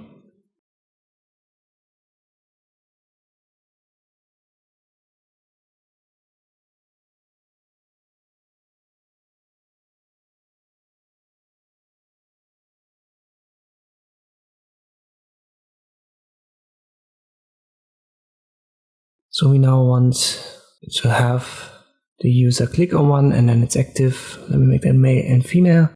And we're going somewhere. Problem is that we can select them now both and we can't really deselect them. So this is not truly what we wanted. We want to have the user click on one and then the other one should deselect automatically because you can't be both at the same time. And by the way, I make this about 2 choices. You can have as many as you want here and add multiple radio buttons and then connect them via the method that I'm showing you now. But first, let me add the label for choose your gender. And I give that a 4. I'll just call it gender. So this is not the important part here. I just want to keep consistency. Now, how can we connect these 2 input types of radio? Well, we can do that by using the same name. We'll give each a different ID for male and then female.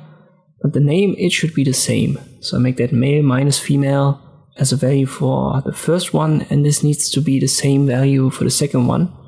And then the browser knows that these 2 radio buttons must be connected.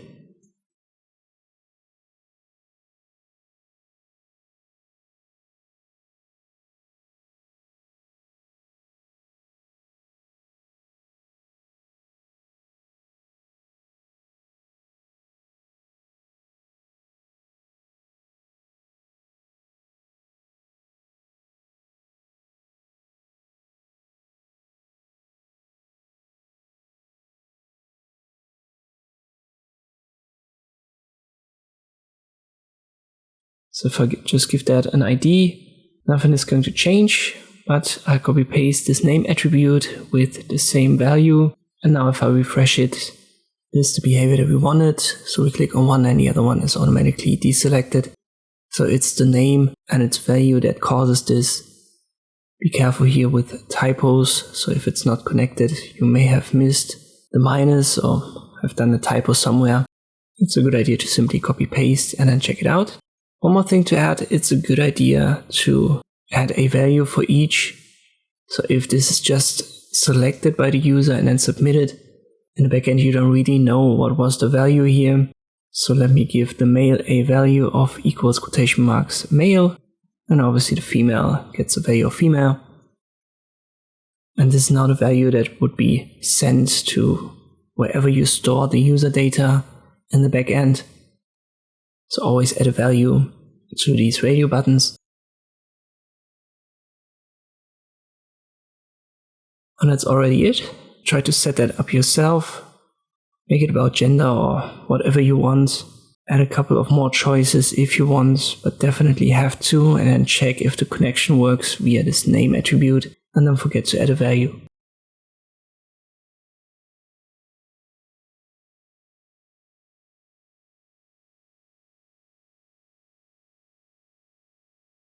In this chapter, we'll add checkboxes to our form. It goes almost exactly the same as with the radio buttons.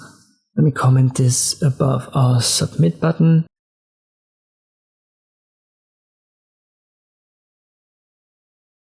Let us make it about languages. So what languages do you speak, for example?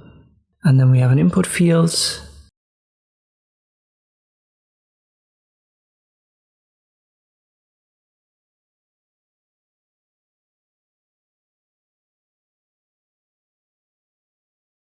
Let me directly add a label and a couple of BR tags.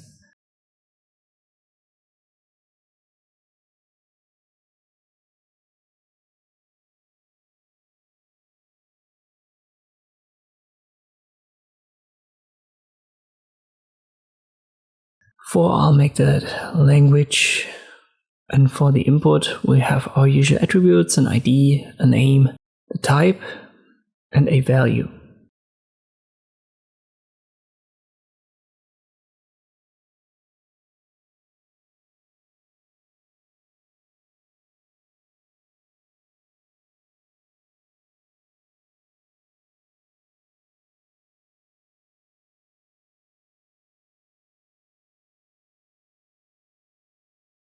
And if we now change the type to checkbox, you can see how this signals the browser that we have a different, or that we need to have a different box here, not an input type text, but this typical checkbox that you can left click on to select and deselect. I'll make the first one English, so I set its value to English right away.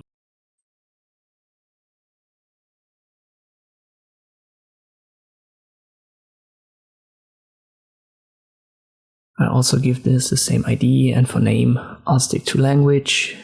Let me get rid of the last BR tag here and I'll paste a couple of languages more. Let's say German and Spanish.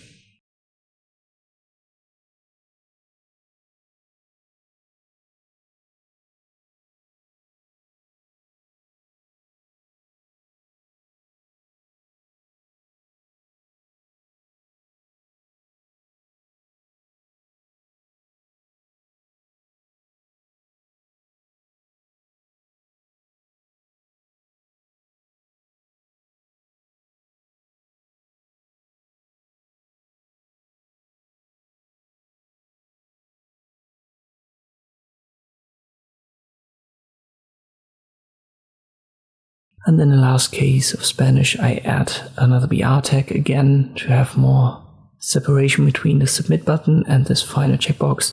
I also added a spacing so that we have a little bit of separation between the box and the language. So English and the box, German and the box, and so forth. And this is how easy that works. Try to set that up yourself. You can make it about languages or anything that you want.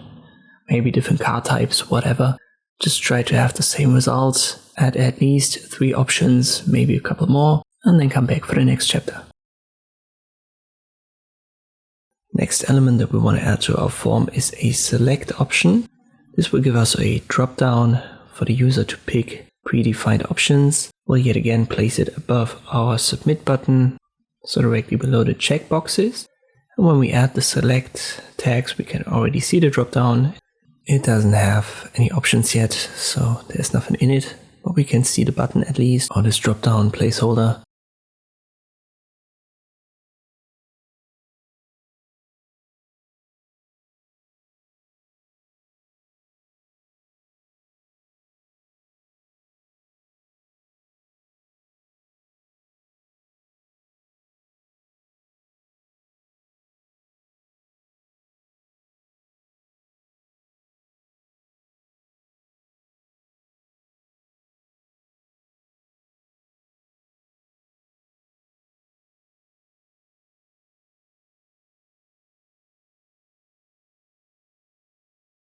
And if we now add an option that's nested inside of the select, and we make this maybe about pets, we now have something inside. So whatever you place inside of the select will automatically be put as an option inside of the dropdown. Let me maybe make this about what is your favorite pet, something like this.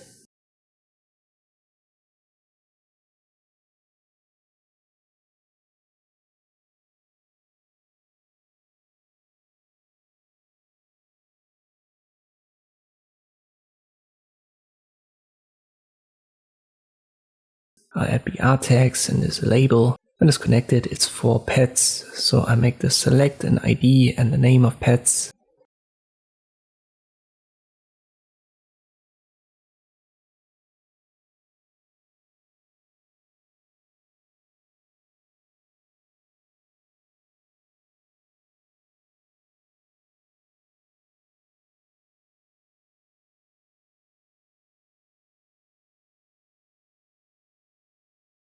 And here again, it's a good idea to add a value to every option. So this is good information for the backend, like we did before, for example, for the checkboxes and the radio buttons. It won't change anything about the appearance though. Let us add a couple of more options, maybe cat, fish, hamster, but that should be enough.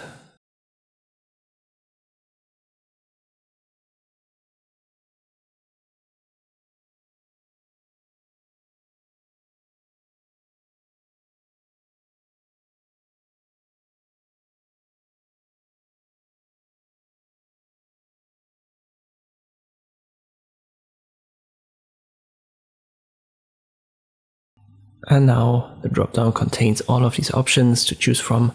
By default, you can only choose one. And this is also the default styling of it. But you know what, let me change the label a little bit. I'll make this an inline, a one-line element here. So I get rid of the BR tag, and that looks better.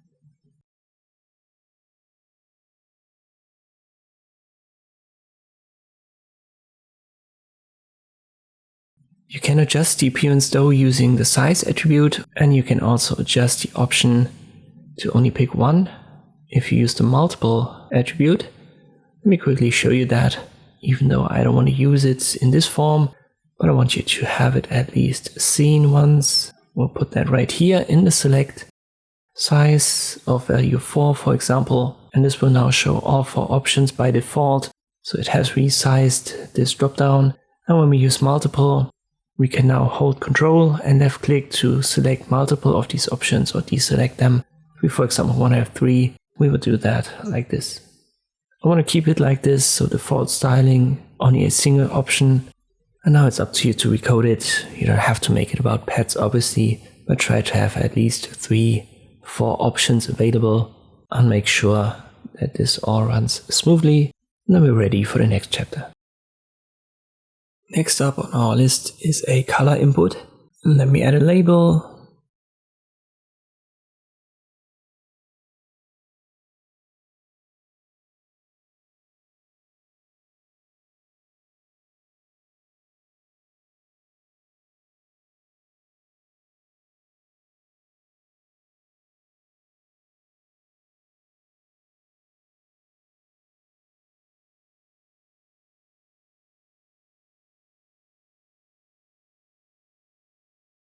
And you know what, let me fix this for the languages.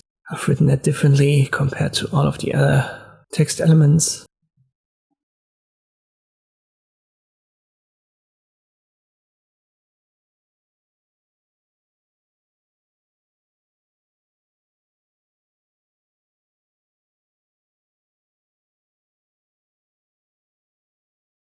Label is done. We'll add our usual input with the attributes.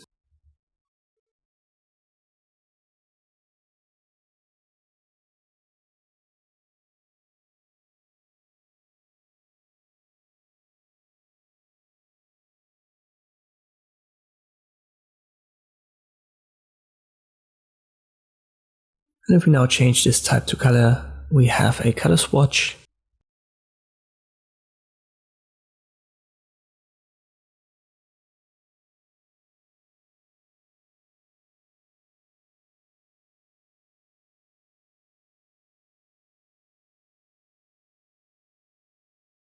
By default it's black, and this can be adjusted using value. So if I make this hashtag FF 4 zeros, this is the hex code for red. You can see that this is now our default. You can left click on it and then adjust it, confirm we are okay. And this is how the user could add a color to a form.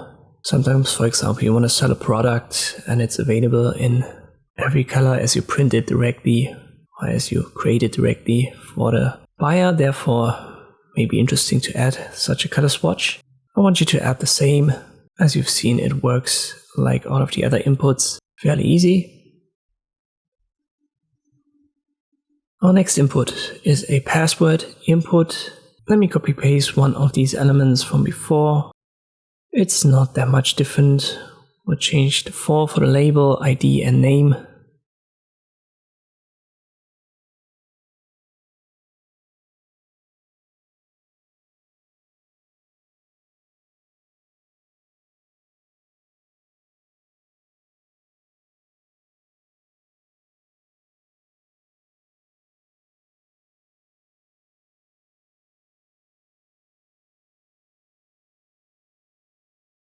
We call that password. I'll change the text element to enter your password.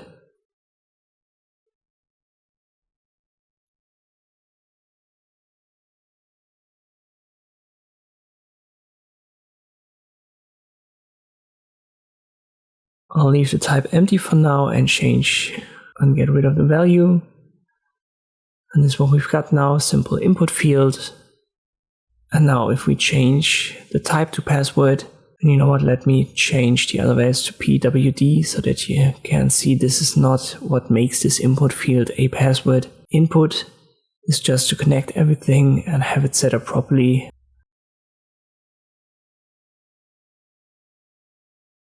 It's the type that makes that.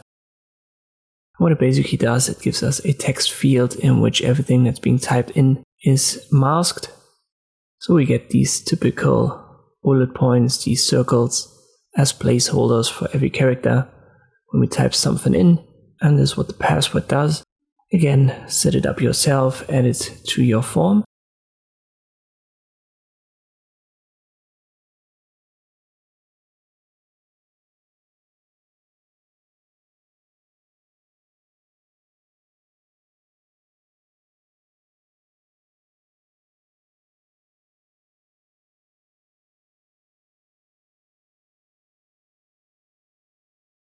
Next up, we want to give the user a chance to add a URL, for example, to his homepage.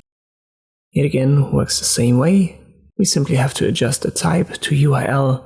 And what this does is we have a text field, but we have to use the specific URL format.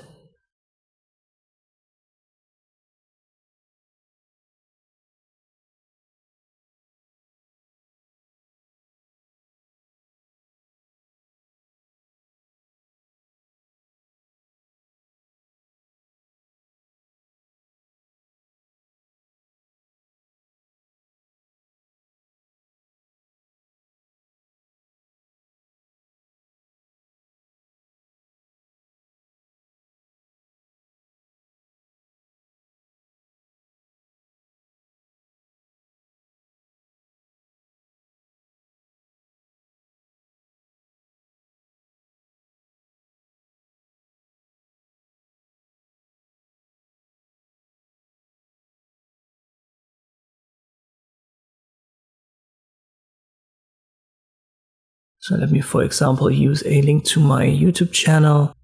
Therefore, we have this typical HTTPS, and the browser understands when it is a URL input that needs to be there. So this format needs to be given for it to be actually valid, and if it isn't, it gives you a warning message by default. It looks a little bit different here and there from browser to browser, but this is what the URL input does.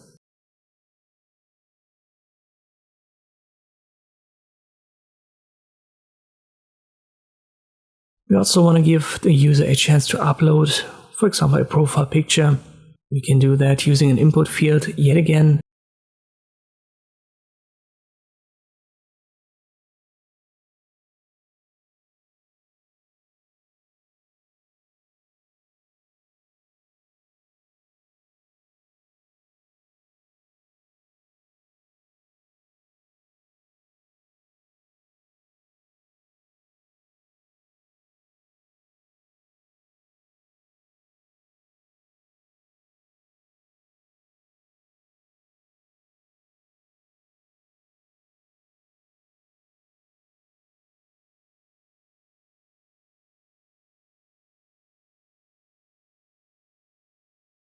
All that we have to change is once more the type, and here we can use the simple file value, and this will give us this typical browse button. Left click on it, and then you could upload something.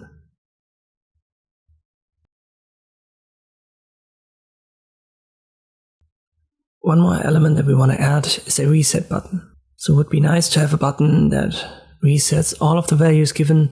So if the user wants to get rid of that with one click, we can do that using the same format as we did for submit button. We just use the input tag and then set type and value.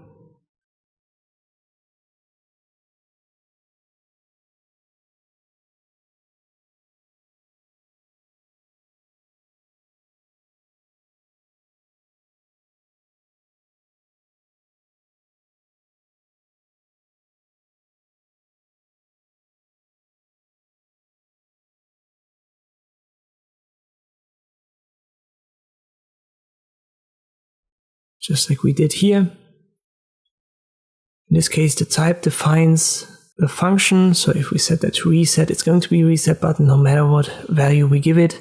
Let me, for example, add test here and we'll try it out.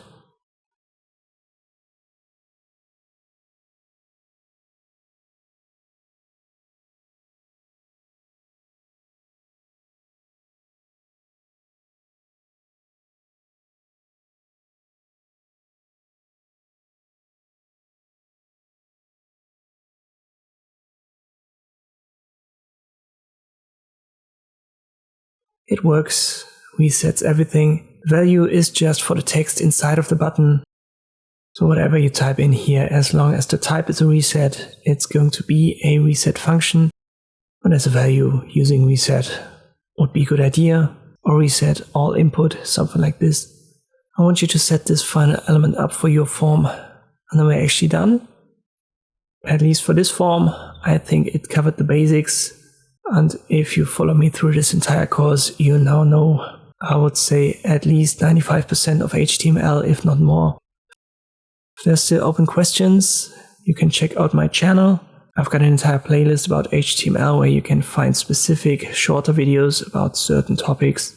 And I also have a longer video about forms where a couple of additional info can be found right here. If you're wondering what to learn next, maybe check out HTML SVGs and Canvas. These are ways to draw basically in HTML. I've made playlists about that as well. So check that out if you're interested. And if you want to learn front-end web development and proceed as a coder, well then CSS is next on the list. I'm currently working on a course. So if you watch this video at some point in the future, you might also find a CSS course on my YouTube channel. And this would be, I would say, the next best step to take. In general, I hope that this HTML course was helpful. Thank you for watching, and I'll see you next time.